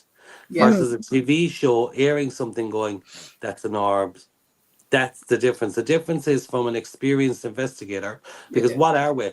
We can call us anything from ghost hunters, paranormal investigators, we can call all those names. But we actually are researchers, paranormal researchers, right? That's what I started calling myself many years ago. Yeah. So you know your equipment because you've watched 50, 60, 100, and you read the book, the specs. You read the specs. Whoa, this flash is a broad, it's a this, it's a that, it goes this far. But you know what? Forget the specs. You're the best investigator. You're watching your footage. Yeah. If you see something all the time, it's like taking photographs. You take 2 photographs the same in one area and they're the same, natural. You take 2 photographs in the one area, something is massive different compared to the other. Why? That raises a question. So I think the investigator is the tool that's the best of it all. It's like, for example, a Redwood Castle, which Ginny has done. I know. You know, upstairs in Redwood in the top room with the stove, there's a spiral staircase at the end. Yes. Oh, yes. For videos, I've seen it. Yeah, that spiral staircase, you can see through every step, correct? Yes. Yep. Now, there is no natural reason why it should be blacked out, correct? Absolutely, 110%, yeah. Now, I use Instax. Okay. They're printed on the spot, so I can manipulate them digitally. So when we got bangs so forth in those steps, and I said, would you step in the photograph, will you show yourself through picture, painting? Because obviously back in their day, a photo would have meant something different to them. So in one photograph, 2 steps were blacked out. Wow. But again, you should have been able to see through the steps. And I then said, can you do that again? Can you show me more? Without the other one being developed. So I was going in blind. And I took the second picture, and there was more blacked out in those steps. But there was no natural reason for any of those steps to be blacked out because the environment wasn't creating it. I know the location that PJ is talking about. I've been doing there for about 4 or 5 years, and PJ, this is like his second home, so he would know it a lot more. And these are steps down at the back of it where it's going up to the bed that someone can sleep in if they wanted to. Right. So those steps are spiral steps. It's iron and wooden steps, if that makes sense. And so there is a gap through all of them. You can see the floor, the table. You can see everything. The floor is open. There's nothing. It's not in.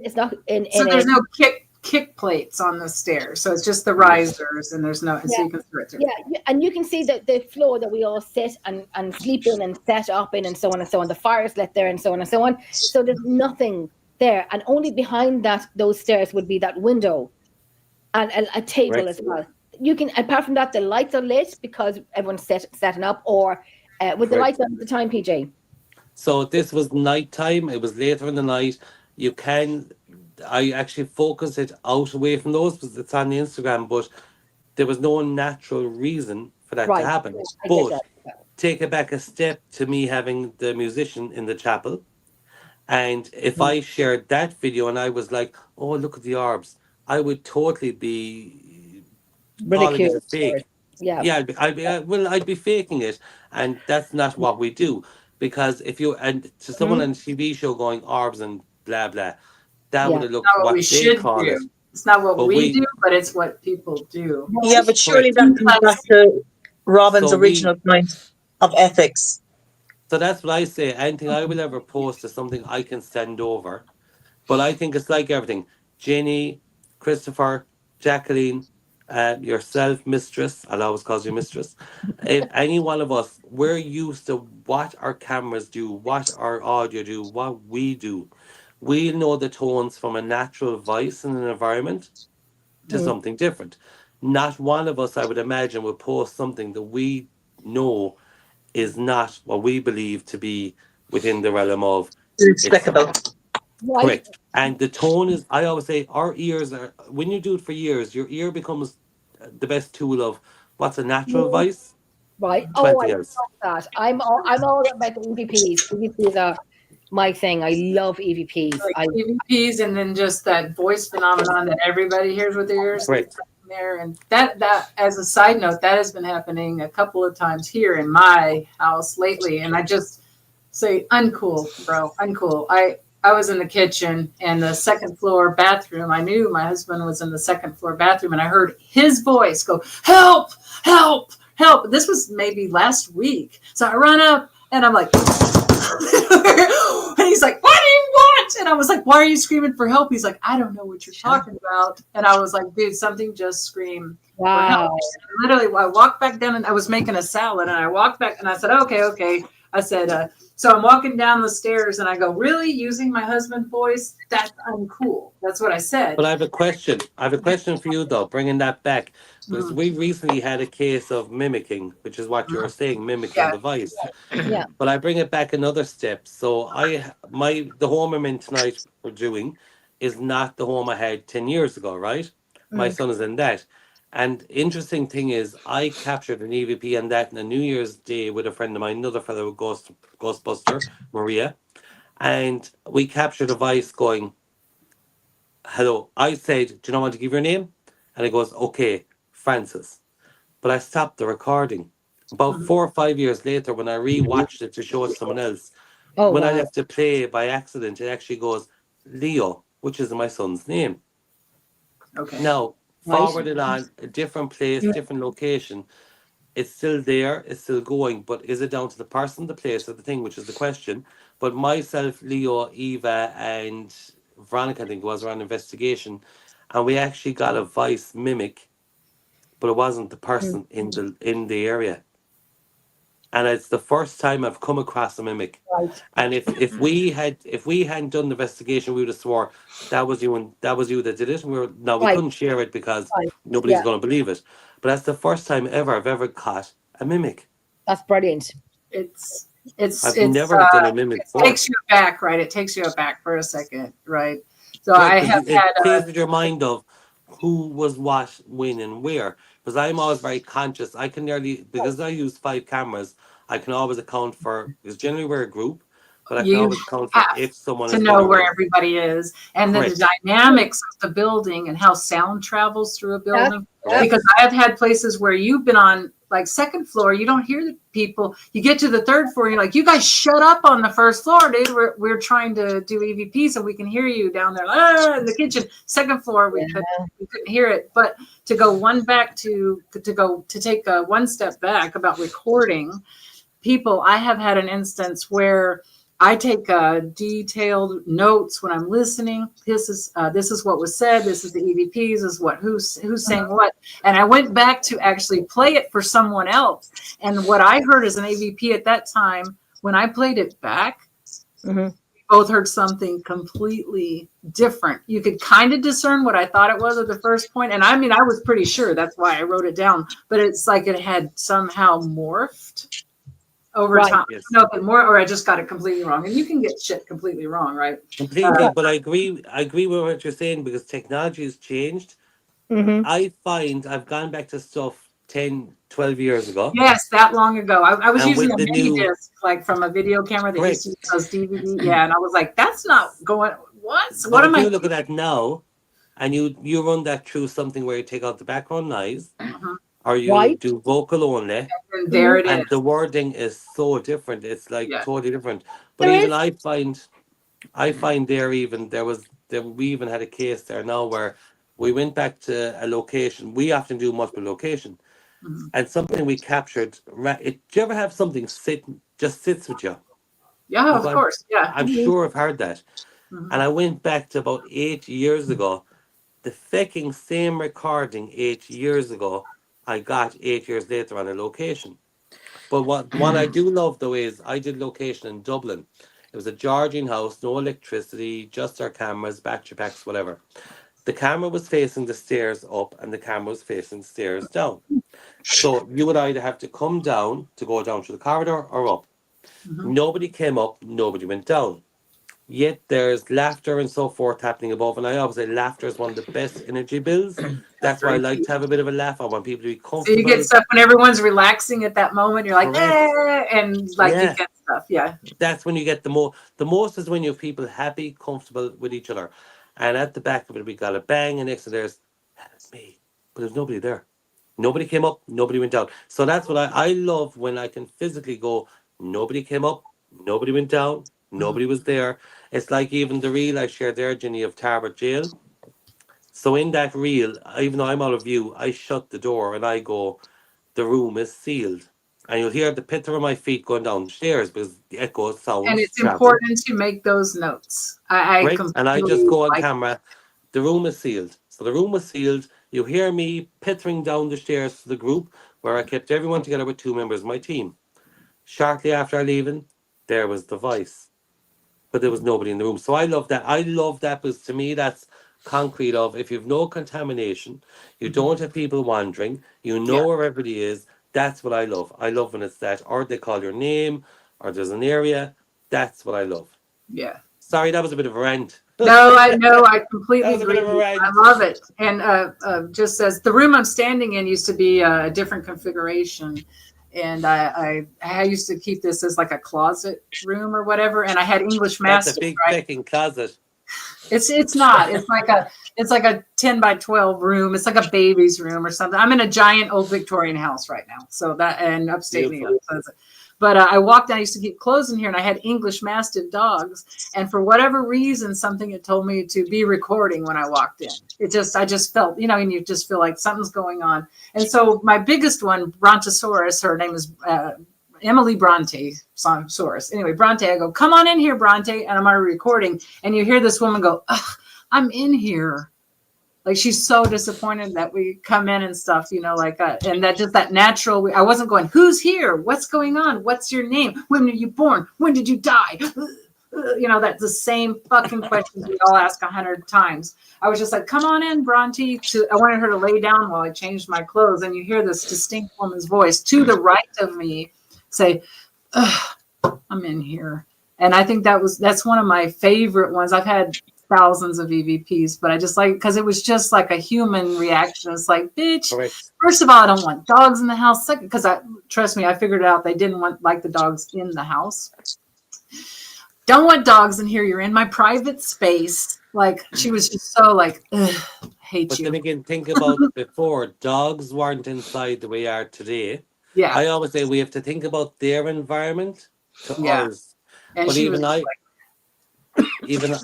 even I find there like what I love is the differentials between them, and you have residual. But I remember I was in a room in a pub in Cork. It was a haunted pub. They showed us the footage of one of the girls working there. So there was me and a lady in a room. Now you guys can all see I'm clean shaven. I don't have a beard. And we were taking pictures in the room. We did the session, the whole lot. And on review, I went through the pictures. And you know really like everything you zoom in to see? Mm-hmm. There was a man with darker, bushier hair than me, with a beard. The jawline, though, was missing from the lower end. And I went, hang on a minute. If there's only me and a woman in there, and I'm clean shaven, who are you? Yeah, who are you? And that's why I do go back a lot to locations, but I do find it's like going home. Think about your home. I always think of people as if they're still alive. So the more I would talk to you, any one of you here tonight, so we've Jacqueline, we've all you guys here. If I talk to you more, you get to know me. Yes. Right? Oh, well, for here, it's like a family. My house, it's like a family now. You get more, yes. What you just said there, perfect. You get comfortable. It's like a family. You'll open up more. And I find on investigations you do get more, and that's one thing I've noticed in about 2 locations is our names get called now. Yeah. But that's because as Ginny would say, it feels like I'm going home. Here, when I moved in, we had, I would call it arguments, because they would lock the dogs in the basement. It was the strangest thing. And in the guest room, they would lock them in there where they couldn't get out. And I was like, look, that's enough. I'm tired of your shit. Don't fuck with my dogs. We're done. Like, so we would argue at first. And then I was like, dude, I'm okay. I'm cool with you. I am okay with you here. This is your house. But I actually own it now. I signed the deed. We can all live together. So we had this like period of acquiescing to each other. Like, okay, you're here, I'm here, we're all good. And now there's no trouble. There's communication. There's stuff that happens all the time. Stuff just slides around. There's a lot of sliding and moving objects. I'm not too worried about that. I don't. It doesn't bother me. I'll go, cool. I'm like, cool. That's cool. But first, like, there was that moment of like, is this your house or my house? And you have to, and for me in this place anyway, it did take some time, and now we are totally cool with each other. I can talk at any time, and I do use dowsing rods sometimes, not a lot, but I find I don't even need them because they will move stuff to say, yes, it's the weirdest thing. It's a lot of fun, actually. Yes, but actually, as 3 other paranormal investigators, I have a question for each of you. This is something I've never, ever encountered twice. It's only happened once, right? Mm-hmm. So we stayed on location. Now, everybody knows bunk beds. So if you're in a lower bunk bed, there's a second bunk bed on top, right? There is no reason for water to be pouring on top of you, correct? Correct. So this is a very unusual. It's only ever happened once. So we had a girl staying in the room itself, environmental, had 2 sets of bunk beds. The girl was in one bunk bed on the right-hand side on the lower bunk. And she woke up to water and rain coming on top of her. But there is no fucking physical way it could have happened. Right. And I've never come across it again. It was a once-off. She claimed it. She was wet. And I just, to this day, there was other people in the room. So she went on her own with a bottle of water. So I heard about this happening in a prison I was investigating. I've never, ever come across that before. Where someone was laying on the bottom bunk. It was a rusted out. It was old. It's an old prison in Ohio. And they were laying on like the rusted out bottom bunk, and they started feeling like literally they could see the water drop stains on there. And that there was nothing above it, nothing was wet. These cells were dry as hell, and suddenly that happened to them on a bunk. And I don't know, like that was like years ago. I can't believe I remember that, but yeah. And I'm glad you've said that though, because to this day, do you ever have those certain moments you kind of go, I can't explain it. I can't figure it out. And that's one that sticks to me because I was kind of going, it was a fucking bunk bed. There was people in the room. There was no physical way. If you think about it, like, I know Christopher's dying with stuff to say, no, I'm just like, listen. Yeah, if you think about the planet we live on and our electromagnetic field, right? Just in general, and I'm not going to get too scientific with that, but when things change in that environment, it can cause certain molecular structures to attach. So let's just say, there was some moisture in the air. There's a lot of oxygen, hydrogen, nitrogen, that sort of thing. But when a certain electrical current is passed through that, no matter if we know it or whatever, let's just say it's the spirit's electrical current, and molecules start jumping around. There's a drop of water. It causes like chemical reactions. Maybe I'm just thinking of this just now, right? It's not something that's no. And I asked that. So it could possibly happen if it's an intense concentration of energy. It can cause molecular changes. And there was already some moisture living in that old wood, living in the old iron, and it just those electrons jumped, and there you go. It got you a drop of water. Do you know what I mean? And I only asked that because obviously the 5 of us are like-minded people in the same field. Yeah. And it's just, do you ever have one that sticks out? That's one moment that sticks out. Yes, absolutely. Yeah. So is Ginny gone to bed? I think so. I'm just about to go to bed. I need to go Christmas shopping tomorrow. Yeah. I know we're all the same, my God. Yeah. Well, I will say, though, it was an absolute pleasure to meet each and every one of you. I'm crap with names. My eyesight is crap to see your names. I know I've Christopher, I know Jacqueline. I keep calling you Mistress, but I forgot your first name now at all. Am I joking? Okay, I'm Robyn Sweetroll Ramsey. I'll friend you on Facebook if you want. Ramsey, you're like one of the gardens. There you go. I'm a Ramsey. I'm a Koenig, but now I'm a Ramsey. So. But I will say one thing. It was an absolute enjoyable, pleasurable night. And I thoroughly enjoyed each and every one of. I probably took over that talk, and I do talk a lot. But I have to say I did enjoy it. Yeah, and I do believe Jenny that does all the talking. PJ, I'll talk Jenny. Oh shit, y'all. You're on mute or something, Jenny. You're on mute. Look at that. He's like, I got my 18. I just muted PJ because he's talking about winning.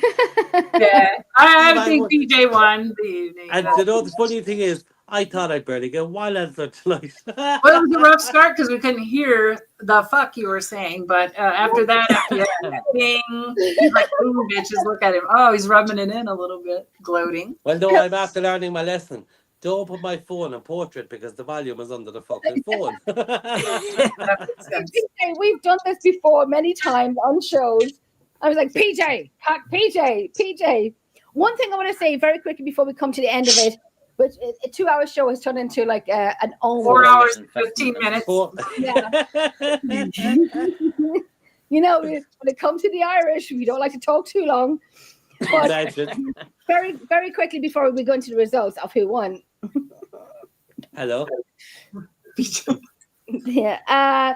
Right. Very, very quickly, because I noticed something tonight on the live. I remember doing a show in with New Orleans with I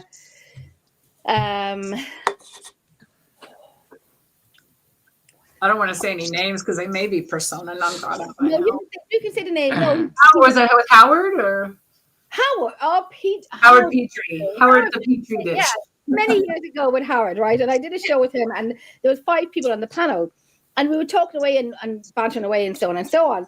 And Howard's show is like, it's funny shows, paranormal, but it's banter. And I tell you, it gets dark and it gets dirty. And we were talking away, and I heard my name. Mm-hmm. And I have it on video. Where I could hear. I'm sitting here and I have the video. I wish I could put it up now, but it'll take too long. But I sent it to you. I sent it in the group chat or privately, where I heard, you can see me smiling and laughing. We're talking about dog shit, how much it smells, and why dog likes to eat it.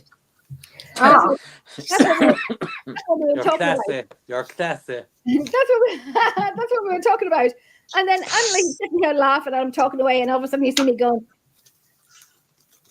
and I really go, like, did no one hear that? Did nobody hear it? I didn't say it to them because I thought we played it. Didn't we play it back later? We played it back, and definitely your name was there. Yeah, I think I was either watching or involved in that show somehow, and I'm like, wait a minute, I heard that shit. Yeah, I did. You were watching, and I did send it on to you privately, and I have it. I still have it. I'll send it on to you privately, and I can even actually, I might even refresh it up onto my page, my Emerald Isle page, so people can hear it. And some people can say, I heard nothing, but you will see, and I'm as straight as it comes. When it comes to research, I'm not here for bullshit. I'm straight as straight. If I don't know it, it doesn't happen. It doesn't happen. Jacqueline now, who's new to Emerald Isle. She thinks the way I think. We great ideas. Fantastic. It's just annoying and a distraction. We don't wait together. Yeah. But with this, right, so I heard it and I have it on video. So like I said, I will send it on.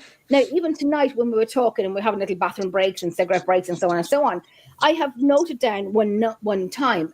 So I was like, it took my attention. Now, I am EVP 24/7. I am all about the EVP. I will live it, breathe it. It is my thing. I'm doing something with Mary Williamson from the Things Netherlands. I think in the new year. And she goes, everybody, especially Jenny, we're doing an EVP show. I am EVP. You can bring it to me. I will. If I don't know it, I will try and know it. If I don't know it, someone else knows it, great. But I remember sitting here like tonight, and we were taking a wee break and so on and so on. Or somebody was talking, and there was a little space in between talking, and I just went. and I looked at the time because I heard something being said. The time is I did write it down, 1:05. If anyone wants to go back in it, it's 1. I think it's 1 hour and 5. 1 hour and 5.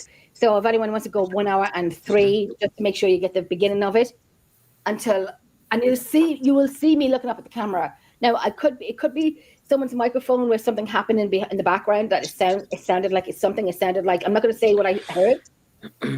You all can make that out if you want to listen back to it, and I know you will. It's 1 hour and 5. I think it's a choke the chicken. No, you see, but I will say that when it comes to EVP, the one thing I find with me and my guests, because I have a lot of people that are regular, they come with me. Yeah. So I'm actually deaf in my right ear. I used to have a hearing aid. Funny story. I used to have a hearing aid. I paid €2,000 for it. I got very drunk on a chef night out and I broke my fucking hearing aid. But because I'm so mean, I won't buy another one. I was like, no. But yes, so if I'm in a bar, I often look at people's mouths because I'm obviously missing the hearing. Yeah. And people get paranoid. They're like, women think I'm looking at their tits. Men think I'm like, what the fuck's going on? No, you should just lean in real close and go, no, baby, I'm looking at your mouth. But then when I'm on an investigation, it's actually like, because I've only one, like, people have often gone, Jesus Christ, you have the hearing of a bat.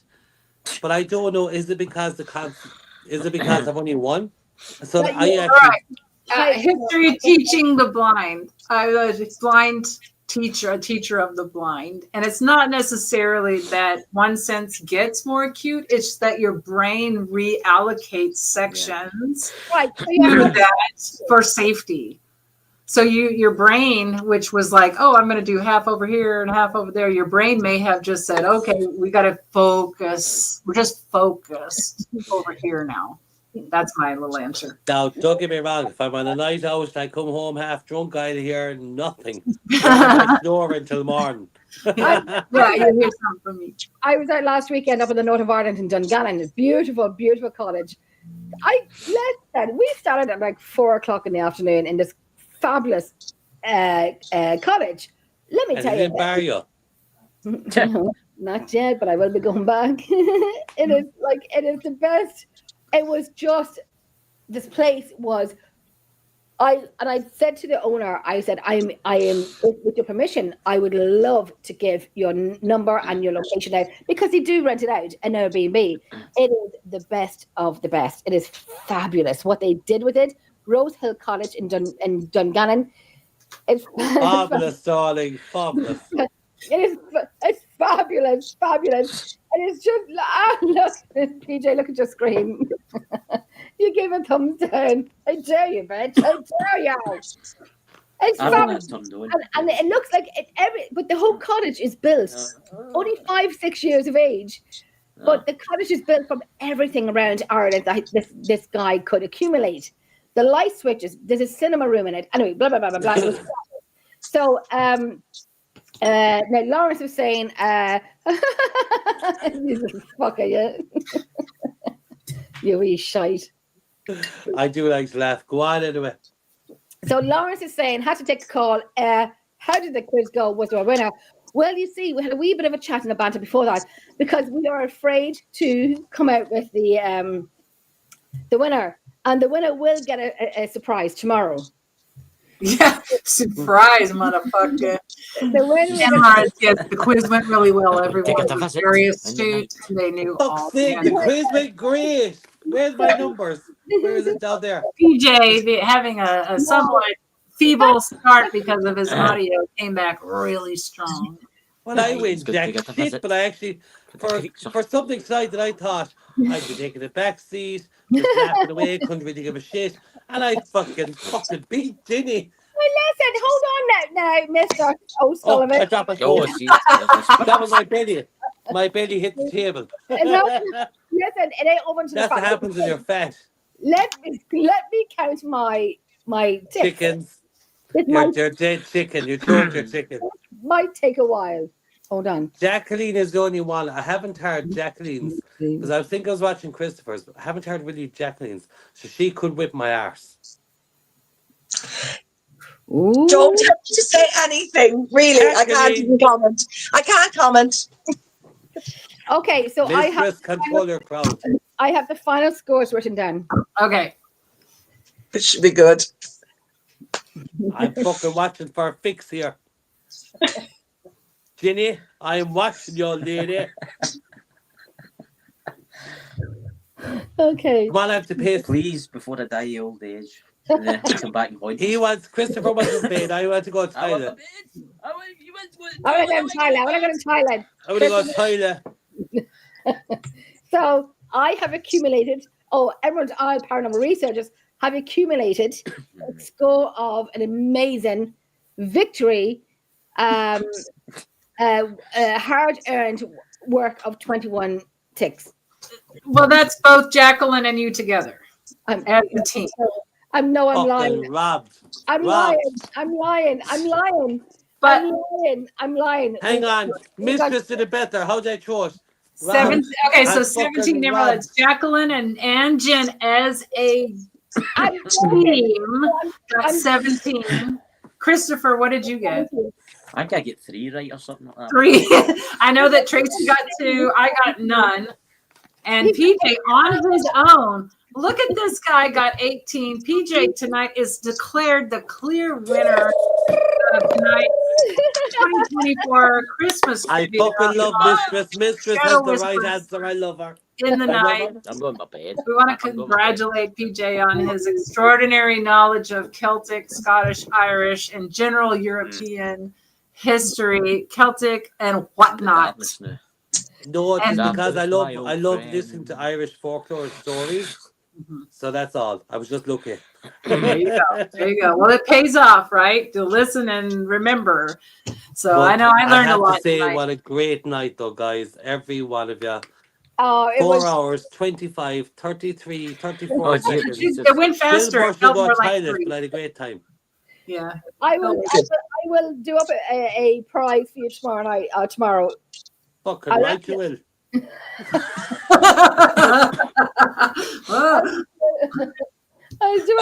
I am going to do up a prize, right? I just need I need nothing. I'm just going to do it myself. And Oh, Ginny, I'll piss my pants. Oh, stop, I'm bored.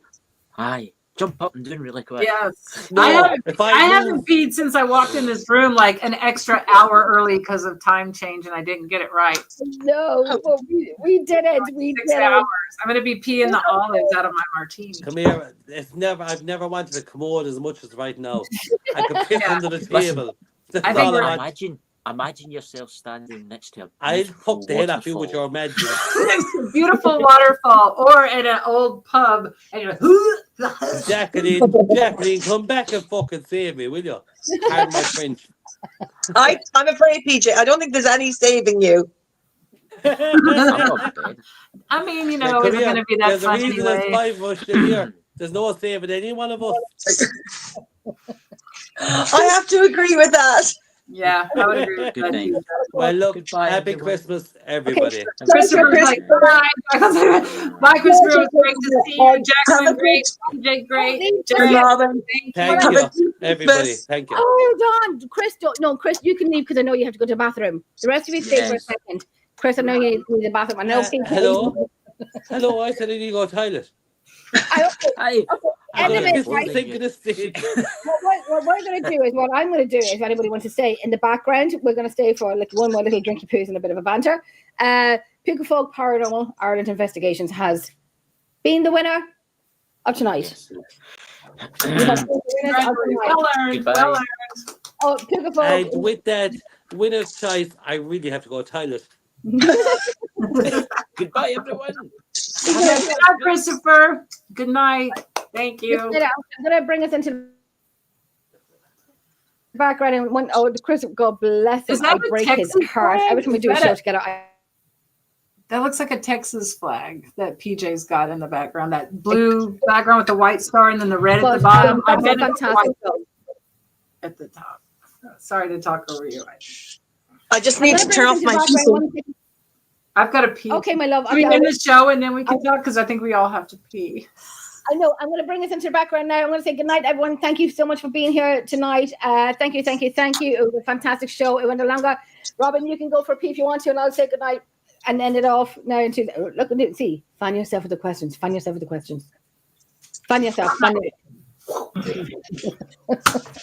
Thank you so much for watching. Robyn, come back here, because when I ended the show, come back here. We'll still be here. I will.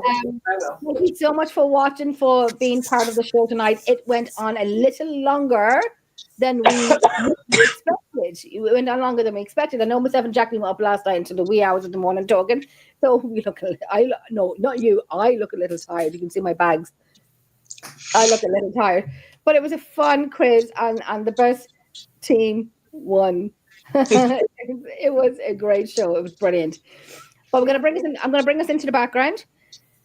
Oh, the Lord Jesus, take the wheel, and end it off with that. It is the last show of 2024. It is the last show of Shadow Whispers in the Night of 2024.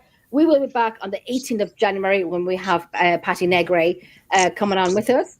Looking forward to that. Cannot wait. We have amazing locations to investigate in the new year. Jacqueline is new to Emerald Isle Paranormal Researcher, so everyone welcome Jacqueline on. We have another lady, Sarah, on the team with us. And, we are starting afresh in 2025. So looking forward to it. We are saying good night after 4.5 hours. The eyes are tired. We are saying good night.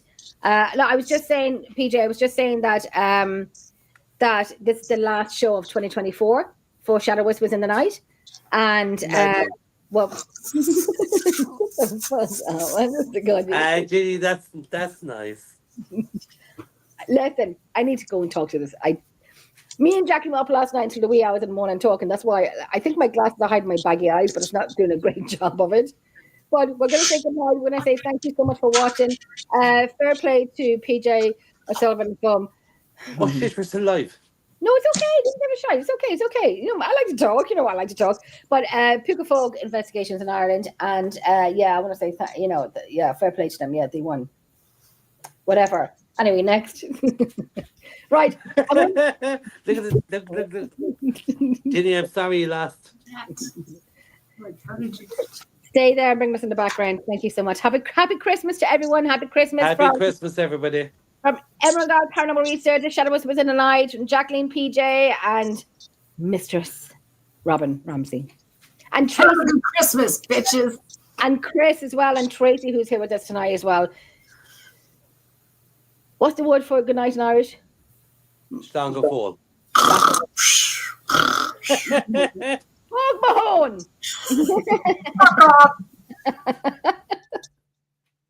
I'm removing everyone.